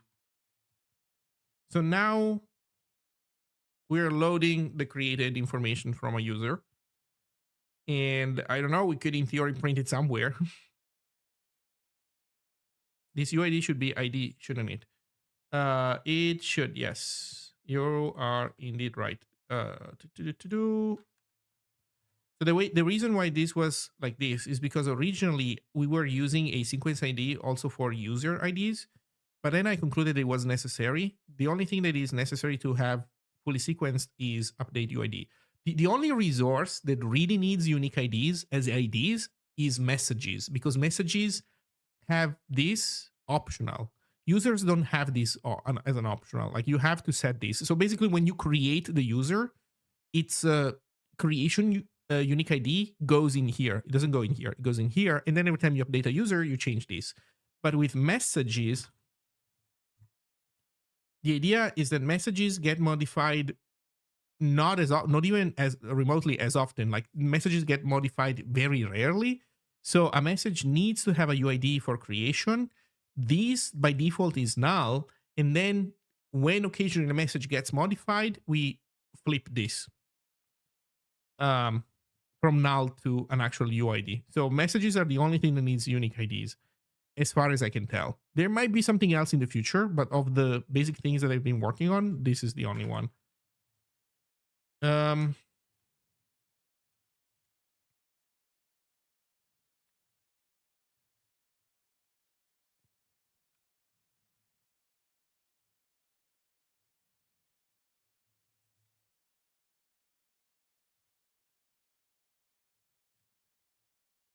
Was that really it? That was really it?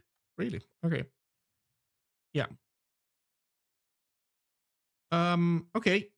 Where do we print this stuff? I guess I could do the same with messages. I guess I'm gonna do this with messages so that we can maybe try to display this information. So Awebo message created becomes an Awebo.date.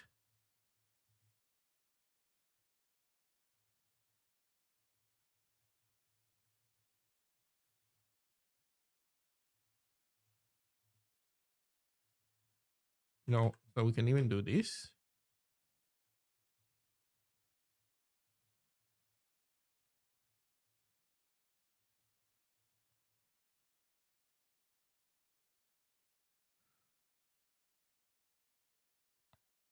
Okay, now we need to fix this query.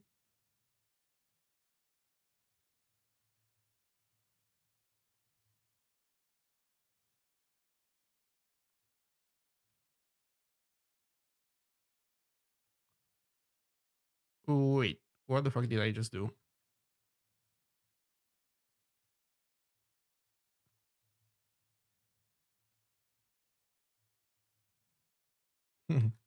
Yeah. Okay, created new Awebo message. Where are we? In server. Right. So this is clock.real.now.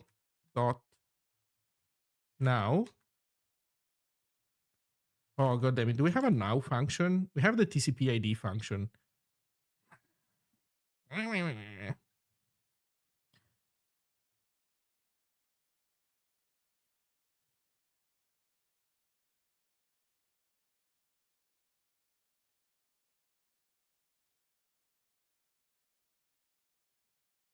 Hmm. Just a temporary crappy thing. Catch, panic. I don't know. Dot. Oh, we can't even get auto completion. Okay. We need a now. We need a now function.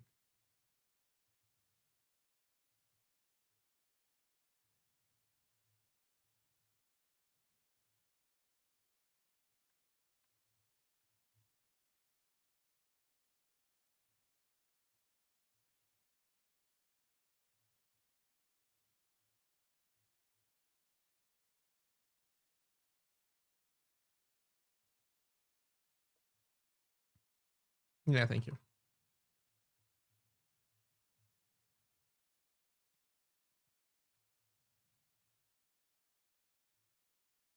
Oh, right. There's no init.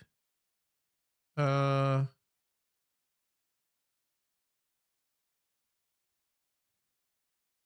Maybe we could give it a init, but well, whatever.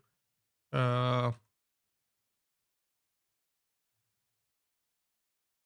fuck it. Let's give it an init.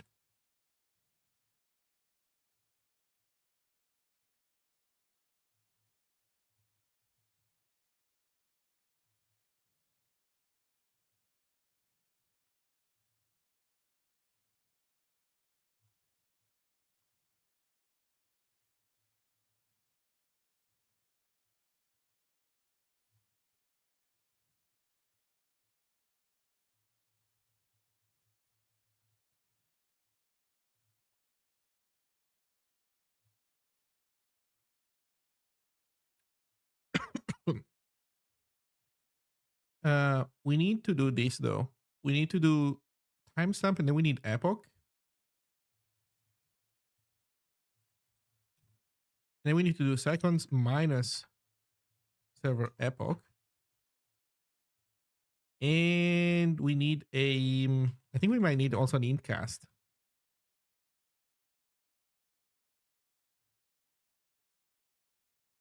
We'll see. I guess it will complain. Upstart message.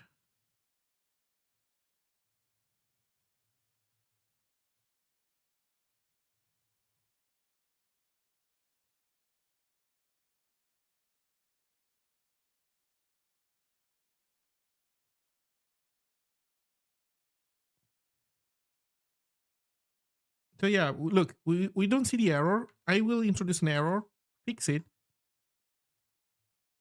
and now I see the error. Yeah.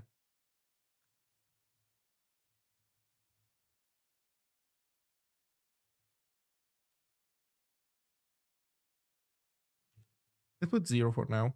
No, but we cannot put 0 because we're gonna overflow.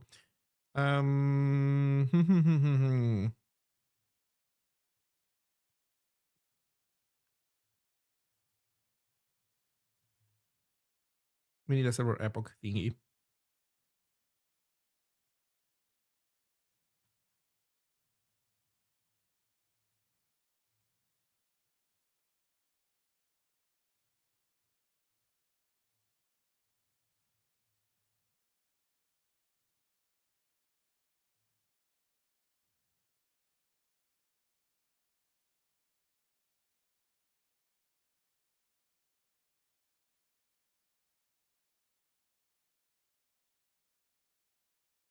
Yeah, okay.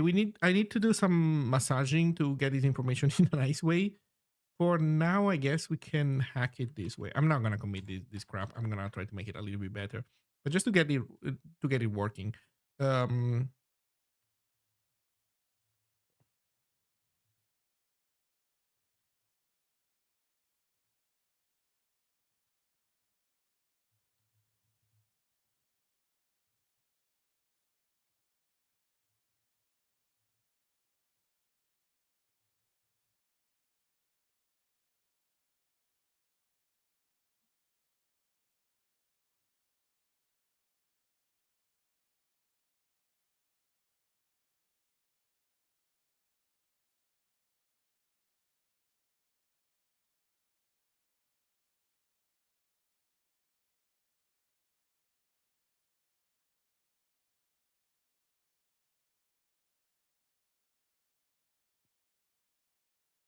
hmm.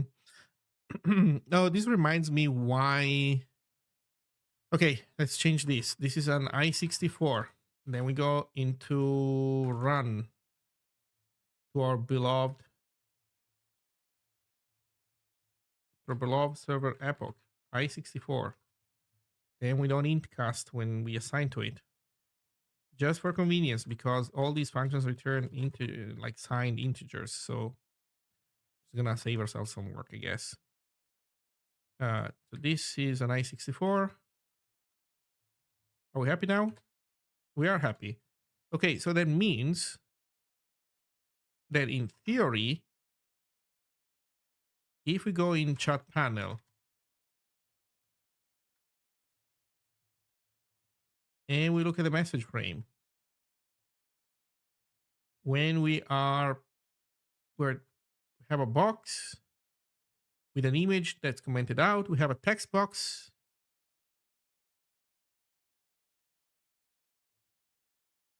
Horizontal, vertical. Uh, and then we have a label with the auto display name. I'm confused. Why? Okay, we have the message box, which contains everything.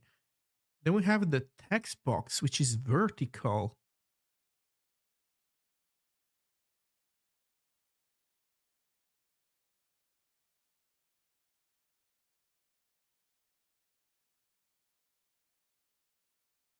Why are we structuring it like this?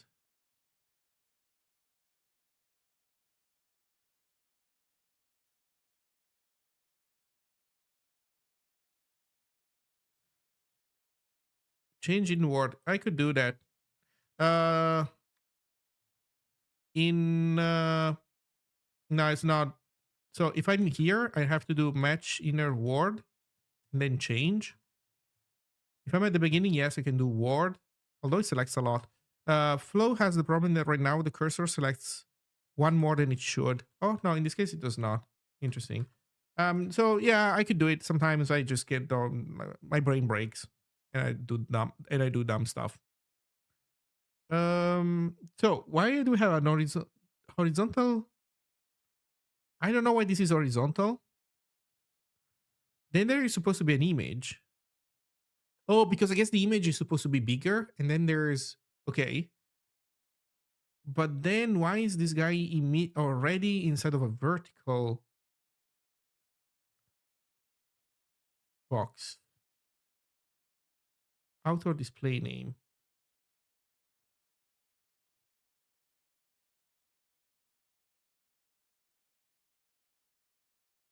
Hmm.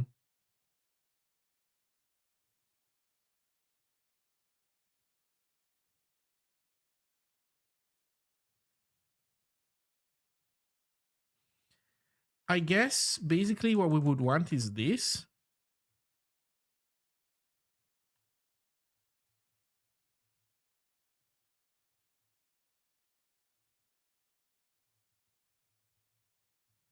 Like a header box, which is horizontal.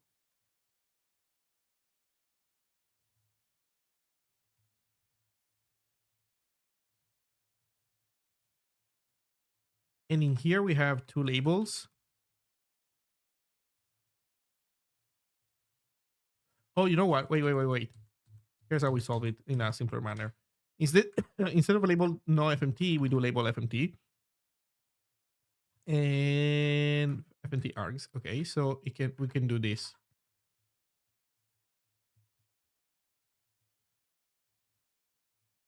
Author display name. Do we have a message in here? Oh fuck! We don't even have a message. No, we don't give a message to message frame. Why are we just giving m.author? Dude, just give the goddamn full message.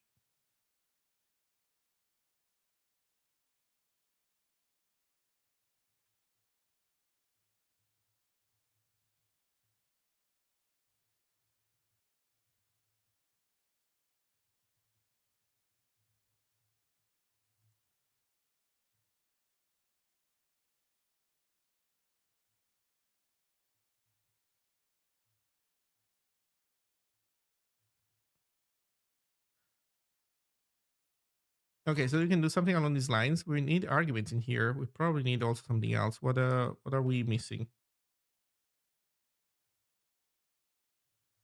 A Awebo message?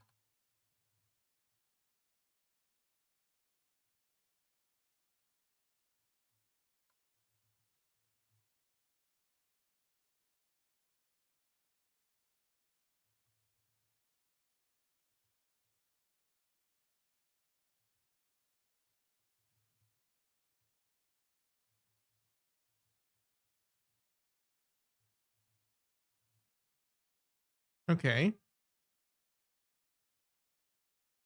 So this one's the server epoch. The problem is we don't have it. We can put 0 here, and we're just gonna get crappy dates.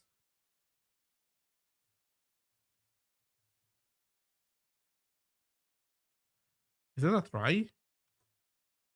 No, that's not a try. So what is your problem then?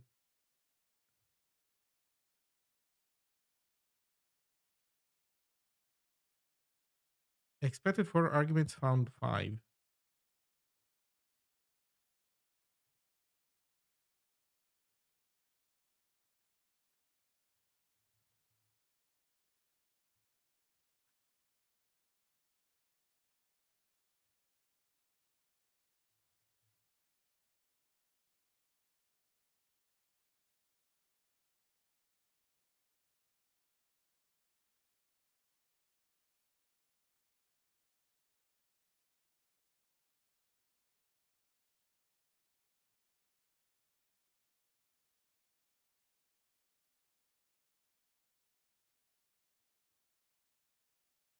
Why does FMT work there? I mean, custom format function? No, it wouldn't, because I need extra data.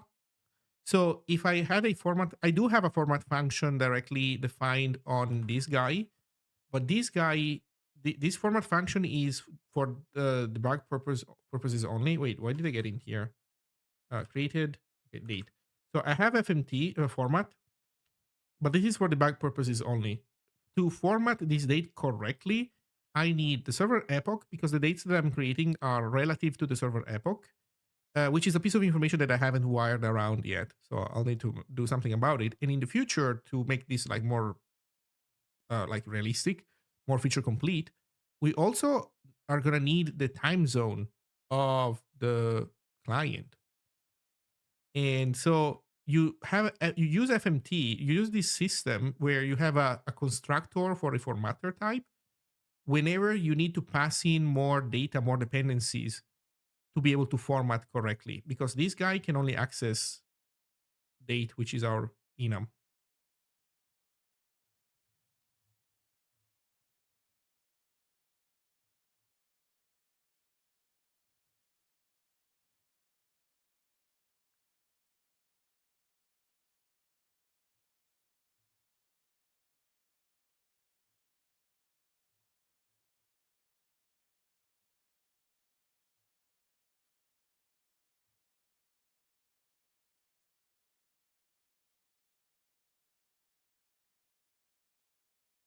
What the heck is age?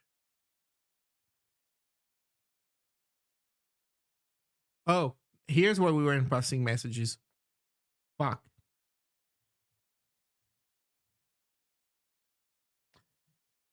Um. Okay. Change of plan. Undo some changes that we made around. Let's return to the original thing. Abort. Abort the current mission. We just print it as an extra label. It's gonna be crap, but I just want to see this whole thing kind of work.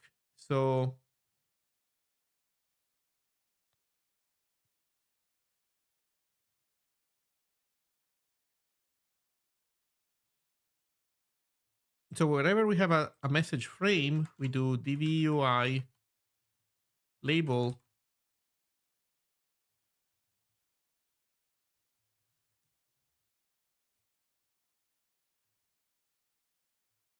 this K. Do I really not get any help for this? Right. Um,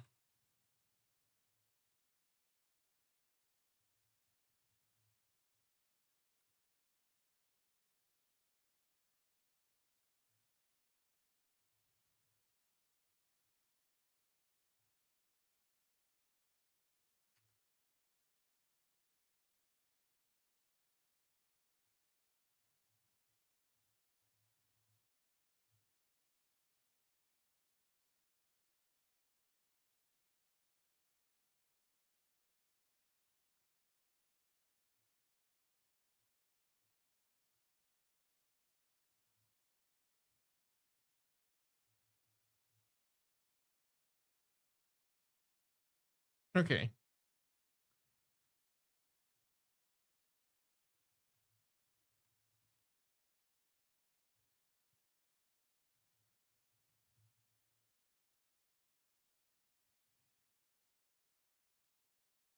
And actually, you know what? I think we can do better because we actually do know this number is h dot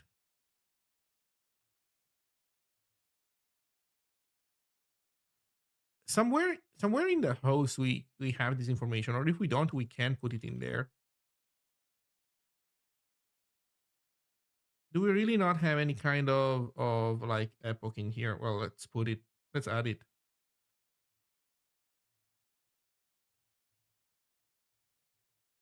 No, I64.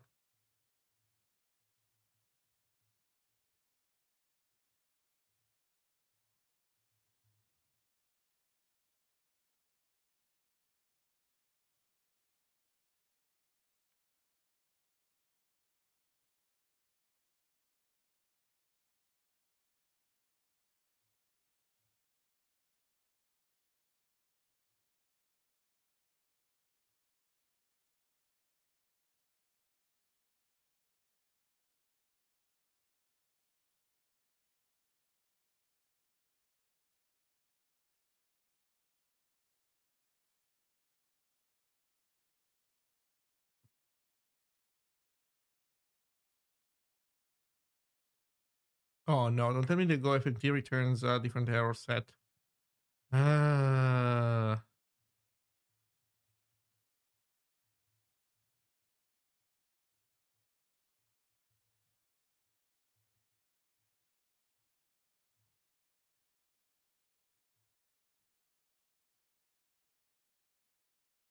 Write failed, no space left.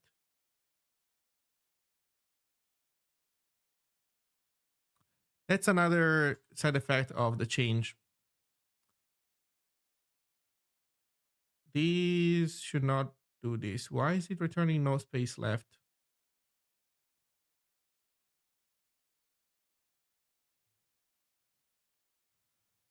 Okay.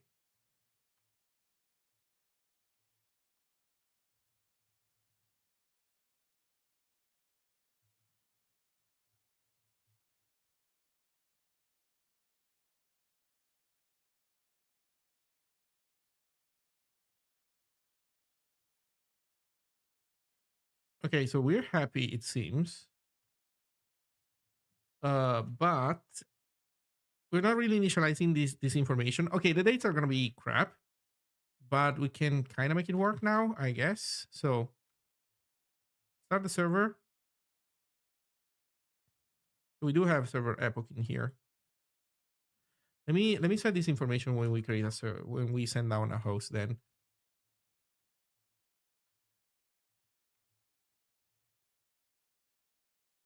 this is in compute delta, which is in host.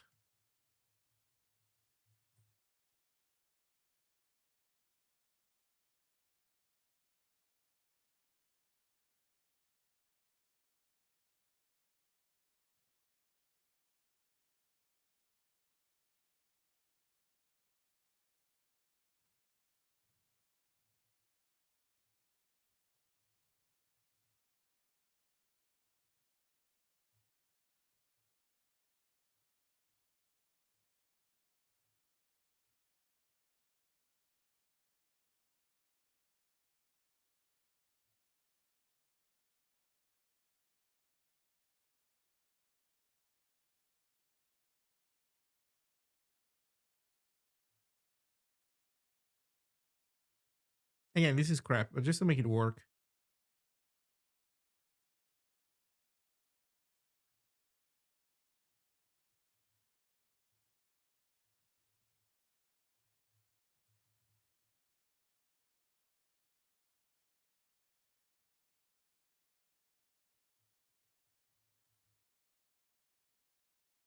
Okay, so that means that I can now run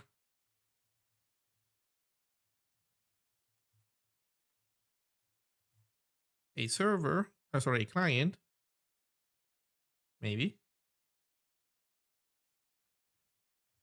Hey, Power User 64, thank you for making Zine. Just finished building my portfolio website. Nice. I'm living the super HTML life. Well, glad you're enjoying it. Sorry, right now I'm busy with this Discord alternative project, which I really need to get to a satisfying point, not to completion, but just to a satisfying point, and then I will definitely circle back to Zine and keep developing it. There's a lot of stuff that is missing for Zine in Zine, but including a lot of quality of life things in Super HTML and company. But that being said, if you have any gigantic block here that you encounter in the meantime, do let me know in Discord. I'll take a look. Again, my priorities right now bring me away from um, from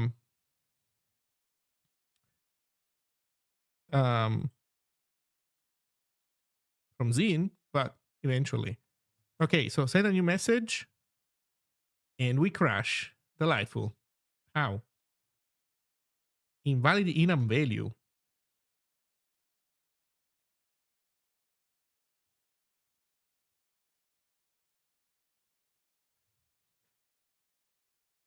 Oh, I know why. I know why. Because the server epoch is not in seconds right now. Um, I need to remove my database.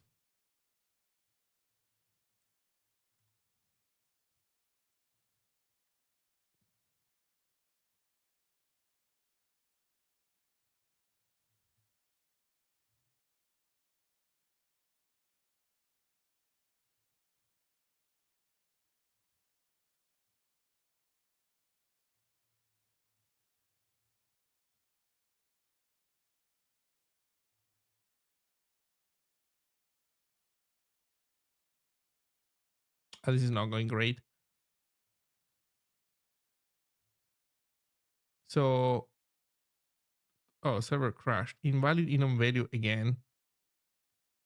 Uh, am I failing again to set that value? Oh, you know what? Yeah, because it's in yeah, I did everything except I looked at everything except init, which does the seeding, and I bet you that we fucked that up. Yeah, 2 milliseconds.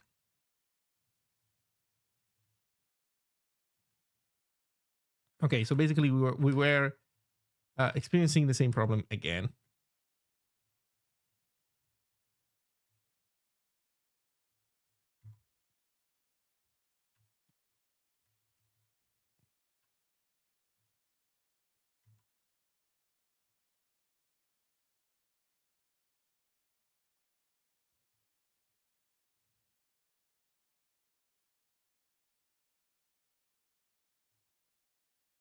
Hmm. Hmm.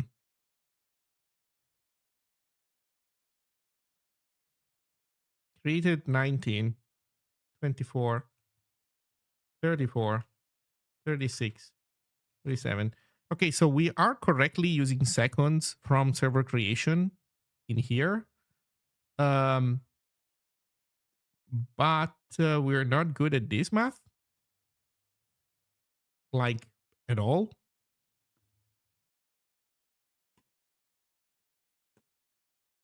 Like at all.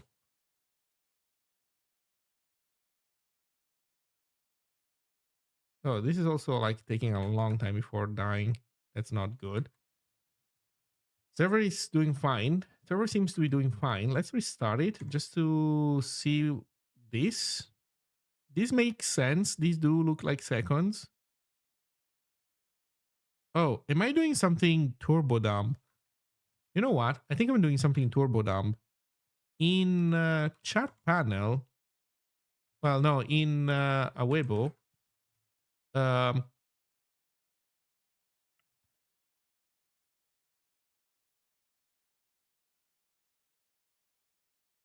yeah, okay. I think I'm doing something turbo dumb in here. Unisum is f.server epoch plus date. Well,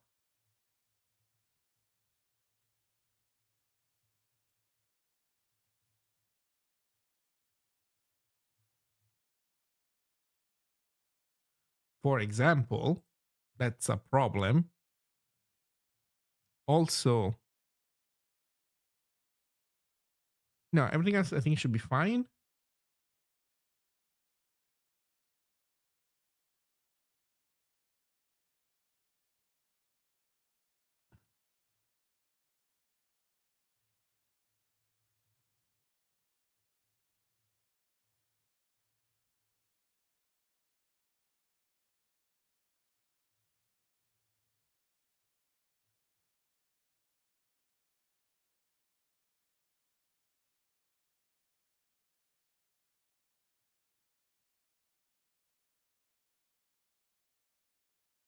Actually, we don't care about this. From epoch.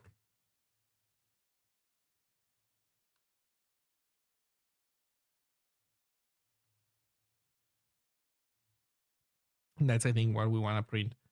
Okay, so we definitely have a bunch of dumb stuff going on in here. See if we can fix some of this clown show.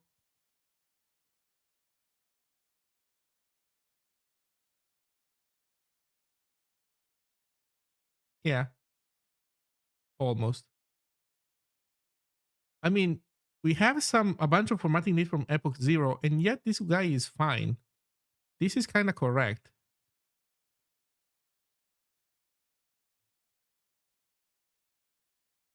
Why are we doing formatting need from epoch 0? What am I missing?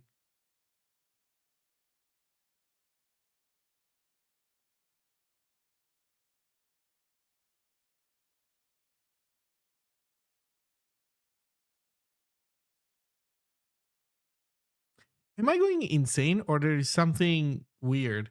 You pass 0 to FMT, that might be it. But then why are we seeing these dates? Why are we seeing correct timestamps though? Why is this? Why is February 1st correct?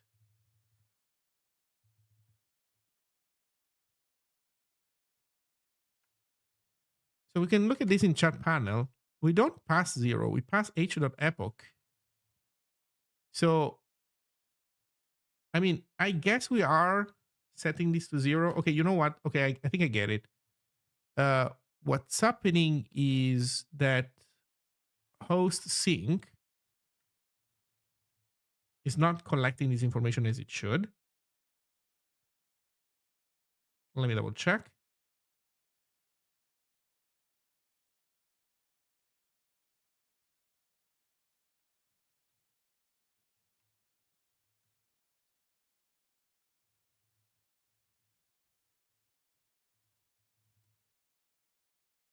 So this part I get. That February 1st I don't get.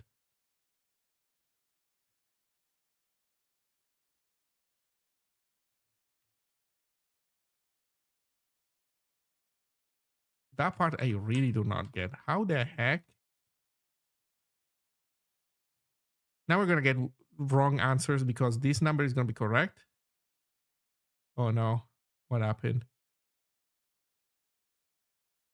Database is locked.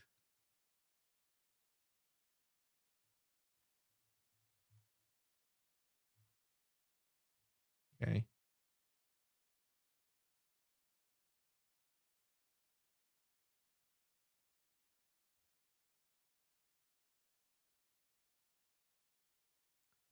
So now this is correct and we're getting a wrong video.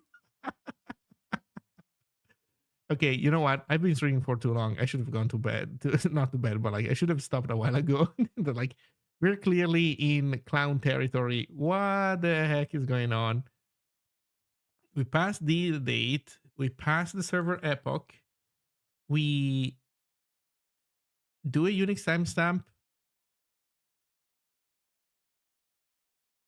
What year it gives? Yeah, good point.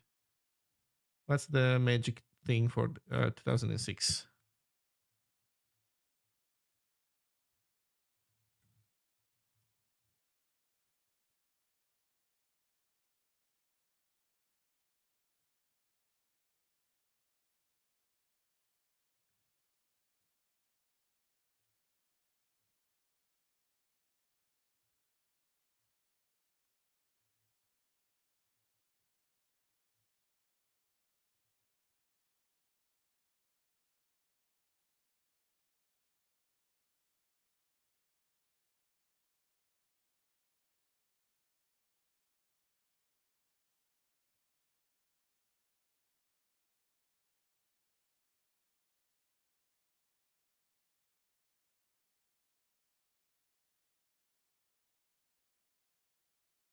Somehow we're adding server epoch twice. No, sorry. You know what? I also failed at another thing. Yeah. Okay, here's the problem. The date has the wrong value in it. Why does the date have that value in it?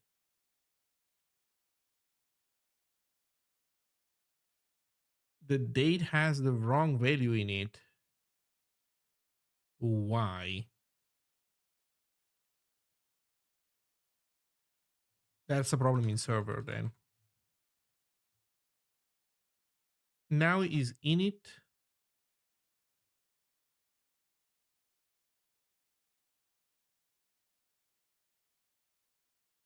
That makes sense. Like this number makes sense. Okay, you know what? Start from scratch. Run the server. Run the client. Oh, wait a second. Remove local cache because we're not doing a good job of synchronizing in this case. Okay. Okay, now it's good. So we had dumb stuff going on. Okay. Well, so you get kind of the idea. I'm not gonna commit this. This has a lot of garbage in it. I'm gonna try to reduce the amount of garbage before committing, but we have the beginning of support for dates. So we need to we need to consolidate a lot of things related to this before this is like even remotely good enough to commit. So, well, what an adventure, huh? I think I'm gonna call it a day because I am super tired. So, thank you everybody for hanging out, and yeah, I'll see you probably tomorrow. Uh, I don't know. We'll see. But if everything goes well, I'll probably stream from the morning. So I'm probably going to do a very long stream. We'll see. Um, well, thank you all. Let me see if there's anybody doing Zig. Is anybody doing Zig? No, there doesn't seem to be anybody doing Zig. Well, you know what? I'm going to be lazy and not raid. Sorry, everybody. I'm going to call it a day. Thank you all, and see you next time.